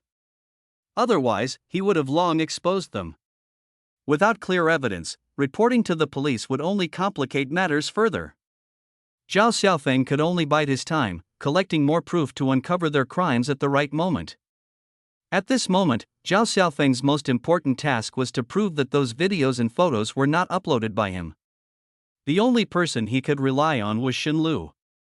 Xin Lu asked someone to check the surveillance footage from that day. Based on Zhao Xiaofeng's movement route, they calculated the corresponding times and focused on locating specific recordings. The city was now filled with high-definition cameras, which likely captured Zhao Xiaofeng's movements. "Captain Shen, we found a traffic violation around the time you mentioned an illegal lane change." "There's a photo." Shen Lu leaned over to look. The photo was very clear, with a timestamp on it that nearly matched the time when the content was uploaded online. Shen Lu was overjoyed. Zhao Xiaofeng was truly lucky this time. Trusting him had proven to be the right decision. Continuing the investigation along the set route and timeline, they found surveillance footage showing that Zhao Xiaofeng hadn't used his phone during that time. Additionally, the data transmission method identified by the police required a wired connection, which Zhao Xiaofeng didn't have access to. When Zhao Xiaofeng came out, he saw Xin Lu standing far ahead by a car. The setting sun painted her face with a warm glow, as if she had just stepped out of a painting. Every time he found himself in a crisis, it was Xin Lu who saved him. This gratitude in Zhao Xiaofeng's heart was overwhelming, unmatched by anything he could offer in return. Moved, he walked up to Xin Lu, his heart brimming with gratitude, and simply said, "Thank you." In that moment, silence spoke louder than words. Xin Lu smiled and said, "Get in the car. I'll take you home." Zhao Xiaofeng got in the car. It was his first time riding in Xin Lu's personal vehicle. There was a faint fragrance inside, the same subtle scent that she carried with her. Although the police can't completely rule you out as a suspect yet, there's currently no evidence pointing towards you. For now, you're safe, Xin Lu said warmly, genuinely happy for him. Since her childhood, she had dreamed of becoming a police officer, and now that she had achieved that dream, she took immense pride in her work combating crime. Zhao Xiaofeng's gratitude was immeasurable. Not only was Xin Lu beautiful, but she was also incredibly kind, helping him time and again during the most critical moments. He didn't know how he could ever repay this debt. "Let me treat you to dinner," he offered. Xin Lu was just about to agree when her phone rang. It was a call from the Economic Crime Investigation Unit. "All right, I understand. I'll head back immediately," Xin Lu said, hanging up with an apologetic smile. "Sorry, I can't join you for dinner right now." We've got new information on Jiang Chen. That's great. If you catch Jiang Chen, the case with Yuntian Corporation will finally be cleared up. As the car rolled to a stop ahead, Zhao Xiaofeng stepped out and waved his hand in farewell. Shen Lu drove off. In the rearview mirror, Zhao Xiaofeng's figure slowly grew distant. Shen Lu withdrew her gaze and focused on the road ahead. The new lead revealed that Jiang Chen's credit card had just been used for a purchase. Shen Lu rushed to the Economic Crime Investigation Unit and walked into the conference room. "What's the situation now?" she asked. Jiang Chen's credit card was swiped for 1,500 yuan at In-Time Department Store. Our people are already there. By the timeline, the investigators should have already arrived at In-Time Department Store by now. After waiting a while, new information finally arrived.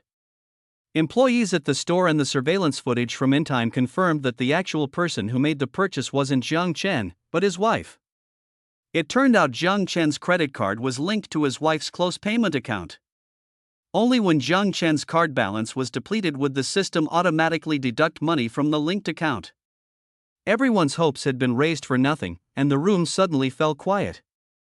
Jiang Chen was their only lead to investigating Yuntian Corporation. To uncover the mastermind, they had to find him first. Shen Lu had been pursuing Jiang Chen and Ling Yu for a long time and had come to fully realize Ling Yu's cunning nature. This woman, when she wanted something done, was capable of anything. But despite committing countless crimes, she had left behind no evidence whatsoever. Only now did Shen Lu truly understand the formidable opponent she was up against. Ordinarily, a criminal would leave behind some trace of their misdeeds. But this Ling Yu seemed to be entirely above suspicion. Shen Lu had tried to pin her hopes on the fact that Ling Yu and Su Tianqi had colluded to frame and nearly kill Zhao Xiaofeng. She had even carefully examined the surveillance footage from the crime scene, only to come up with nothing. No wonder Zhao Xiaofeng once said reporting the case wouldn't help. Never before had Shen Lu felt such defeat. But she wasn't one to give up easily. "Let's keep going. Keep a tight watch on Jiang Chen's wife. I refuse to believe Jiang Chen can stay hidden forever." The last time they staked out the hospital and checked the area's surveillance, they had come within 500 meters of catching Jiang Chen. If they had acted sooner, he might already be behind bars. Economic crimes, unlike criminal cases, were notoriously difficult to collect evidence for and secure convictions. Even international pursuits were challenging. There had been a previous case where all the evidence was sound, but the criminal fled the country, taking 3 years to finally apprehend. Shen Lu knew clearly that this time, she was facing a particularly formidable opponent. Even if Ling Yu was pinpointed, without evidence, there was nothing they could do. She walked to the window, staring out with a firm gaze. "Ling Yu," she thought, "just wait. I won't let you get away, ****.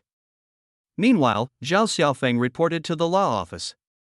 Dressed in a professional suit, his good looks were further accentuated. With his height of 1.85 meters and toned physique, he exuded a magnetic presence as he stepped into the bustling office building, catching the attention of many passers-by. The law firm was located on the 15th floor of an office building, occupying the entire level. It was the largest firm in Fengjiang and a dream internship destination for many law students. The ideal was beautiful, but the reality was a bit harsh. Zhao Xiaofeng had planned to make a name for himself, but after nearly a month of working there, all he had been assigned to were trivial, mundane tasks. He hadn't even gotten close to touching case files. There were several other intern lawyers in the same boat, one of them had been stuck doing errands for 3 months already. The lawyers at the firm always seemed extremely busy, barely having time to exchange greetings with anyone. Zhao Xiaofeng didn't want to spend his days idling here, nor could he afford to slack off. He still had that unresolved injustice weighing on his mind. At that moment, the phone on his desk rang, and Zhao Xiaofeng quickly picked it up. "This is Chen Kai. Who are you?" "I'm Zhao Xiaofeng, an intern lawyer." Chen Kai was the busiest civil lawyer at the firm, overwhelmed with cases and highly valued by the boss. "Go to my office. There's a file folder on the desk. Deliver it to the intermediate court immediately, this is urgent." Before Zhao Xiaofeng could respond, the line went dead. He promptly went to Chen Kai's office, grabbed the file folder, and headed to the court with the firm's driver, Master Zhang. On the way, while chatting with Master Zhang, Zhao Xiaofeng learned that climbing the ranks at this firm had its tricks. Intern lawyers were not allowed to handle cases independently but could assist other lawyers if they managed to bring in clients on their own. This was a revelation for Zhao Xiaofeng. However, he was just a newcomer. Where could he even find clients? For the past month, he had felt completely clueless. Now that he finally had an inkling of a direction to pursue, he still didn't know where to start. As he debated whether to call Shen Lu for help, a woman's voice interrupted his thoughts. "Hey! It's you? Why are you here?" Zhao Xiaofeng looked up and saw the Maserati driving beauty, Su Qian. Beside her stood an elegant woman with a refined demeanor. "I'm an intern lawyer here," he replied. "What a coincidence! My cousin wants a divorce, can you help?" Overjoyed, Zhao Xiaofeng eagerly invited them to the meeting room. The woman driving the Maserati was Su Qian, and the elegant lady was her cousin, Zhang Qing. Though he lacked experience in taking on cases, Zhao Xiaofeng was familiar with the basic processes. Over time, while handling chores, he had secretly picked up a lot. Zhang Qing consulted him thoroughly about the divorce. She suspected her husband of infidelity but lacked evidence. She wanted Zhao Xiaofeng to help gather proof, ideally ensuring her husband would leave the marriage with nothing. As Zhang Qing explained, Zhao Xiaofeng felt increasingly confident. In this area, he considered himself something of a specialist. After sending off Su Qian and Zhang Qing, Zhao Xiaofeng was both excited and proud. It seemed he might become the first intern at the firm to take on a case within just a month of starting. Downstairs, Zhang Qing asked skeptically, "Are you sure this guy is capable? He doesn't seem very experienced. I don't want him messing up my case."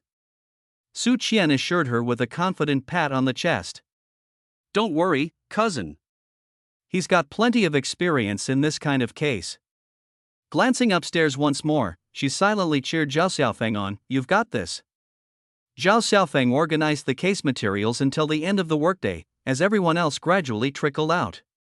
Just then, Chen Kai returned, his face slightly flushed from drinking. "Lawyer Chen, I just took on a case and want to learn from you. What do you think?" Zhao Xiaofeng handed over the materials. Chen Kai already had a good impression of him, especially given how he had handled delivering the file earlier. Skimming through the materials, Chen Kai nodded approvingly. "You're not bad, definitely the most ambitious intern we've got. I just finished a case, so let's work on this divorce case together." Zhao Xiaofeng felt ecstatic. To be able to learn alongside the firm's top civil lawyer was a golden opportunity. "I'm available tomorrow morning. Set up a meeting with the client so we can discuss it properly," Chen Kai said, his eyes filled with approval. Zhao Xiaofeng reminded him of his younger self, no background connections, building everything through hard work. After leaving the firm, Zhao Xiaofeng immediately contacted Zhang Qing and introduced her to Zhang Jia. Their firm alone wouldn't be enough. If Zhang Jia could obtain evidence of Zhang Qing's husband's infidelity, the case would become much easier. Zhao Xiaofeng had complete confidence in Zhang Jia's team. They were bound to get the evidence. This was his first civil case and marked his first real chance to learn. Finally, he was no longer relegated to grunt work. Even the interns who had started before him were envious. While his romantic life might have been a failure, his career was finally showing promise. After 3 years of uncertainty, Zhao Xiaofeng felt he had regained a sense of purpose. The person happiest about his progress was Zhao Xiaoli. Her brother was no longer a live-in son-in-law after the divorce and had potential to become a lawyer. She felt reassured that their parents, watching from above, would be proud. The next morning, Su Qian and Zhang Qing arrived at the law firm as agreed. Zhao Xiaofeng warmly welcomed them and made introductions. The case would be led by Chen Kai, with Zhao Xiaofeng assisting. Before their arrival, Zhao Xiaofeng had already discussed his ideas with Chen Kai. The lawyer now held him in even higher regard. Though Zhao Xiaofeng had plenty of experience in similar matters, he chose not to disclose this to Chen Kai. Chen Kai highly approved of Zhao Xiaofeng's plan and even encouraged him to communicate more with the client.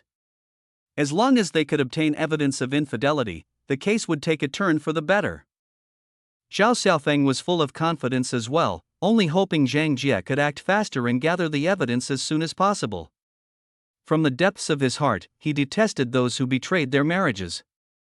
Regardless of gender, they did not deserve the sanctity of marriage. He was determined to help Zhang Qing seek justice. Zhao Xiaofeng felt that he had wasted the past 3 years of his life and now resolved to make up for it through his own efforts. This was the first case he'd taken on, and it was also the starting point of his new life. He was determined to draw a clear line between himself and the past, using his own abilities to fight to the bitter end with that despicable pair. He had made a firm resolution that, one day, Ling Yu would pay the price for everything she had done. A new life and a new beginning. Zhao Xiaofeng was filled with hope for the future.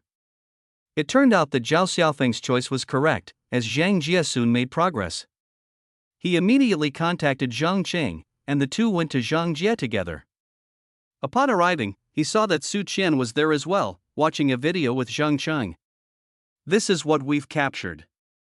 These past few days, your husband has been coming to this location almost daily, sometimes only staying for an hour, while other times lingering until late," Zhang Jie explained as she played the video. Zhang Qing exploded in anger upon watching it, cursing her husband. Zhao Xiaofeng completely understood Zhang Qing's rage. When he had discovered his own spouse was unfaithful, he too had been trembling with fury. Some people simply did not understand the responsibilities of marriage. They insisted on getting married, only to end up hurting others in the process. "We don't have enough evidence yet, but based on my experience, your husband most likely has someone else outside.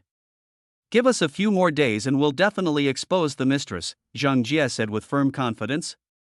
The efficiency of her work was indeed impressive. Starting with the little information Zhang Qing provided, she had already uncovered this much. It likely wouldn't take long to gather irrefutable evidence. Zhao Xiaofeng could see that while Zhang Qing was furious, she was actually even more heartbroken. No one wins in a divorce.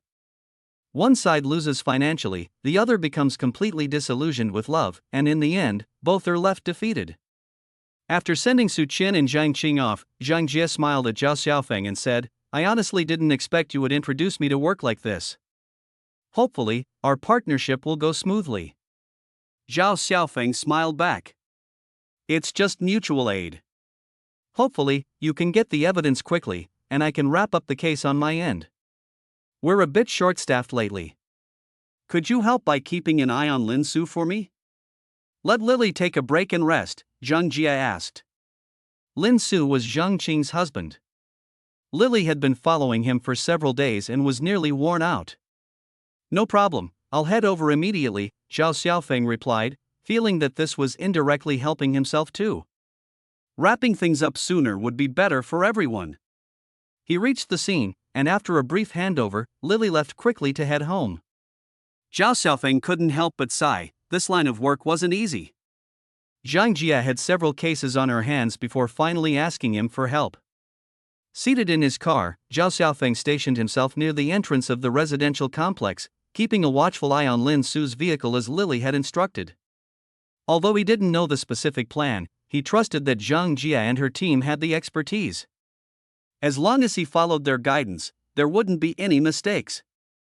Before leaving, Lily had reminded him that if Lin Su went home that day, there likely wouldn't be any new evidence.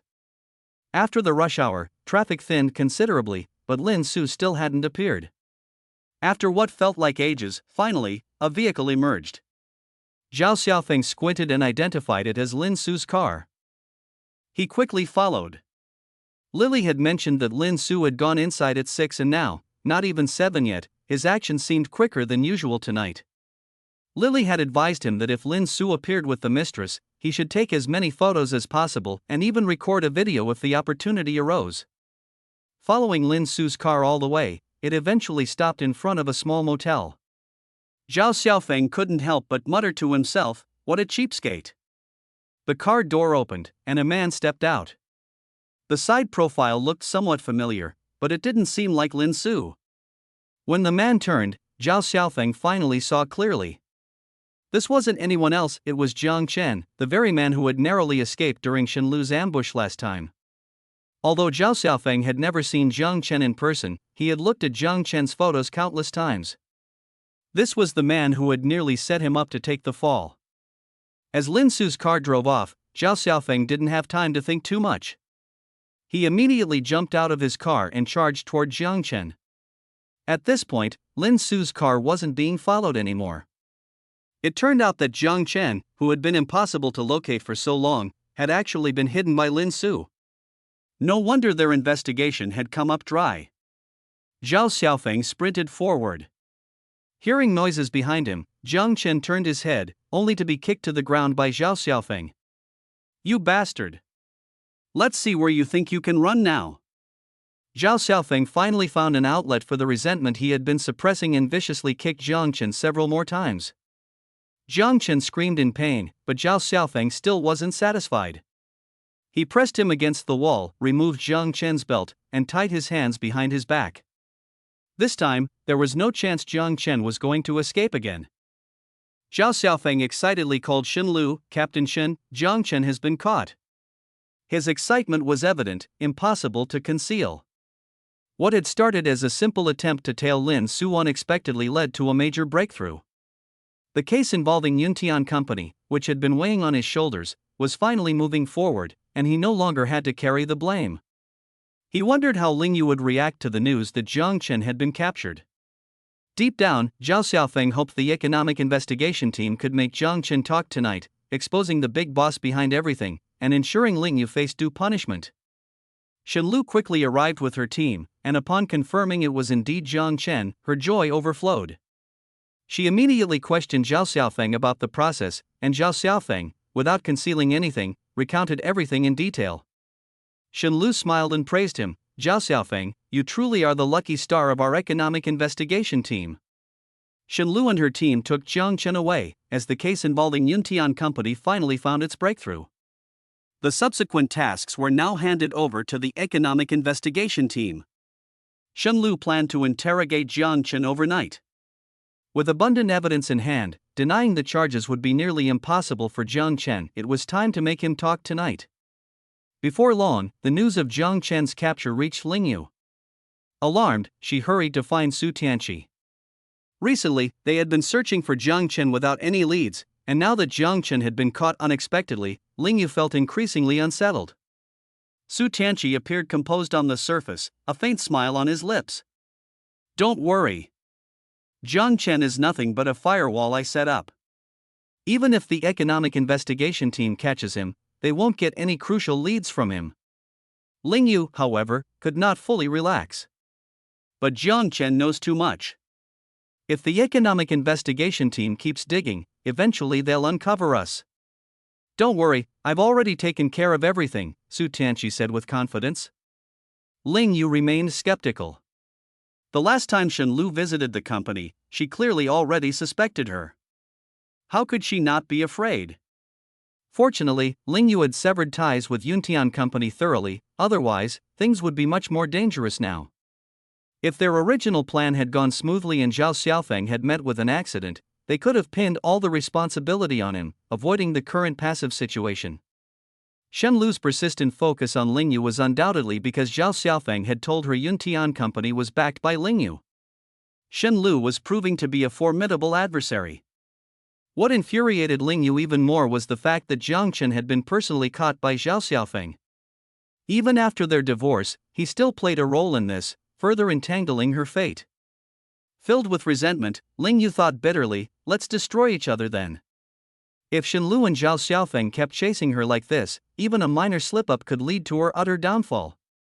Ling Yu glanced at Su Tianqi, who, surprisingly, also seemed momentarily stunned. He noticed her fear but instead smiled casually and said, "I know what you're worried about. Even if things really go south, I have contingency plans.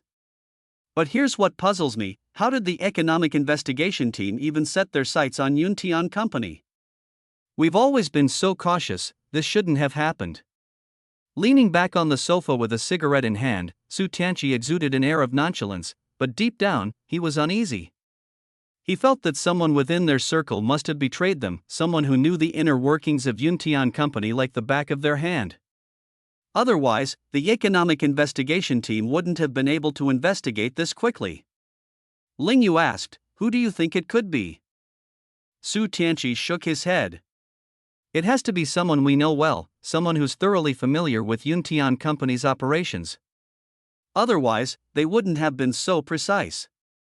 From the beginning, Yuntian Company had been established according to Su Tianqi's strict instructions. Neither he nor Ling Yu had ever been directly involved with the business operations. Even the company's registration had been handled by a proxy. They had always taken great care. Despite her concerns, Ling Yu now had no choice but to trust Su Tianqi. "Enough about that, we've rarely had time to catch up amidst all the chaos lately." As Su Tianqi spoke, he pulled Ling Yu into an embrace. In the past, their relationship had to be concealed, but now, they could finally be together openly. Su Tianqi's eagerness was evident, but Ling Yu stopped him. "Actually, I came to see you today because I have something important to tell you."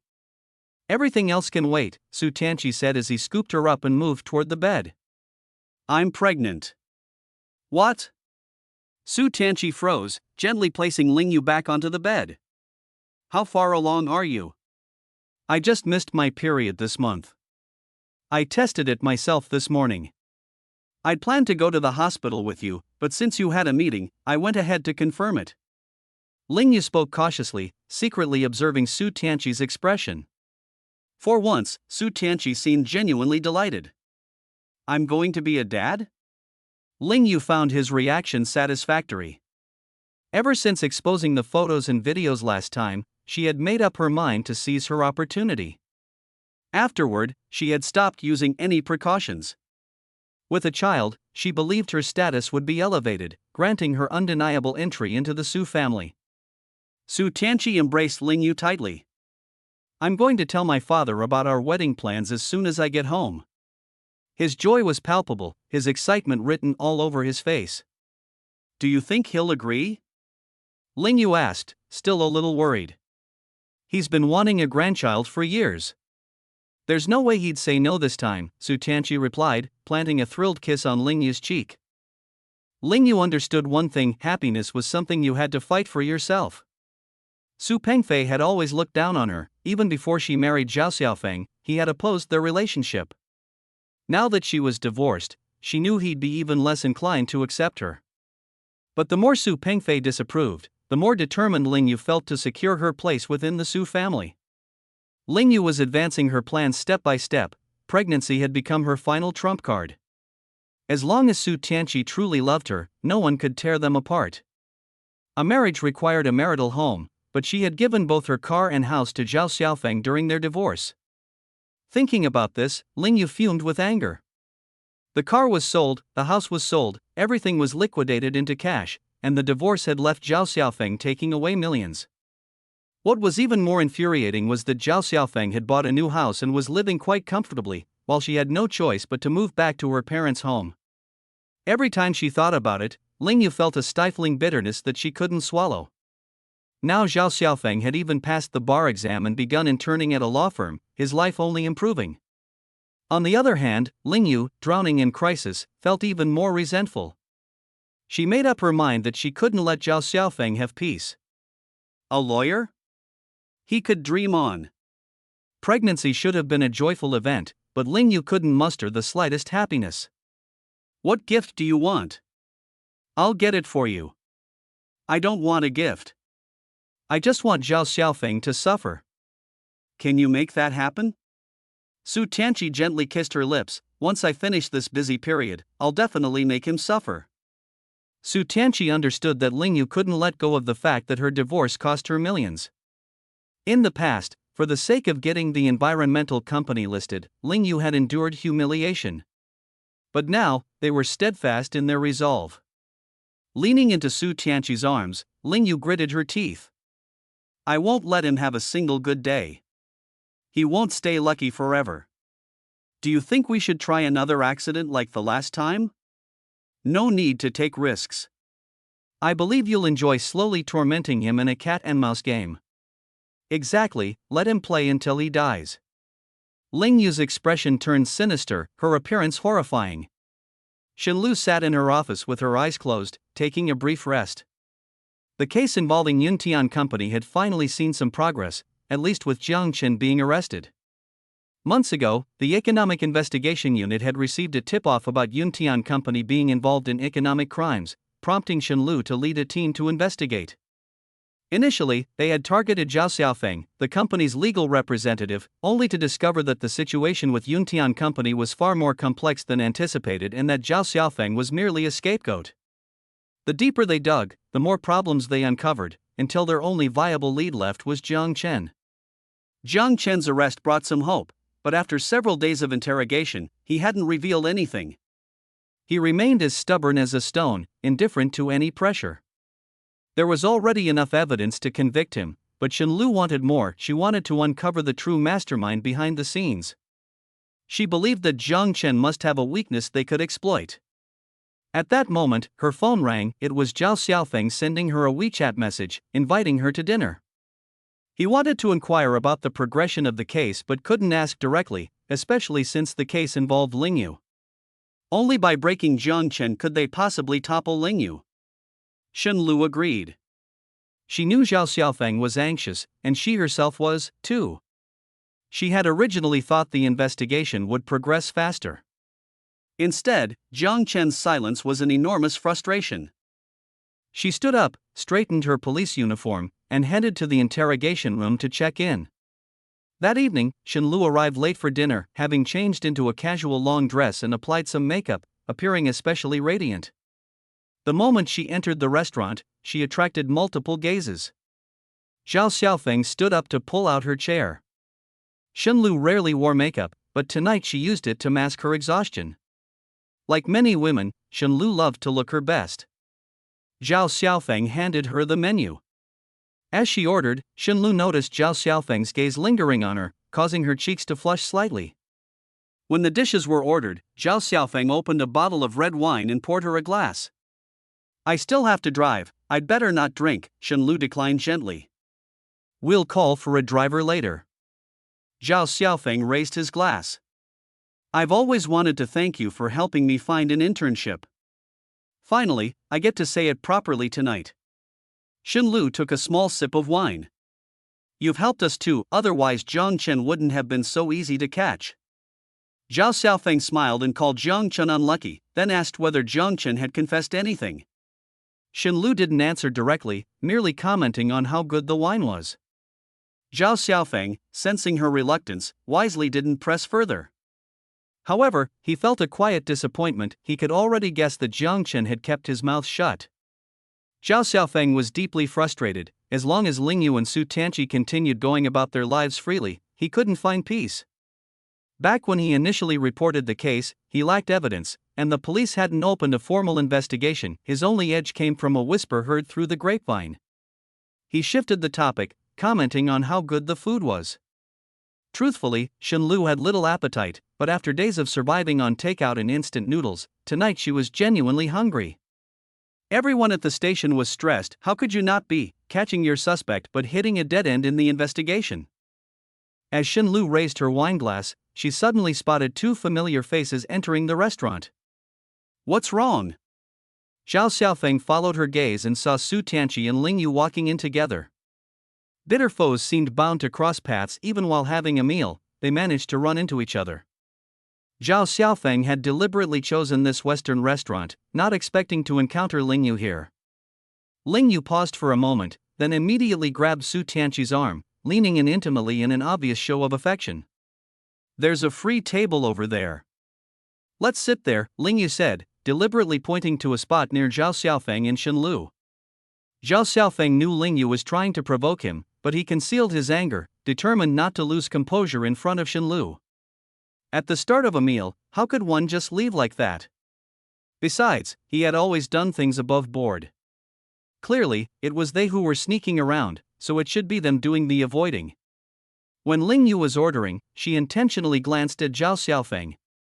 He had such a knack for picking a place. Western cuisine paired with red wine, quite the romantic atmosphere. Could it be that he was really with Shenlu? Wow, moving fast, huh? Love and career, a double win. But all of Zhao Xiaofeng's glamour today was courtesy of Ling Yu's money, and the more she thought about it, the angrier she got. She directly said to the waiter, "Bring us your most expensive bottle of wine." After she spoke, she glanced at Su Tianqi. Sure enough, Su Tianqi grew anxious. "You're pregnant. You can't drink." Ling Yu and her party were seated at the next table, and their voices weren't exactly discreet. Zhao Xiaofeng heard everything distinctly, and his expression immediately darkened. 3 years of marriage, how many times had Zhao Xiaofeng pleaded for a child? Ling Yu had stubbornly refused each time. And now, just after the divorce, she was pregnant? It was utterly humiliating. His hands trembled uncontrollably as he glared daggers at that pair of cheating scoundrels, his eyes blazing with fury. He knew they were intentionally provoking him, but he still couldn't quell the rage in his chest. Shenlu shook her head, signaling for Zhao Xiaofeng to remain calm. Yet Zhao Xiaofeng gritted his teeth so hard it seemed he might hurl the glass of red wine at Ling Yu's face. How long had she been pregnant? Had it happened before the divorce? Regret consumed him, but Ling Yu seemed smug, meeting his gaze with triumph. At that moment, Shenlu suddenly stood up and moved to sit beside Zhao Xiaofeng, leaving him completely dazed. Having had some wine, Shenlu's cheeks were tinged with a soft red, like a ripe apple. Her breathing quickened, and she bit her lip as if she had made a significant decision. Slowly, she rested her head on Zhao Xiaofeng's shoulder. That single moment, the soft pressure of her lean against him, sent a quiver through Zhao Xiaofeng. Shenlu closed her eyes and softly said, "Honey, my parents were asking about us today. They hope we set a wedding date soon." Though her voice wasn't loud, it was just enough to be audible to those nearby. Shenlu had mustered great courage to say those words. Zhao Xiaofeng was deeply touched. He realized even Shenlu could no longer stand by idly. Those two had truly crossed the line. "I'll do whatever you say. I've already spoken with my sister. In a few days, we'll handle the formalities. We'll set the dowry at 188,000 as your family said." Zhao Xiaofeng played along, acting out the scene with Shenlu. A faint scent wafted from her, and it became clear she genuinely intended to help him save face. Ling Yu was trembling with anger. What? A dowry of 188,000 and still using her money? Getting remarried right after the divorce, how could they move this fast? So, they'd been together long before. No wonder Shenlu always kept a close eye on her, there had clearly been something going on. Ling Yu couldn't finish her meal anymore. She was absolutely fuming. She slammed the table and stood abruptly. "I'm done. We're leaving." Su Tianqi also stood, angrily following Ling Yu out of the restaurant. No sooner had they left than Shenlu, blushing, hurriedly moved away from Zhao Xiaofeng and returned to her seat. "Thank you," Zhao Xiaofeng said sincerely. If not for Shenlu's intervention, he'd have no idea how to handle the situation earlier. "I just couldn't stand them. Don't overthink it." Shenlu avoided meeting Zhao Xiaofeng's gaze. She told herself it was merely a sense of justice that had spurred her to act. Shenlu was well aware of Zhao Xiaofeng's circumstances and knew all about what those two had done before. All those humiliating photos and videos circulating everywhere, and yet they still flaunted their affection in public. Shenlu couldn't bear it any longer. As a friend, naturally, she had to stand up for Zhao Xiaofeng. Moments ago, it had taken tremendous courage for her to step in and perform with Zhao Xiaofeng. She had never been so bold. Thinking back, she felt a hint of shyness. She'd even leaned against Zhao Xiaofeng. Recalling this realization, Shenlu grew even more self-conscious. Though it was only an act, it had successfully vented Zhao Xiaofeng's frustration. Seeing that woman's enraged reaction had indeed made Zhao Xiaofeng feel much better, and he owed it all to Shenlu. Dinner almost done, Shenlu prepared to leave. Zhao Xiaofeng offered, "You've had alcohol. Let me call a driver for you." "No need. Someone's coming to pick me up." Zhao Xiaofeng paused for a moment. Just now, he noticed Shenlu lowering her head, seemingly texting someone to arrange her ride. Actually, his relationship with Shenlu was strictly professional, he knew nothing about her personal life. The two left the restaurant together, and Zhao Xiaofeng called for a designated driver for himself. One waited for her ride, the other for a driver. Not long after, a taxi pulled up. From it stepped a tall, handsome man, who immediately looked their way. "The person picking me up is here. I'll treat you to a meal next time." Shenlu waved at Zhao Xiaofeng and walked toward the man. She took the man's arm without hesitation and together they headed toward her car. The man cast a curious glance at Zhao Xiaofeng. Zhao Xiaofeng couldn't help but feel a tinge of inexplicable emotion. Was that man Shenlu's boyfriend or her husband? He had no idea. They certainly looked like a good match. The man was dashing, the woman beautiful, practically a couple made in heaven.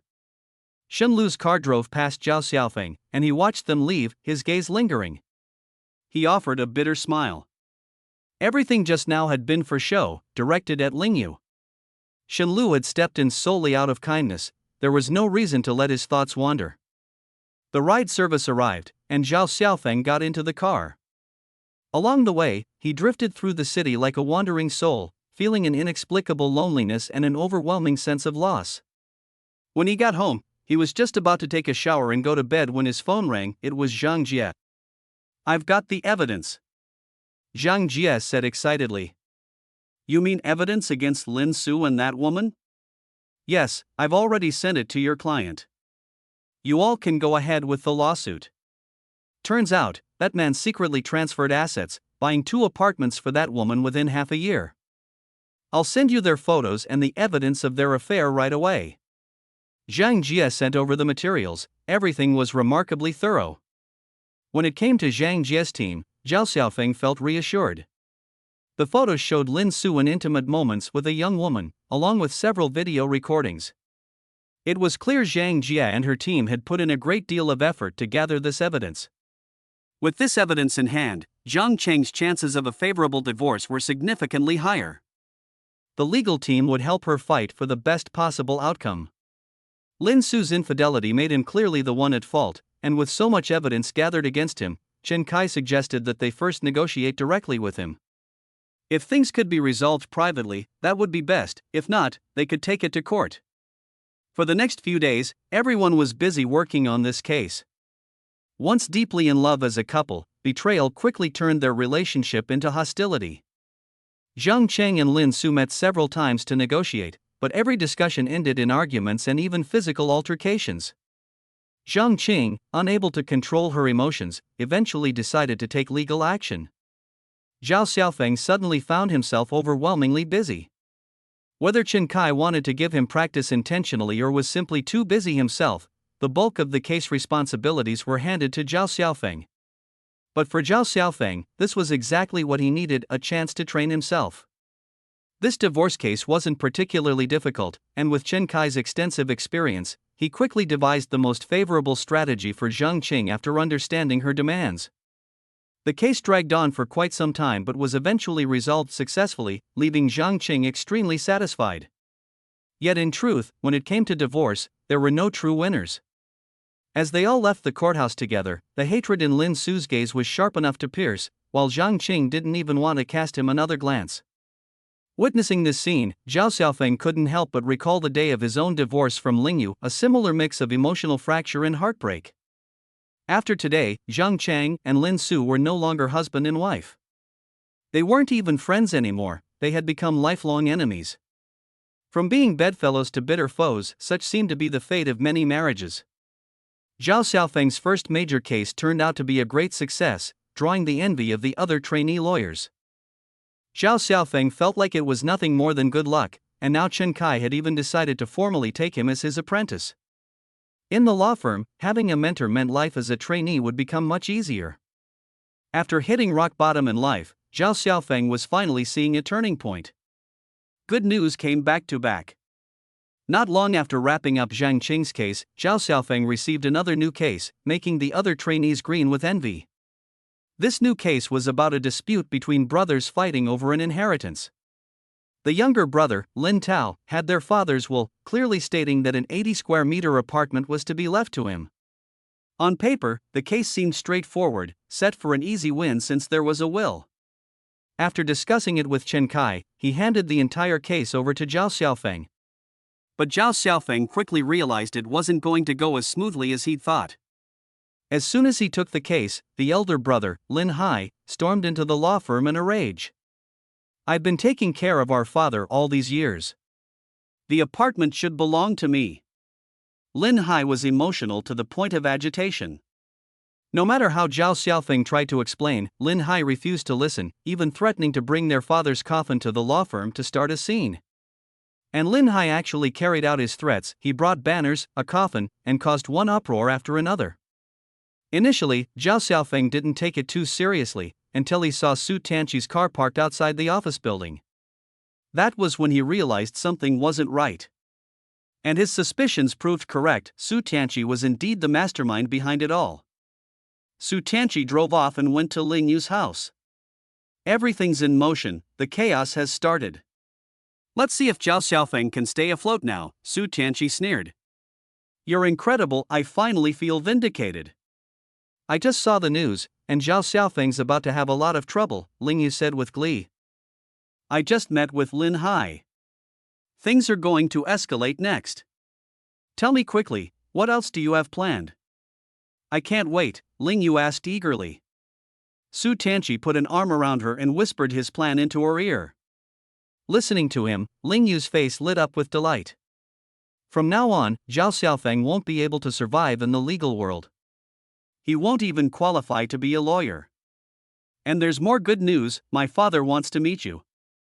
"Really? I bet your dad wants to see his future grandson," Ling Yu said smugly, resting a hand on her belly. Now that she was pregnant, Su Pengfei's attitude toward her had softened considerably. "No matter what, my father is starting to compromise. Make sure you dress up nicely, I'll take you to meet him later." Ling Yu could hardly contain her joy. Marrying into the Su family had always been her dream.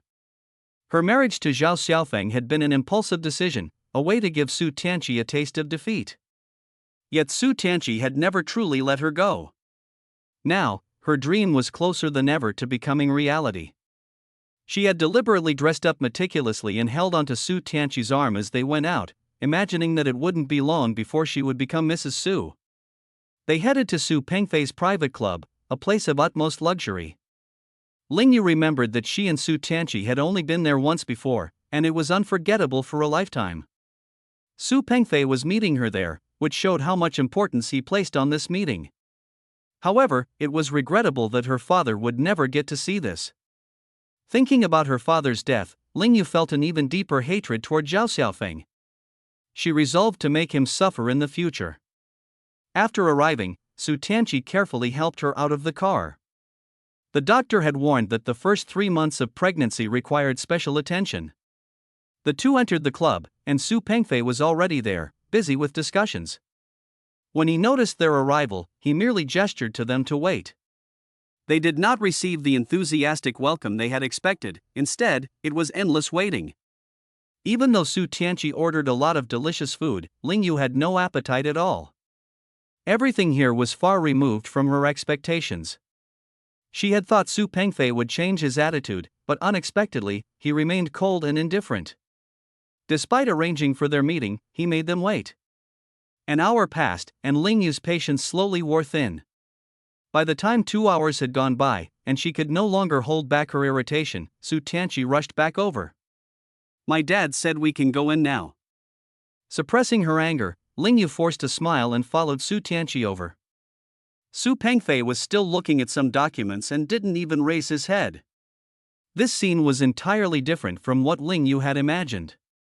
There was none of the respect and attention she had been expecting. Unable to hold back, Ling Yu glared at Su Tianqi, who quickly tugged her to sit down. "Dad, didn't you say you had something to discuss with us?" Finally setting his documents aside, Su Pengfei glanced at Ling Yu's stomach and asked coldly, "How many weeks?" 8 weeks, Su Tianqi promptly replied. "That's almost 2 months. Are you sure the child is yours?" As soon as the words left his mouth, Ling Yu's face changed dramatically. She had thought Su Pengfei would agree to her marriage with Su Tianqi, but who could have predicted he had brought her here solely to humiliate her? "Dad, how could you say something like that?" Su Tianqi looked upset, visibly displeased. She just got divorced not long ago. Pregnant right after her divorce, really 2 months? That belly of hers already looks bigger. It doesn't add up. The Su family won't accept a grandchild with an unclear background. Furious, Ling Yu jumped to her feet. What exactly are you trying to say? Have I not made myself clear? Whether this child belongs to Zhao Xiaofeng or the Su family, you know best. Su Pengfei sneered. Don't think you can use cheap tricks to fool me. Those photos and videos on the internet, what's the meaning of that? You know better than anyone. You may not care about your reputation, but the Su family certainly does. Ling Yu was so enraged that she felt dizzy, and Su Tianqi could no longer keep silent. Dad, how could you insult her like this? The child is mine, I'm sure of it. Your word means nothing. I only trust a DNA test. When the child is born, we'll have the test done. If it's truly a Su family child, I'll acknowledge it. If it's not, then there's nothing more to discuss.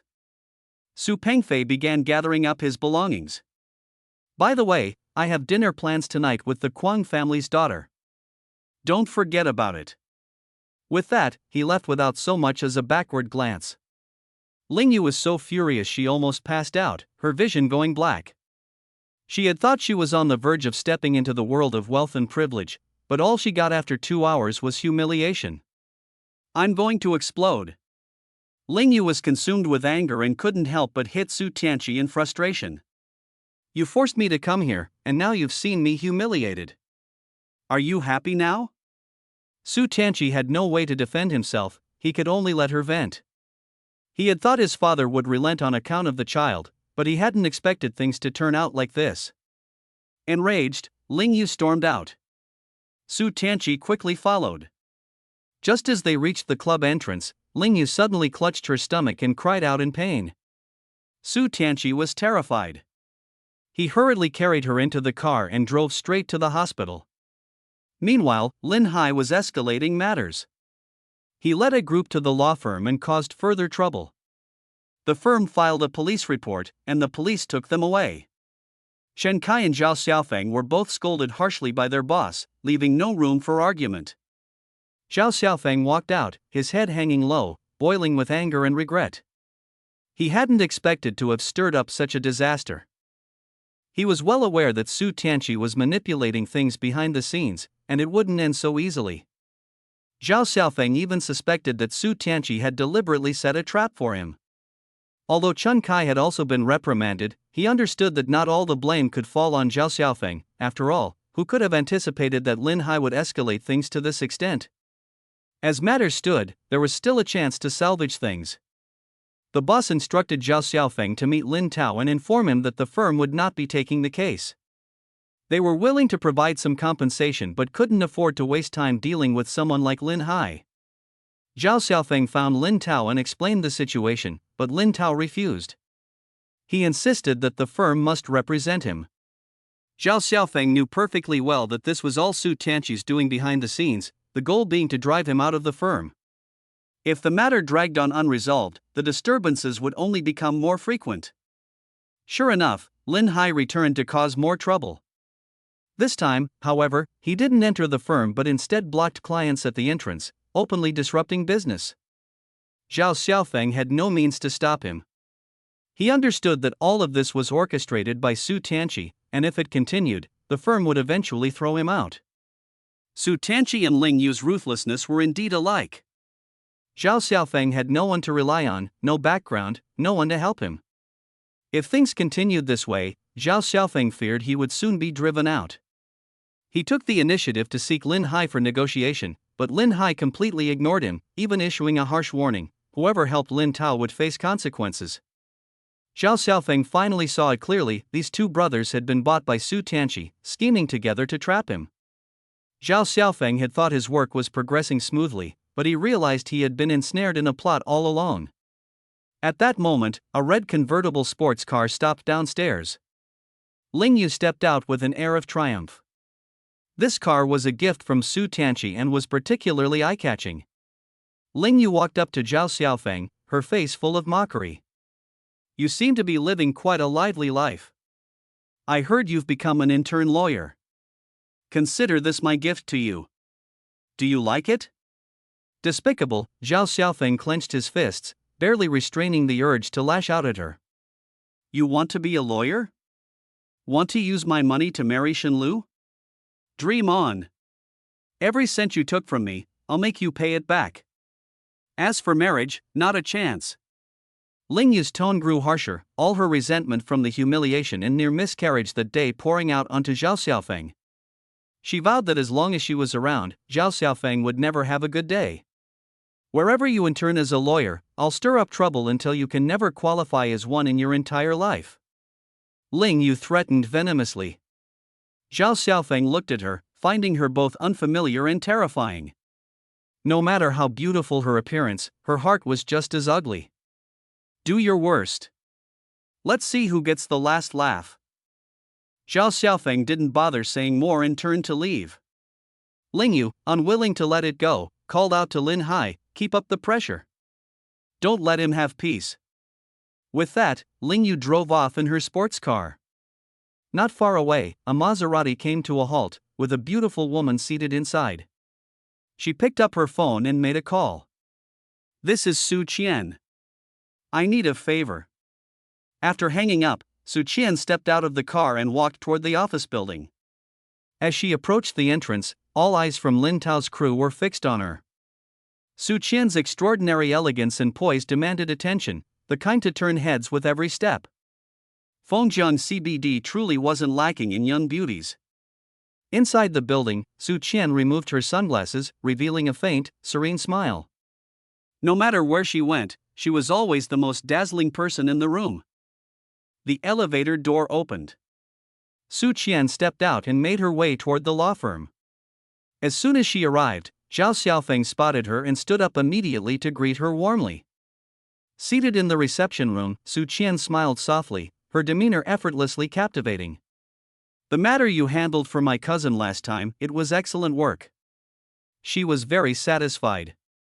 She's now taken back everything that belonged to her and has embarked on a new life. You were a great help. This time, I'm here to thank you in person, and also to discuss establishing a long-term partnership with your firm, she said, handing over a business card. I'd like you to be the legal advisor for my company. Zhao Xiaofeng was a bit surprised. But I'm just an intern lawyer. That doesn't matter. You'll officially qualify very soon. I believe you're the best person for the role. My company is newly established, and for now, we only require legal consultation, Su Qian assured him. Suddenly feeling a glimmer of hope, Zhao Xiaofeng couldn't believe that not only had Su Qian come looking for him again, but she had also offered him a position as a legal advisor. Though just an intern, providing legal consultation wasn't beyond him. Seeing him agree, Su Qian smiled. Then it's settled.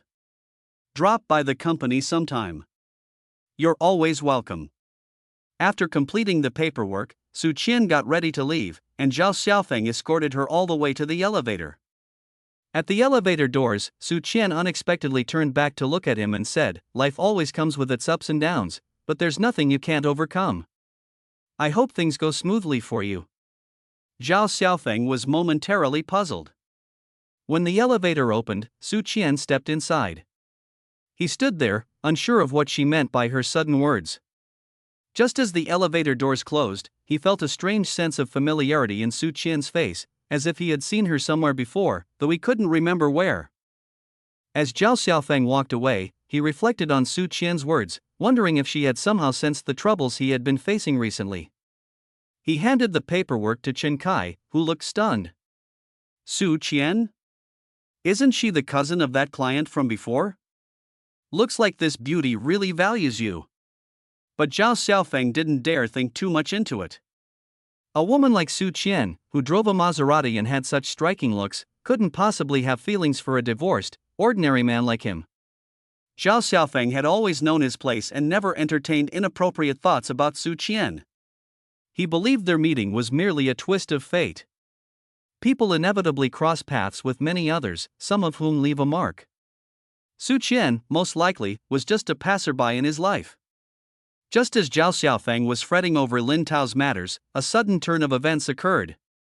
Lin Tao approached him, saying he had found a more suitable lawyer, thus ending their association. Lin Hai also stopped causing trouble. At last, Zhao Xiaofeng could breathe a sigh of relief. Though he couldn't figure out exactly what had happened, the crisis had been averted, and he could once again focus on being an intern lawyer. Zhao Xiaofeng suddenly recalled what Su Qian had said in the elevator. Could this have something to do with her?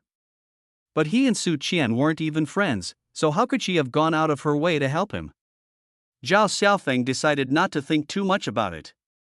Just then, he received a WeChat message from Shenlu inviting him to have dinner with her that evening. Shenlu wanted to treat him as a courtesy, a gesture of reciprocation. Zhao Xiaofeng had no other plans, so he easily agreed. In his perspective, Shenlu, as a civil servant, likely wanted to avoid any misunderstandings. People in her position were generally quite mindful of such appearances. Zhao Xiaofeng went home first, took a shower, changed into newly purchased clothes, and tidied himself up, looking much more refreshed. The restaurant Shenlu had chosen was quite elegant, located on the second floor by the window, offering a pleasant view.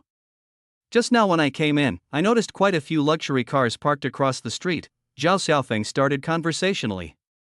Yeah, there's an event at the hotel over there tonight.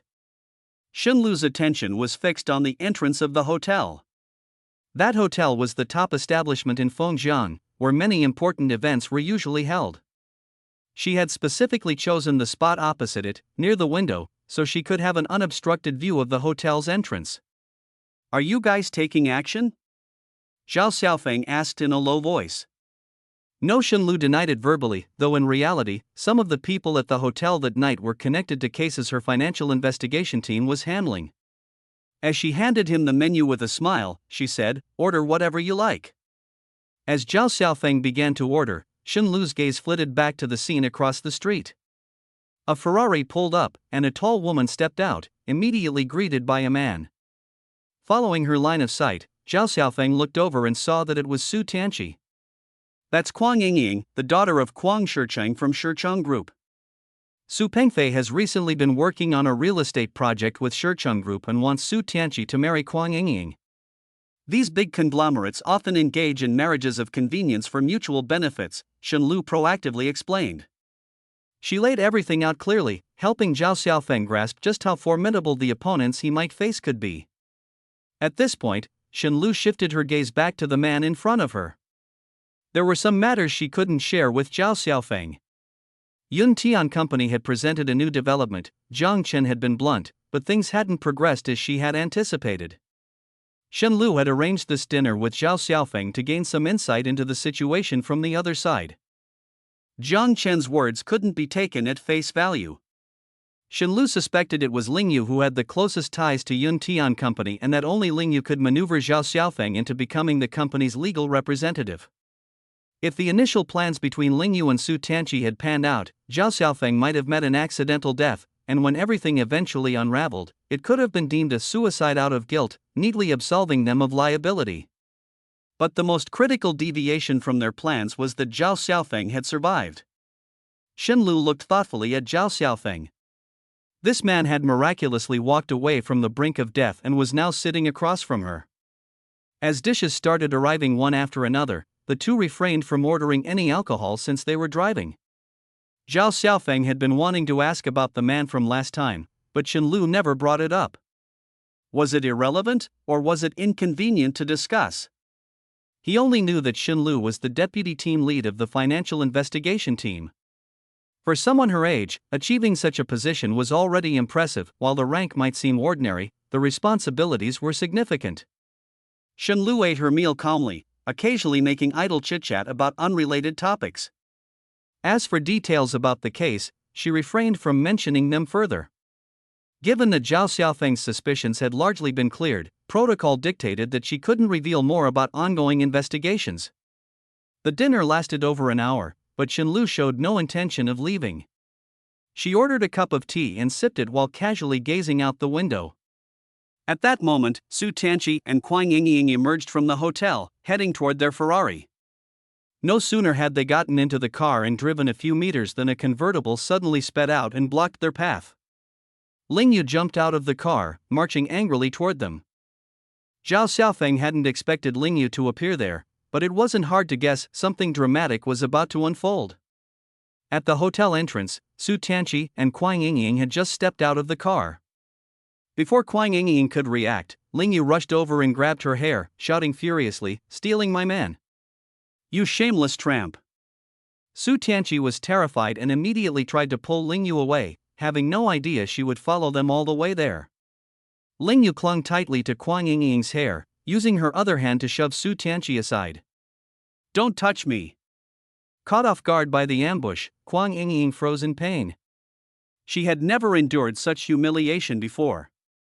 Once she regained her composure, relying on her taekwondo training, she forcefully broke Ling Yu's grip, stepped back, and swiftly kicked Ling Yu hard in the stomach. Everything unfolded within seconds. By the time Su Tianqi tried to intervene, it was already too late. All he could do was shout, "Oh no!" Ling Yu collapsed to the ground with a cry of pain, blood trickling from her lower body. Clutching her abdomen, she wailed uncontrollably. Su Tianqi panicked, his face turning ashen. He held her close, shouting, "Call an ambulance, hurry!" From their vantage point on the second floor, Zhao Xiaofeng and Shen Lu had witnessed the entire event. Zhao Xiaofeng averted his gaze. He felt that these people no longer had anything to do with him. Not everyone was susceptible to Ling Yu's bullying. This time, she had met her match. The wail of an ambulance siren grew closer, and Ling Yu was carried onto a stretcher and taken away. Shen Lu finished paying the bill. Standing up, she looked at Zhao Xiaofeng and asked, "You okay?" Zhao Xiaofeng shrugged. "I'm fine, doing well." She thought to herself, heaven has eyes, evil will always pay its due price. Everything that happened at the hotel entrance had been captured clearly by the surveillance cameras. Quan Shichang arrived and took his daughter, who was still in shock, away. The ambulance rushed Ling Yu to the hospital and she was taken into the emergency room. Su Tianqi nervously waited outside the door, pacing with anxiety. No one knew how much time had passed before the doctor finally came out. The adult will be fine, but the baby couldn't be saved. The moment Su Tianqi heard this, his mind buzzed, and he leaned against the wall to steady himself. Ling Yu was wheeled out, her eyes vacant. When she saw Su Tianqi, she suddenly broke down into tears. Su Tianqi hurriedly tried to comfort her. "There'll still be chances in the future. Don't be upset." But Ling Yu cried even harder, insisting that she wanted to call the police. No matter how much Su Tianqi tried to dissuade her, she couldn't be stopped. She struggled out of bed and went through with the report. The matter quickly escalated, and Su Tianqi found himself helpless, both anxious and frustrated. Su Pengfei called and berated Su Tianqi harshly over the phone, showing no concern at all for Ling Yu's miscarriage. Over on the Kuang family's side, they had already brought in lawyers. The police had also pulled surveillance footage and found eyewitness accounts. In fact, Ling Yu had started the altercation, and Kuang Yingying was completely unaware of her pregnancy. It could only be considered self-defense, and Ling Yu wasn't going to come out ahead this time. Su Pengfei explicitly demanded that the matter be suppressed and resolved quietly to avoid further trouble. No matter how dissatisfied Ling Yu was, she had no other recourse. She cried and made a fuss, but Su Tianqi could do nothing to change things. Ling Yu's temper and stubbornness would only lead her to more losses in the end. Her last card had been played. After all the uproar, risking everything, even the child, she got nothing in return. Ling Yu had overestimated herself. She hadn't anticipated that the rival she faced had such a powerful background, Kuang Shichang's precious daughter. The Kuang family held an unshakable position in Fengjiang, way beyond Ling Yu's reach. This round of confrontation cost her dearly. All she gained was Su Tianqi's hollow comfort. Without managing to marry into the Su family, her position was precarious at best. If the baby had survived, she might still have had something to fight for. But now, she had nothing left to grasp. Ling Yu, day after day, drowned in tears. But even so, she couldn't stop Su Tianqi from going to see Kuang Yingying, she couldn't hold him back at all. Even right after her surgery, Su Tianqi's appearances at her side had been scarce. She knew deep down that if she didn't act soon, Su Tianqi and Kuang Yingying could very well end up together. Ling Yu called Su Tianqi, but when the call connected, no one answered. She didn't need confirmation, it was evident he was with Kuang Yingying. As she prepared to call again, the door suddenly opened and Su Tianqi walked in, carrying food. This was the new apartment Su Tianqi had recently bought. Following Ling Yu's suggestion, they were attempting to stabilize their relationship through cohabitation, step by step cementing her position. Just got to the building downstairs, didn't pick up the call, but I bought all your favorites, Su Tianqi said. Ling Yu smiled through her tears. The more she feared losing him, the more she felt how much he meant to her. Now, Su Tianqi was her everything. While eating, she couldn't help but think of Zhao Xiaofeng. If he found out about her miscarriage, who knows how happy he'd be. Why's Lin Hai suddenly gone quiet? Didn't you say you could deal with him easily? I can't figure it out either. It's like he's vanished into thin air, Su Tianqi replied, growing suspicious. The plans had all gone completely off track. Nothing unlucky ever seemed to stick to Zhao Xiaofeng. He always managed to turn crises into opportunities. Even those making trouble for his law office had disappeared, as if someone influential were backing him. Not long later, Zhao Xiaofeng learned about Ling Yu's miscarriage, and the person who told him this news came as quite a surprise. After finishing work, as he stepped outside, he spotted a stunning woman leaning against a Ferrari waiting for him. You're Zhao Xiaofeng? Of course he recognized her, Kuang Yingying, the very person who had fought with Ling Yu. That's me, Zhao Xiaofeng answered. Get in, I'll take you somewhere, she said. After a moment of thought, Zhao Xiaofeng decided to get in the car. The destination turned out to be a bar. The owner? None other than Kuang Yingying herself. She got right to the point. Ling Yu had a miscarriage. Someone like her deserved it. She even dared to report me to the police. Does she not know who I am? A wave of satisfaction surged in Zhao Xiaofeng's chest. He almost wanted to shout out loud, evil indeed devours evil. Though he didn't have much goodwill toward Kuang Yingying, her actions this time had hit the mark. Kuang Yingying continued, I know all about you and Ling Yu. I need you to help me. Anything related to Ling Yu, I want to know it all. Zhao Xiaofeng didn't immediately respond, he simply took a sip of his drink. What? Still hung up on Ling Yu, she taunted. Zhao Xiaofeng sneered coldly. He had long since grown to loathe Ling Yu. There was no way he'd still harbor any affection for her. If Kuang Yingying knew everything Ling Yu had done, she'd never ask such a thing. I want to work with you, Kuang Yingying stated plainly, then elaborated further on her relationship with Su Tianqi. They'd grown up together, their families had business ties, and they were practically childhood sweethearts. Kuang Yingying needed Zhao Xiaofeng's help. If she wanted to force Ling Yu completely out of the game, she had to know everything about her opponent. And Zhao Xiaofeng, as Ling Yu's ex-husband, was the perfect ally for this task. I know you're interning at a law firm. If you help me, I'll make sure you're well compensated. My dad's company has so much business, handing over some to you could ensure you finish your internship without a hitch. The terms were too good for Zhao Xiaofeng to refuse. With Kuang Yingying stepping in, it would even benefit his own plans for revenge. Zhao Xiaofeng extended his hand with a smile. Pleasure working together. Kuang Yingying shook his hand. Pleasure working with you. The two drank as they chatted about Ling Yu, with Kuang Yingying learning quite a bit from Zhao Xiaofeng. I've long heard that Uncle Su broke up couples, but I didn't think Ling Yu would be one of them. She couldn't get Su Tianqi before, and now it's even more impossible. Zhao Xiaofeng didn't mind what Kuang Yingying intended to do.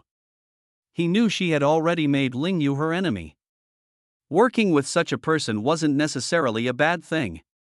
Zhao Xiaofeng believed Yingying's help would ensure his internship went smoothly. Perhaps the future might even see him running his own law firm. As they were chatting, a beautiful woman entered through the door. Kuang Yingying immediately approached her, leading her over. Let me introduce you, my good friend Su Qian. But before she could say more, Su Qian interjected, "We already know each other." Kuang Yingying glanced at Zhao Xiaofeng, then at Su Qian, her face full of surprise. "You two know each other?" Su Qian nodded. "He's the legal consultant for my company." "Well, what a coincidence." Kuang Yingying smiled, but Su Qian understood there are few coincidences in this world. Most things happen for a reason. Clearly, Zhao Xiaofeng didn't recognize her yet, but that didn't matter. He would remember eventually. She was here now, and no one would ever harm Zhao Xiaofeng again. Su Qian gestured at Kuang Yingying. "What's going on between you two?" "Don't tell me." Yingying quickly denied it. "Don't be ridiculous. We're allies now, working to deal with that woman together." Su Qian smiled faintly and nodded. Seeing a friend calling her from afar, Yingying excused herself and walked away. Zhao Xiaofeng poured Su Qian a drink. She took a sip and smiled. "I didn't expect to run into you here. Destiny sure has a way, doesn't it?" Regardless of what happened in the past, such a reunion was far from accidental. Zhao Xiaofeng smiled thoughtfully. "Indeed, it's fate." He remembered their first encounter. Back then, he was still very poor, crashing into Su Qian's Maserati and fearing he couldn't afford the damages. Who could have predicted they'd meet again, with him now serving as her company's legal consultant? Was this all preordained by destiny? Feigning casualness, Su Qian asked, "Earlier, Kuang Yingying mentioned you two were allies.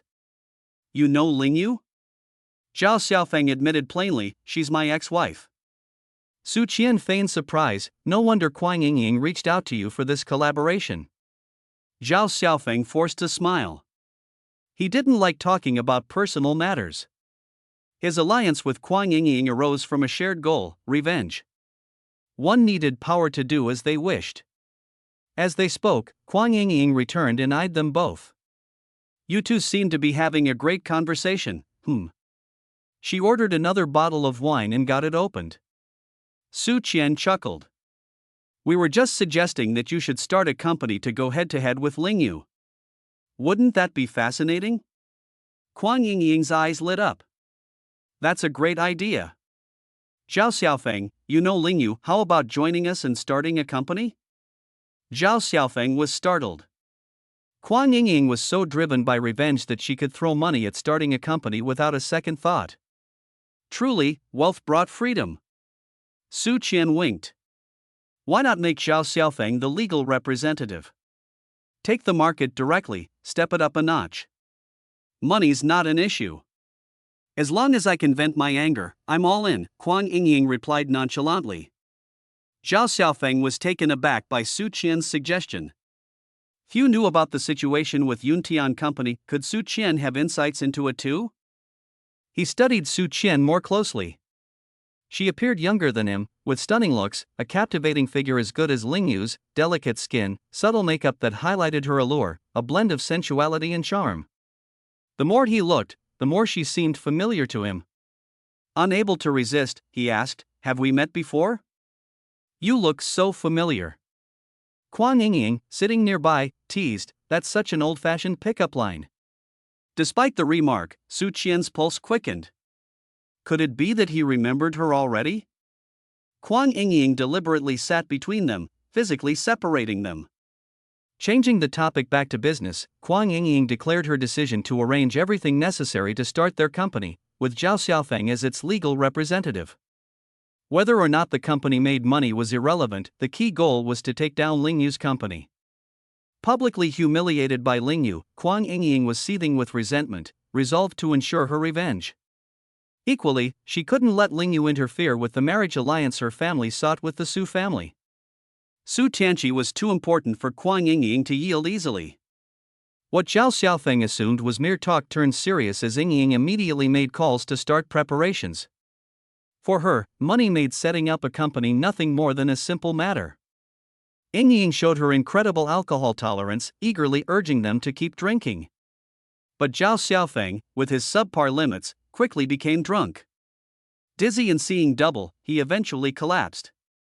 Yingying nudged him lightly. "Seriously? Knocked out after just a couple drinks?" Su Qian glared at her. Not everyone is a habitual drinker trained in bars like you. I'm out, he's your responsibility now. I'm off to drink with my friends. With that, Kuang Yingying walked away, dumping the unconscious Zhao Xiaofeng on Su Qian. Su Qian called to him repeatedly before Zhao Xiaofeng finally stirred with a dazed response. You all right? I'm fine, he mumbled. Su Qian helped Zhao Xiaofeng stand up and walked him out step by step. Outside, Su Qian hurried to hail a taxi. At that moment, a car stopped at a red light not far away. Someone inside glanced in their direction. Moments ago, it wasn't clear, but now with the car stationary, Shen Lu recognized who it was. It was Zhao Xiaofeng. Zhao Xiaofeng appeared drunk, accompanied by a beautiful young woman Shen Lu had never seen before. A vague discomfort unexpectedly rose in her heart. Could this be Zhao Xiaofeng's new girlfriend? She had merely been passing by after work and hadn't expected such an encounter. The cars behind her started honking, urging her forward. Snapping out of it, she pressed the gas pedal and drove away. Through the rearview mirror, she saw Su Qian supporting Zhao Xiaofeng as they walked into a hotel nearby. Shen Lu averted her gaze, feeling an emptiness inside. Su Qian had initially intended to take Zhao Xiaofeng home, but after asking him repeatedly for his address, all she got was incoherent mumbling. Left with no other choice, she rented a room for him at a hotel near the bar. After painstakingly helping Zhao Xiaofeng into the room, Su Qian was utterly exhausted. If not for him, she wouldn't have gone through all this trouble. Zhao Xiaofeng collapsed onto the bed, completely passed out, but fortunately remaining quiet. Su Qian went into the bathroom, soaked a towel, and came back to wipe Zhao Xiaofeng's face. This close proximity, it was the first time Su Qian had ever had such an intimate view of Zhao Xiaofeng. His face, handsome and clean, seemed so peaceful, she could even sense the rhythm of his steady breathing. Looking at him, Su Qian couldn't help but smile softly, leaning closer to his lips. That familiar yet distant feeling suddenly returned. Zhao Xiaofeng stirred slightly, startling Su Qian. She quickly sat upright, her face flushed. After seeing him fall back asleep, she let out a sigh of relief. This kind of heart-fluttering emotion, it felt so beautiful. When Zhao Xiaofeng woke up again, he found himself in the hotel room, with no recollection of how he had gotten there after blacking out the night before. As soon as he sat up, his phone started ringing continuously. It was an unknown number. Just as he was about to answer, the phone shut off automatically due to the battery being dead. Fortunately, his phone had been resilient enough to last this long before dying. After quickly washing up, he didn't dwell on it and rushed to the law firm. When he arrived, someone was already waiting for him in the reception room. Outside, several intern lawyers whispered enviously. Zhao Xiaofeng, despite all his ups and downs, always seemed to have beautiful women seeking him out. Just moments ago, they had spotted a stunning woman stepping out of a Ferrari downstairs, sparking speculation that he was about to clinch another big case. Zhao Xiaofeng thought Kuang Yingying was joking before, but surprisingly, she actually showed up and brought two people with her. They're from my father's company. For future collaborations, discuss everything with them. Once this is settled, we can move on to other matters. At this moment, Chen Kai entered from the outside, introducing himself and handing over his business card. Zhao Xiaofeng hadn't heard much about Shicheng Group, but Chen Kai seemed familiar with it. Kuang Yingying interrupted decisively, all matters concerning my dad's company are to be handled by lawyer Zhao. Zhao Xiaofeng quickly explained that Chen Kai was his mentor. Family, then. You guys go ahead and talk, Kuang Yingying said as she looked down and started playing with her phone. The matters being entrusted involved several subsidiaries of Shicheng Group. For the firm, this was undoubtedly a major case. Once the business negotiations were nearly wrapped up, Kuang Yingying stood and announced that she still had something to discuss with Zhao Xiaofeng. The others left the room thereafter. I've already had the company set up. You just need to sign the paperwork. I don't want Su Tianqi to know it's mine, so you'll be listed as the legal representative. Let me know how you want to handle Lingyu, I'll make sure it's taken care of without interfering with your other work. Zhao Xiaofeng was taken aback. To get revenge, she actually started a company? He had no idea that starting a company was a trivial matter to someone like Kuang Yingying. For her family, it was all about amusement, money wasn't an issue. Even Kuang Shicheng supported his daughter's antics. With or without Ling Yu's involvement, they had long wanted to teach her a lesson. In their circles, reputation was paramount. Zhao Xiaofeng didn't fully understand the fun of the wealthy, but this opportunity came perfectly for him. He could finally use the platform Kuang Yingying provided to fight back hard. After the divorce, Ling Yu and Su Tianqi had continued to cause trouble. Ling Yu posted pictures and videos online, while Su Tianqi came to the law firm to stir up drama. This time, it was payback. He had endured enough, now it was time to return the favor. Money could solve many problems. All Zhao Xiaofeng had to do was sign the papers, and the new company would be established within no time right across the street from Ling Yu's company, blatantly positioning itself as a direct competitor. The new company's launch was grand and extravagant, attracting considerable attention. From the windows of her own company, Ling Yu had a clear view of everything. In fact, a few days earlier, Ling Yu had already caught wind of renovations being done across the street, though she couldn't figure out what kind of business it would be. On the day of the grand opening, the scene was lively, with a large crowd showing up to support. Ling Yu, holding a cup of coffee, stood by the window watching closely. Someone knocked on her door, and a subordinate entered to report.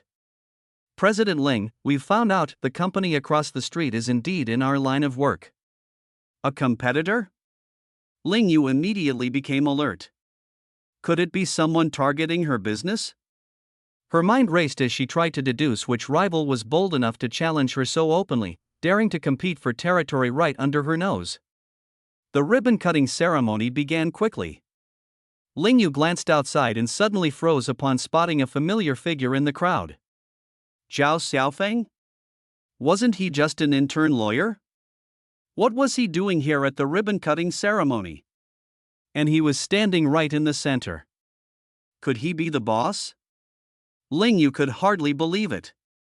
At the time of their divorce, she had given Zhao Xiaofeng some money, but it was far from enough to start such a large company. How could he possibly have the capability? Who's the new company's boss? Ling Yu asked. President Ling, I double-checked. The legal representative is indeed Zhao Xiaofeng. Most of the employees at Ling Yu's company recognized Zhao Xiaofeng. He used to come by often and was well known among them. But no one had anticipated that after divorcing Ling Yu, Zhao Xiaofeng would somehow achieve such a meteoric rise. Ling Yu was completely stunned, shaking her head repeatedly. Impossible. This is absolutely impossible. She rushed out of her office and ran to the entrance of the newly opened company. When she looked, it was undeniably Zhao Xiaofeng. He was welcoming guests, radiating the confidence of a new company's owner. How could Zhao Xiaofeng have so much money? Starting such a major company would require at least tens of millions. Just the cost of rent and renovations was enormous. Zhao Xiaofeng couldn't possibly pull it off. Zhao Xiaofeng noticed Ling Yu as well. Behind everything that had happened was the manipulator Kuang Yingying. Zhao Xiaofeng was merely playing along, while the guests were there solely due to Kuang, the prominent young lady of her family. In simpler terms, Kuang Yingying built the stage, and Zhao Xiaofeng performed on it. Seeing how shocked Ling Yu looked only made Zhao Xiaofeng feel elated. The storm was brewing, and it would soon arrive. Ling Yu had always overestimated herself. Of all people, why did she have to provoke Kuang Yingying? Now she was in for it. Kuang Yingying was not someone to cross lightly. She was known for exacting revenge over the smallest slights. Zhao Xiaofeng had no interest in engaging with Ling Yu. He turned and entered the new company. Kuang Yingying had certainly spared no expense. The new company's interior was far more luxurious than Ling Yu's. Zhao Xiaofeng wasn't in this to indulge in the pleasures of wealth. His sole focus now was on how to get back at Ling Yu. Entering his new office, Zhao Xiaofeng realized that his window directly faced Ling Yu's office. How many times had he walked into that place with a thermos of steaming soup for her? Now, he only wanted to destroy it with his own hands. In her own office, Ling Yu glanced at Zhao Xiaofeng standing by the window, an uneasy panic gripping her heart. Their companies were directly across from each other. It was obvious he had come to compete head-on with her. Ling Yu's mind worked quickly, deducing that someone must be backing Zhao Xiaofeng. Could it be Xun Lu from the Economic Investigation Squad? Su Tianqi had already warned her about Xun Lu, saying she was not a simple person. But could a deputy leader of an investigative unit have such immense resources? What exactly was Xun Lu's background? And another thing, weren't she and Zhao Xiaofeng supposedly about to get married? Could Xun Lu really help Zhao Xiaofeng start a company while planning to marry him? Who would believe that? Recalling the intimate scene she had witnessed not long ago between Xun Lu and Zhao Xiaofeng, Ling Yu felt even angrier. In the past, she could flaunt her pregnancy in front of Zhao Xiaofeng, but even that advantage was gone now. She had miscarried. And now, Zhao Xiaofeng had retaliated with such a bold move. Ling Yu was deeply angered and flustered. Amid her turmoil, Ling Yu picked up her phone and called Su Tianqi. Su Tianqi was equally surprised when she told him what had happened. He knew Xun Lu had connections, but would she really go so far as to assist Zhao Xiaofeng in this way? Where did that useless Zhao Xiaofeng get the money to open such a big company? Don't worry. I'll investigate and get back to you. Ling Yu looked out again, but Zhao Xiaofeng's office was now empty. In truth, Zhao Xiaofeng was only there to make an appearance and play along with Kuang Yingying's performance. One day, he truly hoped to have his own grand company, but for now, that was still out of reach. The best he could do now was to comply and play his part well. Back at the law firm, Zhao Xiaofeng concentrated on handling business from Shecheng Group. Just managing legal affairs for a few branch companies was enough to keep him exceedingly busy. With Kuang Yingying supporting him, Zhao Xiaofeng's standing at the firm had undoubtedly solidified. Chen Kai was especially pleased. He felt lucky for not misjudging Zhao Xiaofeng, as all these new opportunities would have gone to someone else if he had. Zhao Xiaofeng had become Chen Kai's good luck charm. Shortly after Zhao Xiaofeng joined, he brought in a significant volume of business. The boss decided to promote Chen Kai to partner, a dream opportunity for a seasoned and respected lawyer like him. Grateful to Zhao Xiaofeng for these benefits, Chen Kai was determined to return the favor. With a partner as his mentor, Zhao Xiaofeng's internship was progressing smoothly. Zhao Xiaofeng grew increasingly eager to earn his official qualifications as a lawyer. What he had gained so far felt superficial. Only by passing the bar, establishing his own law firm, and facing that despicable couple head-on would he feel content. Until he could drag them to court with his own hands, he wouldn't be satisfied. As Zhao Xiaofeng continued to bring in more cases, Chen Kai's recognition of him grew significantly. Particularly with Shecheng Group's cases, Chen Kai spared no effort in teaching him. Chen Kai's thought was simple: the more significant cases they secured, the closer he'd be to becoming the firm's top-performing partner. Under Chen Kai's guidance, Zhao Xiaofeng picked up numerous practical skills, things he could never have learned from textbooks. After work, Kuang Yingying called Zhao Xiaofeng to meet up. She picked a stylish and upscale cafe, far more refined than the places he used to frequent. The company set up. Now, how do you want to deal with that B********** H Ling Yu? Kuang Yingying asked excitedly. The people who poach her staff and customers.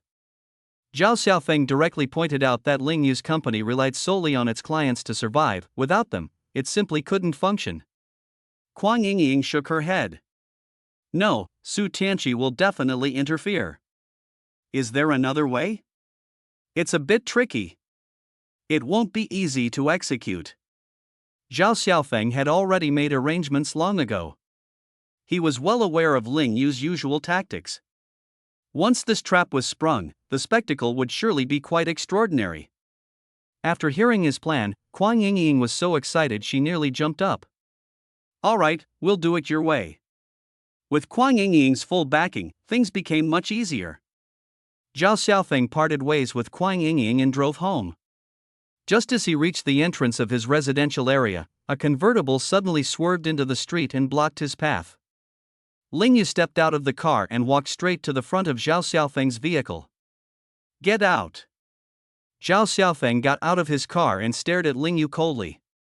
He had anticipated that she would come looking for him, though he hadn't expected her to lose her composure this quickly. Zhao Xiaofeng, what exactly is your deal? We're already divorced. Yet you've deliberately set up a new company right across from mine. What's your game here?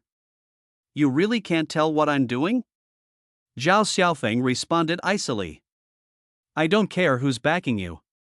Let me tell you something, you're not even close to being qualified to compete with me. Don't think that just setting up a company across the street from mine will topple me. Keep dreaming. I'll make sure you fail completely. Whenever you're ready. Uninterested in continuing the argument, Zhao Xiaofeng got back into his car and drove off. Watching his car disappear into the distance, Ling Yu immediately pulled out her phone and made a call. Keep a close eye on that new company. Track who they're meeting with, and target every single one of their clients. Steal all of them. I want that company shut down within 3 months. After ending the call, Ling Yu put her phone away, determination blazing in her eyes. This time, she vowed to crush Zhao Xiaofeng completely. Ling Yu was nothing if not direct. She aggressively poached the clients Zhao Xiaofeng's new company had worked so hard to develop. It didn't matter whether the deals were profitable or not, if there was a single client, she would snatch them. She refused to allow Zhao Xiaofeng to establish any foothold across the street. And she was confident that she could achieve this goal. Operating with her characteristic efficiency, Ling Yu ensured that Zhao Xiaofeng's new company failed to secure a single deal after its first month of operation. Every client they approached had already been stolen by her. She was pleased with herself, convinced the rival company would soon close its doors. Ling Yu even mentioned her success to Su Tianqi, though he felt there was something off about the situation. He couldn't pinpoint exactly what it was, but the whole scenario felt suspicious. He'd investigated the new company and found it was indeed registered under Zhao Xiaofeng's name. But where Zhao Xiaofeng had gotten the funding, no one seemed to know. By taking over all of Zhao Xiaofeng's clients, Ling Yu played directly into her own expectations. She imagined it as bait, a fish swallowing the hook. She couldn't wait, she believed the drama was about to truly begin. Ling Yu had been in high spirits lately. She'd heard that the employees at the rival company had nothing to do, no clients, no orders. She was eager to see Zhao Xiaofeng embarrass himself. In her opinion, he simply wasn't cut out for the business world. If he couldn't even secure the necessary connections, how could he possibly compete with her?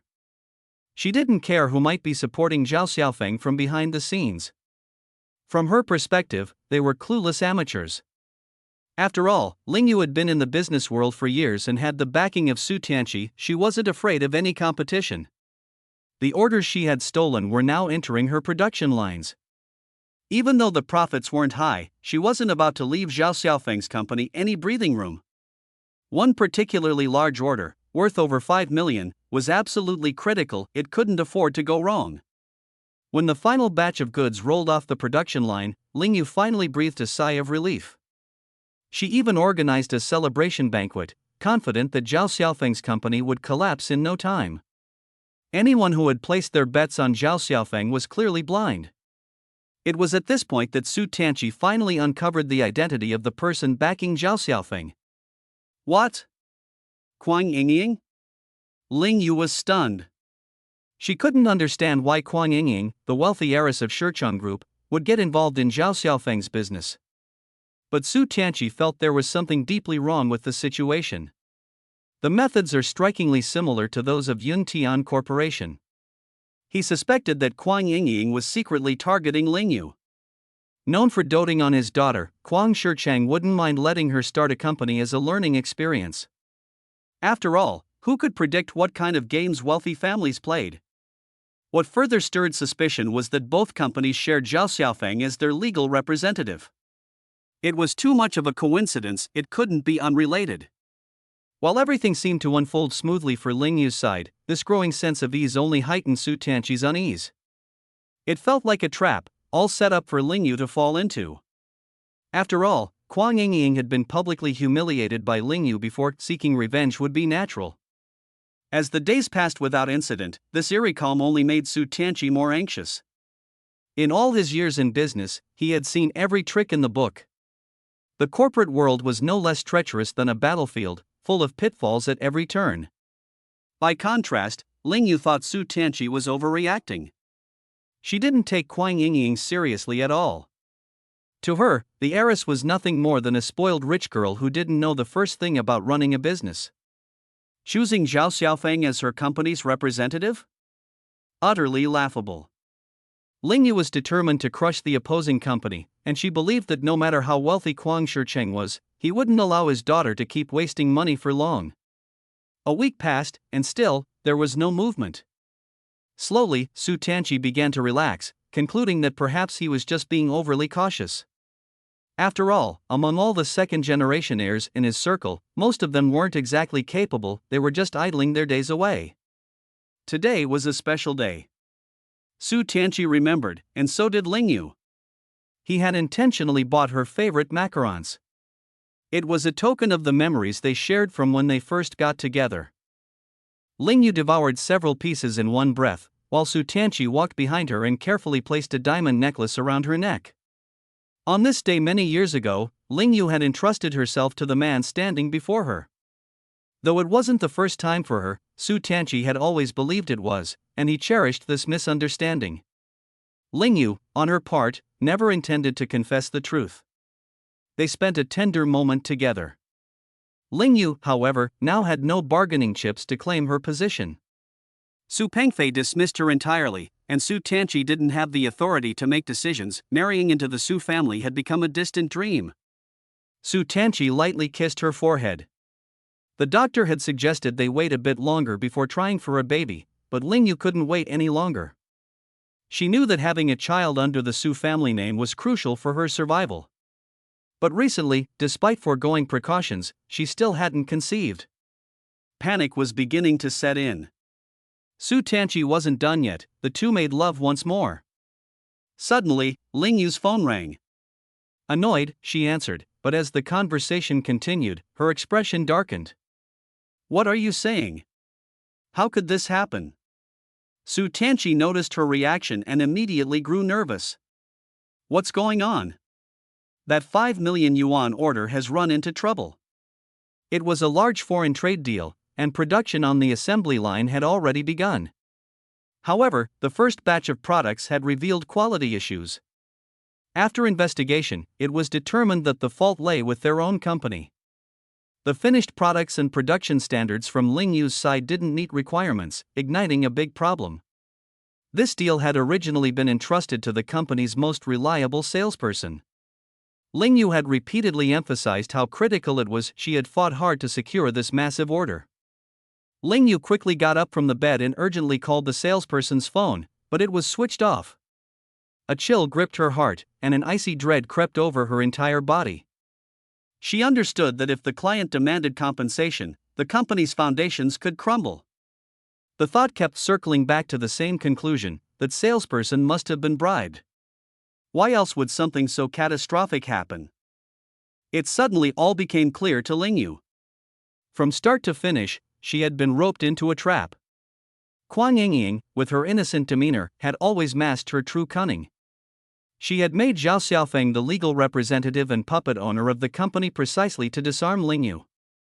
Confidently, Ling Yu had gone about stealing clients and orders, entirely oblivious to the fact that Kuang Yingying had laid out every step for her to walk into her own downfall. What infuriated Ling Yu even more was realizing that the mastermind behind the scheme was none other than the useless Zhao Xiaofeng, someone she had always looked down on. That night, Ling Yu couldn't sleep no matter how hard she tried. She kept attempting to contact the salesperson, but the calls never went through.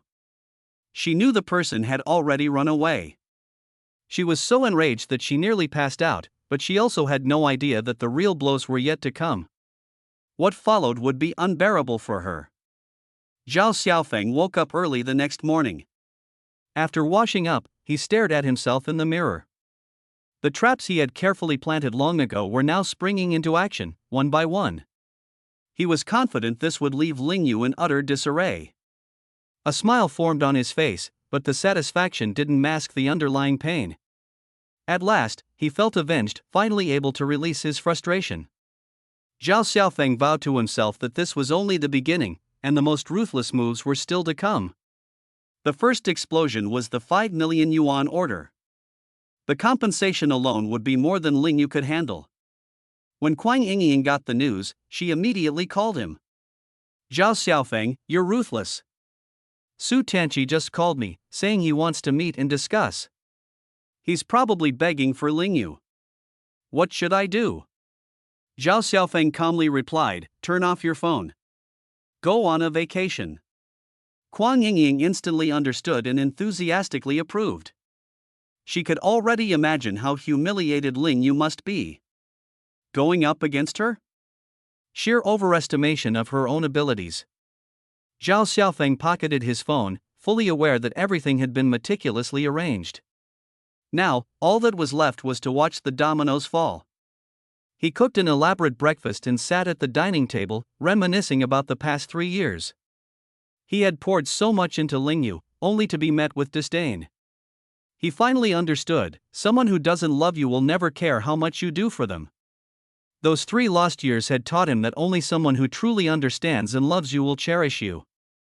As for the future? He wouldn't waste a thought on it.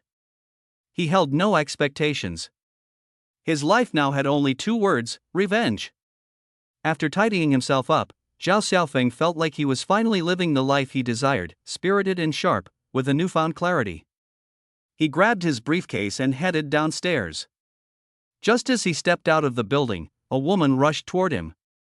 Zhao Xiaofeng wasn't surprised, he just hadn't expected Ling Yu to lose control so quickly. Ling Yu charged at him in a fury, scratching at him with her hands. Zhao Xiaofeng dodged, staring coldly at her. Ling Yu's appearance was disheveled, her clothes were a mess, her hair unkempt, and dark circles under her eyes. She hadn't even bothered putting on makeup.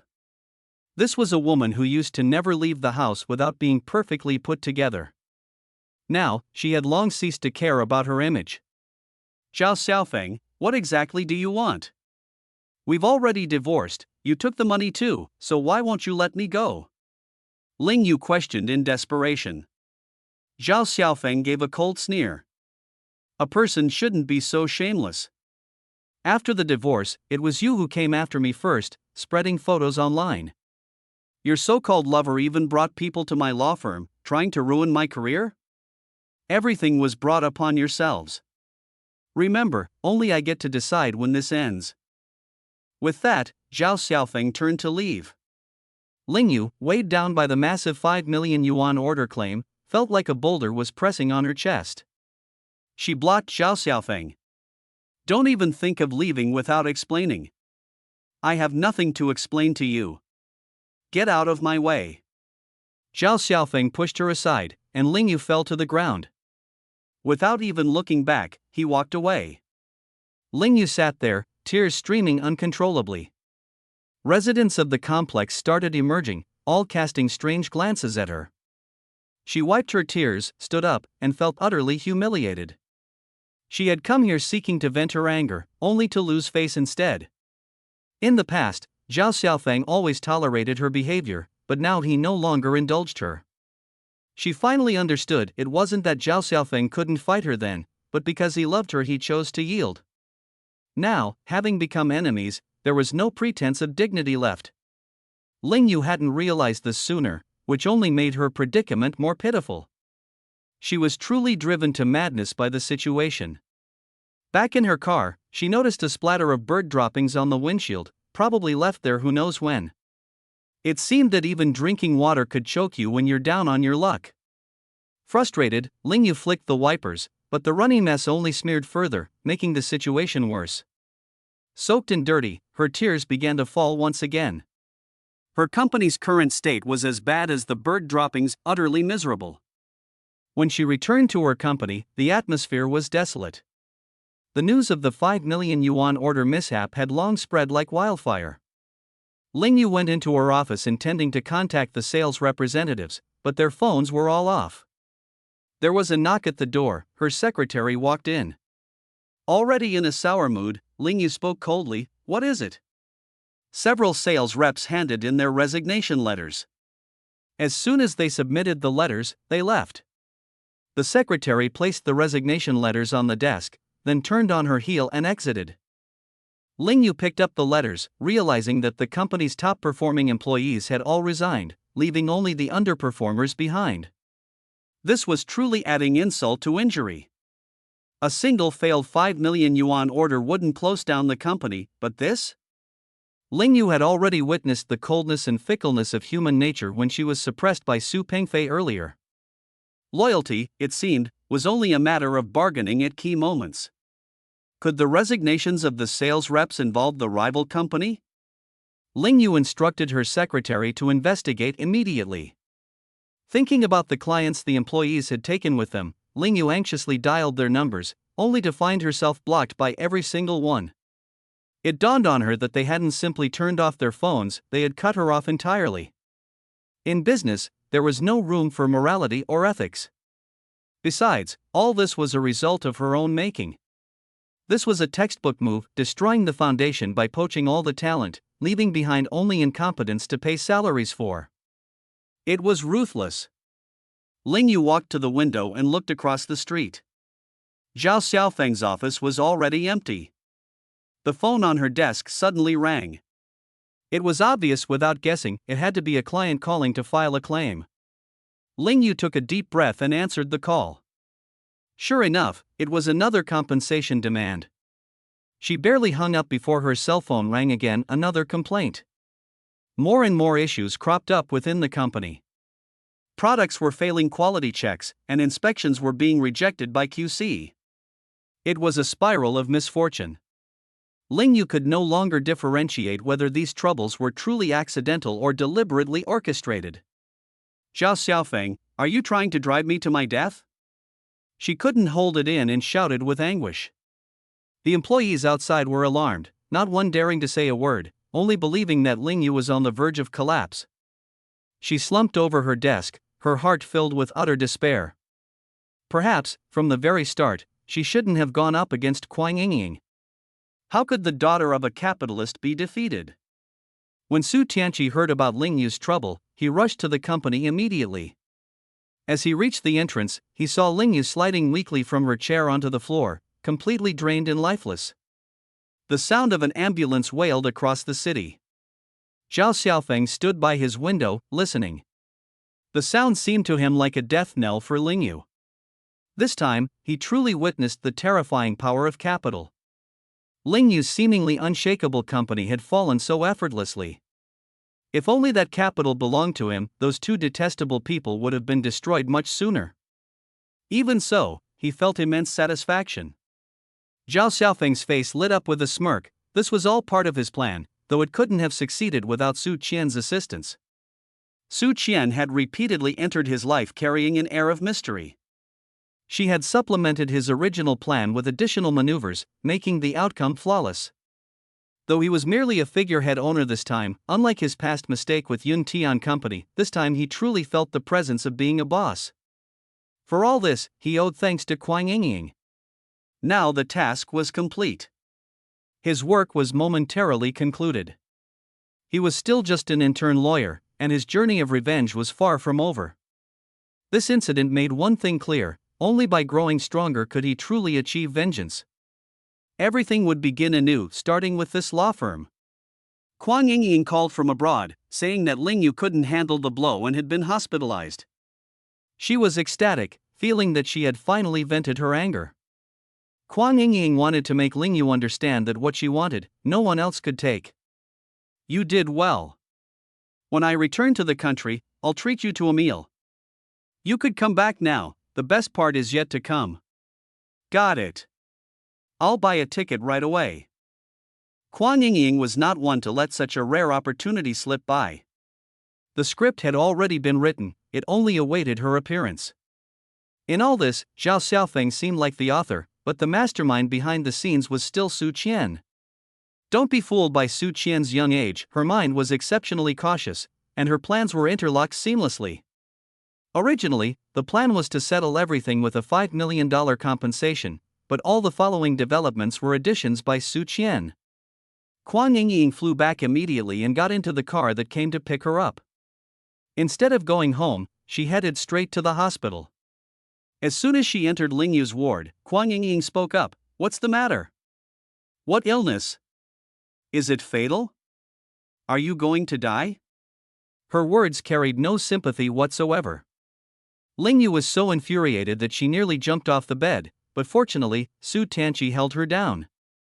Nothing serious, just hypoglycemia. Why are you here? Su Tianqi knew well that Kuang Yingying was here specifically to humiliate Ling Yu. You can't provoke a woman, especially a wealthy one. Kuang Yingying feigned innocence. I came to visit a friend and happened to see you, so I followed along. She spoke entirely as scripted. I've been trying to contact you these past few days, but your phone was off. My mood was bad, so I went out to play. Kuang Yingying looked at Ling Yu and exaggeratedly said, Your complexion doesn't look good, your lips are pale. Do you have a serious illness? You'd better check it out. If you're sick, you ought to be treated. Get out. Get out of here. Ling Yu couldn't take it any longer and was nearly faint with anger. What's with the temper? I was only being nice. With such a bad temper, don't you think you might have bipolar disorder? It's not a big deal that your company folded. It's just a small company. Incidentally, I just opened a new company. After yours goes under, you can come to my place to pour tea and serve drinks. There's always work to do. Seeing this, Su Tianqi immediately grabbed Kuang Yingying and pulled her outside. If she kept talking, Ling Yu might truly die from anger. He knew that Kuang Yingying was doing it on purpose. The two women were clearly at odds, and Kuang Yingying still remembered the humiliation she had suffered. A princess of her stature would never consider kicking Ling Yu once as sufficient payback. She only felt she'd been wronged. That's enough, Kuang Yingying. Su Tianqi's face darkened. What? Feel sorry for her? When she pulled my hair before, did you feel sorry for me? Kuang Yingying, could you just stop? She's already miserable enough. She's miserable? When I went abroad, my friends kept bringing up how I was humiliated, saying I was a mistress. Su Tianqi, you asked me out that day. How did I become the third party? You owe me an explanation. Kuang Yingying was relentless, demanding justice. It's all my fault, isn't that enough? She's already had a miscarriage. Could you just let it go? No way. I can't swallow this anger. She must apologize to me, and I want all our mutual friends to know that I am not a mistress. She ruined my reputation, and I will not let this go. The Kuang family has a reputation in Fengjiang. How can the family show their face after being mocked like this? As if I couldn't find someone to marry, as if I had to cling to you. But I can marry anyone I want. An apology from Ling Yu? That was practically impossible, harder even than making her suffer another punishment. Knowing Ling Yu's temperament, she would never agree. Su Tianqi understood Kuang Yingying too well. She was domineering and headstrong. If she focused her attention on Ling Yu would never have a peaceful day again. Why aren't you saying anything? What else can I say? Su Tianqi was almost driven mad by these two women. You still have a choice. The situation is clear. Eventually, the Kuang family and the Su family will unite through marriage. All you have to do is cut ties with that woman, and this will all be over. Otherwise, don't even think about it. Before Su Tianqi could make a move or Kuang Yingying could finish her words, Ling Yu came out of the room, her face pale as a sheet. You're truly vicious. If you have the ability, fight fair and square. What's the point of resorting to such underhanded tricks? What did you say? Kuang Yingying's tone was sharp, her presence overwhelming the frail Ling Yu. I said you're shameless and despicable. You wretch! How dare you insult me? Kuang Yingying charged over and slapped her hard across the face.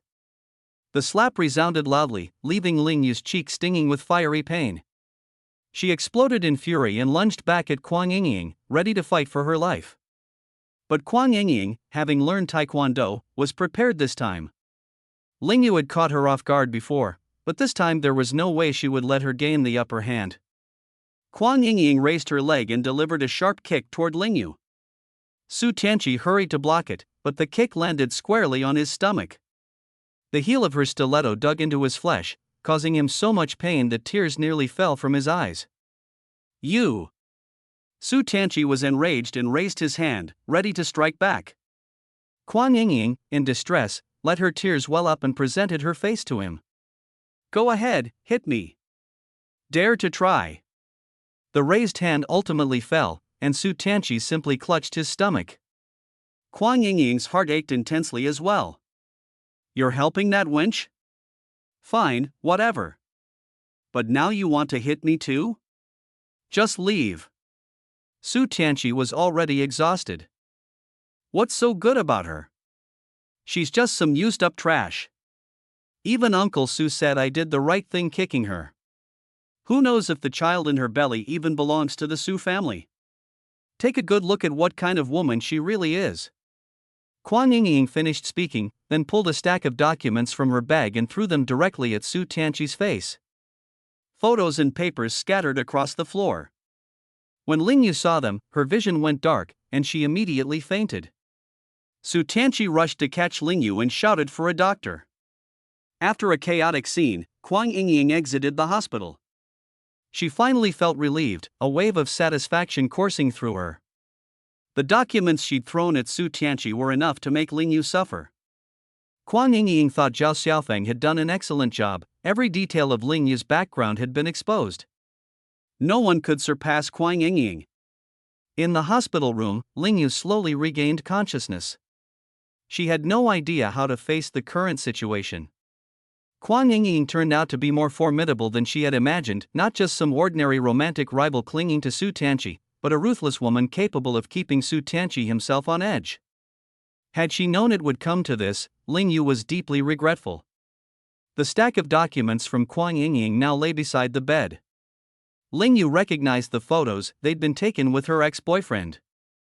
Though not overly explicit, she had once assured Su Tianqi she'd never been in a relationship before. Now, her lie was about to be exposed. Su Tianqi picked up the documents and flipped through them, his expression darkening almost immediately. In the photos, Lingyu appeared close with a boy, seemingly around 15 or 16. The more Su Tianqi saw, the grimmer his face became. Lingyu's heart tightened in response. Tianqi, let me explain. Back then, we were just good friends in school. We only took a few photos, and we were together for barely a week. Nothing actually happened. Although Su Tianqi knew Kuang Yingying was setting a trap, he felt deeply uneasy nonetheless. He stood up to leave. Lingyu grabbed his arm, her voice filled with desperation. Tianqi, please don't go. I have nothing left, I can't lose you too. Su Tianqi shook off her hand. You should rest. I'm going out for a smoke. With that, he left the room without looking back. Lingyu sat there motionless, her gaze following Su Tianqi as he disappeared. Lost, sorrowful, she wanted to cry but couldn't find the tears. Unwilling to give up so easily, she hurriedly rummaged through the documents. Fortunately, there were only a few close-up photos, nothing outrageous. She hoped there might still be a way to salvage the situation. But she had severely underestimated the fallout. She waited for a long while, but Su Tianqi never returned. Growing restless, Lingyu decided she couldn't linger any longer. Her personal life and career were both unraveling, and her company was waiting for her. She discharged herself from the hospital and returned to the office. On the surface, operations seemed normal, but in truth, danger loomed large. Many key employees had resigned, orders were dwindling, and wages needed paying, wages only she could handle now. She ran to finance to check the accounts. The cash flow could hold out for a bit longer, but what came after was uncertain. She had always leaned on Su Tianqi as her support system. Now that her pillar had crumbled, she had no choice but to rely on herself. Lingyu, however, was being overly optimistic. Back in her office, standing by the window, she caught a glimpse of Kuang Yingying across the street, holding a cup of coffee and smirking in her direction. By her side stood another figure. Lingyu knew it wasn't over yet. Kuang Yingying and Zhao Xiaofeng were undoubtedly still plotting together. Zhao Xiaofeng turned and returned to his desk, while Kuang Yingying's lips curled upward. Did you see her miserably rushing back from the hospital?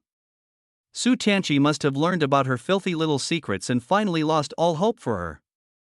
Zhao Xiaofeng had also seen the photos and knew about Lingyu's past. Back then, many suitors surrounded Lingyu, and she had dated several boyfriends. The photos Kuang Yingying obtained, though, were too tame, they lacked real impact. Kuang Yingying was far too optimistic. Her tactics were correct, but they lacked sufficient weight. Those two would inevitably rekindle their relationship.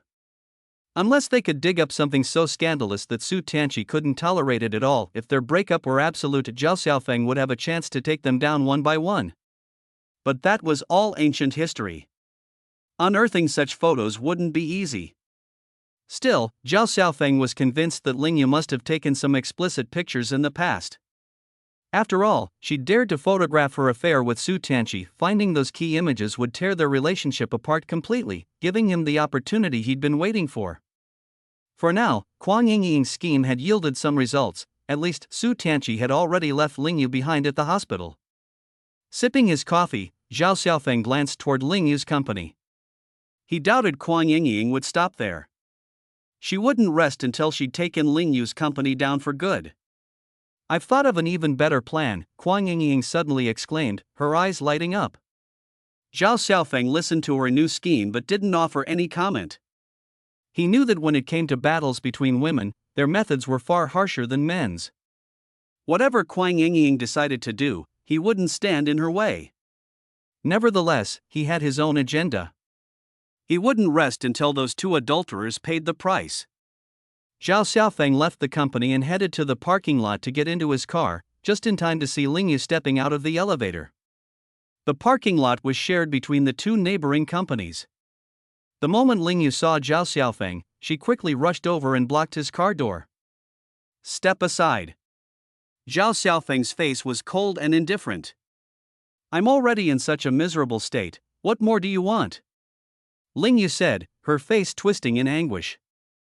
Zhao Xiaofeng unemotionally pushed Lingyu aside, opened his car door, and prepared to get in. Just as he was about to close the door, Lingyu grabbed hold of it, refusing to let him leave. I haven't finished talking. You can't leave. The car door slammed shut violently, and Lingyu let out a scream of pain. Lingyu crouched on the ground, tears streaming down as she cried incessantly. The door of Zhao Xiaofeng's car was heavy, and such an impact would undoubtedly hurt. Zhao Xiaofeng gazed down at Lingyu coldly, neither helping nor heeding her. Without a flicker of emotion, he shut the car door completely and drove off without a backward glance. In the rearview mirror, Lingyu's figure grew smaller and smaller, until it disappeared entirely. Zhao Xiaofeng's heart grew colder and harder. His heart had long since died. When that woman and her lover had plotted against him back then, had she shown a single shred of pity? Thinking of that only steeled Zhao Xiaofeng further. There could be no room for compassion when it came to her. Leaving the parking lot, Zhao Xiaofeng drove straight to the law firm. With Kuang Yingying's company task now complete, there was no longer a need for her to conceal anything. She was officially recognized as the company's legal entity and owner. More importantly, Zhao Xiaofeng had secured all legal service contracts for Kuang Yingying's new company, contracts bound to stir waves within the law firm. Despite being just an intern, Zhao Xiaofeng's performance this month had surpassed that of many officially appointed attorneys. This month alone, he was one of the top deal makers. Even Chen Kai, his mentor, benefited from his achievements. Since Zhao Xiaofeng was under Chen Kai's mentorship, any of Zhao Xiaofeng's cases also contributed to Chen Kai's credentials. For the firm, landing corporate clients like this meant stable, long-term business. By now, Zhao Xiaofeng had established a strong rapport with the young lady of Shicheng Group. In the future, it was highly likely that more legal business from Shicheng Group would be handed to their firm. When Zhao Xiaofeng returned to the office, he had just handed the signed contract to Chen Kai when Chen immediately went to report it to the firm's senior management. Chen Kai, now a partner in the firm, wasted no time. This time, the senior boss personally met with Zhao Xiaofeng. It was the first time Zhao Xiaofeng had met the firm's head. The law firm had many partners, all of them exceptionally talented, and the senior boss was especially elusive. Even longtime employees rarely had the chance to meet him. Zhao Xiaofeng was given the privilege of dining with the senior boss in private, making him a figure of attention within the firm. They dined at a five-star hotel's Western restaurant in a private room, just the two of them. The moment Zhao Xiaofeng laid eyes on the senior boss, his emotions grew complicated. The man before him, Jiang Sen, a middle-aged man in his 40s, was polished and personable in his demeanor, far from what one might expect of a cunning schemer. But Zhao Xiaofeng had his sights set on him. Zhao Xiaofeng had joined the firm with one goal in mind: to investigate Jiang Senator. This mission, assigned to him by Shen Lu, had just unexpectedly taken a giant step forward. After all, it was Shen Lu who had helped him secure a position at the law firm in the first place. Shen Lu had done a lot for him, and Zhao Xiaofeng was willing to do everything in his power to assist Shen Lu in uncovering the truth behind the case. Smiling, Jiang Sen said to Zhao Xiaofeng, "Our firm has been in business for many years, and you're the first intern to secure so many cases during the internship period. You're guaranteed to be nominated for the Outstanding Lawyer Award this year. I value capability above all else. If an intern proves their ability, they'll have a place here. With future contributions, there's even the potential to become a partner." After joining the firm, Zhao Xiaofeng had specifically researched Jiang Senator. This man, a lawyer by profession, was a legend in his field, a rare figure in Fengjian with a record of 100 consecutive wins in court, a role model among his peers. Financial magazines had long since spotlighted him, declaring him worth billions, wealth that was now impossible to calculate given his diversified ventures. Beyond the law firm, Jiang Sen had expanded into numerous other industries. Currently, Jiang Sen wasn't just the head of the law firm but also a prime target of economic investigation teams Zhao Xiaofeng was secretly aligned with. Jiang Sen's intentions during their meeting were clear: after completing his internship, Zhao Xiaofeng would undoubtedly secure a permanent position at the firm, and eventually, even a partnership was within reach. Zhao Xiaofeng was well aware of what it meant to become a partner at this prestigious Fengjiang-based firm. Chen Kai had only recently become a partner, and already he owned a BMW and a villa. This was the future Zhao Xiaofeng desired. However, his focus remained on investigating Jiang Sen. After the meal, Zhao Xiaofeng called Shen Lu to arrange a meeting. He needed to report his encounter with Jiang Sen immediately. He deliberately took a detour, driving an extra half hour to a location farther away to ensure no one was tailing him. Being a line of defense for the economic investigation team now meant he needed to hone his counter-surveillance skills. At a tea house they had agreed upon, Zhao Xiaofeng had just parked his car when he noticed a beautiful woman stepping out of a Mercedes S600. She wore a long dress and had an air of sophistication. Upon closer inspection, it was Shen Lu. Shen Lu had just exited the car when the Mercedes drove past Zhao Xiaofeng. He clearly saw that the driver was the same man who had picked her up last time. To drive a car like that at a young age, he had to be either a privileged heir or a chauffeur. Zhao Xiaofeng preferred to believe he was a driver. If he were really a second-generation rich kid, he would most likely enjoy driving a sports car, and this car seemed exactly like the kind a boss would have their driver take. Shen Lu also noticed Zhao Xiaofeng and approached him with a smile. Even wearing a long skirt, she still exuded a commanding presence, capable yet undeniably feminine. Zhao Xiaofeng couldn't help but feel curious, wanting to see what Shen Lu might look like with long, curly hair, appearing even more alluring. "What are you looking at?"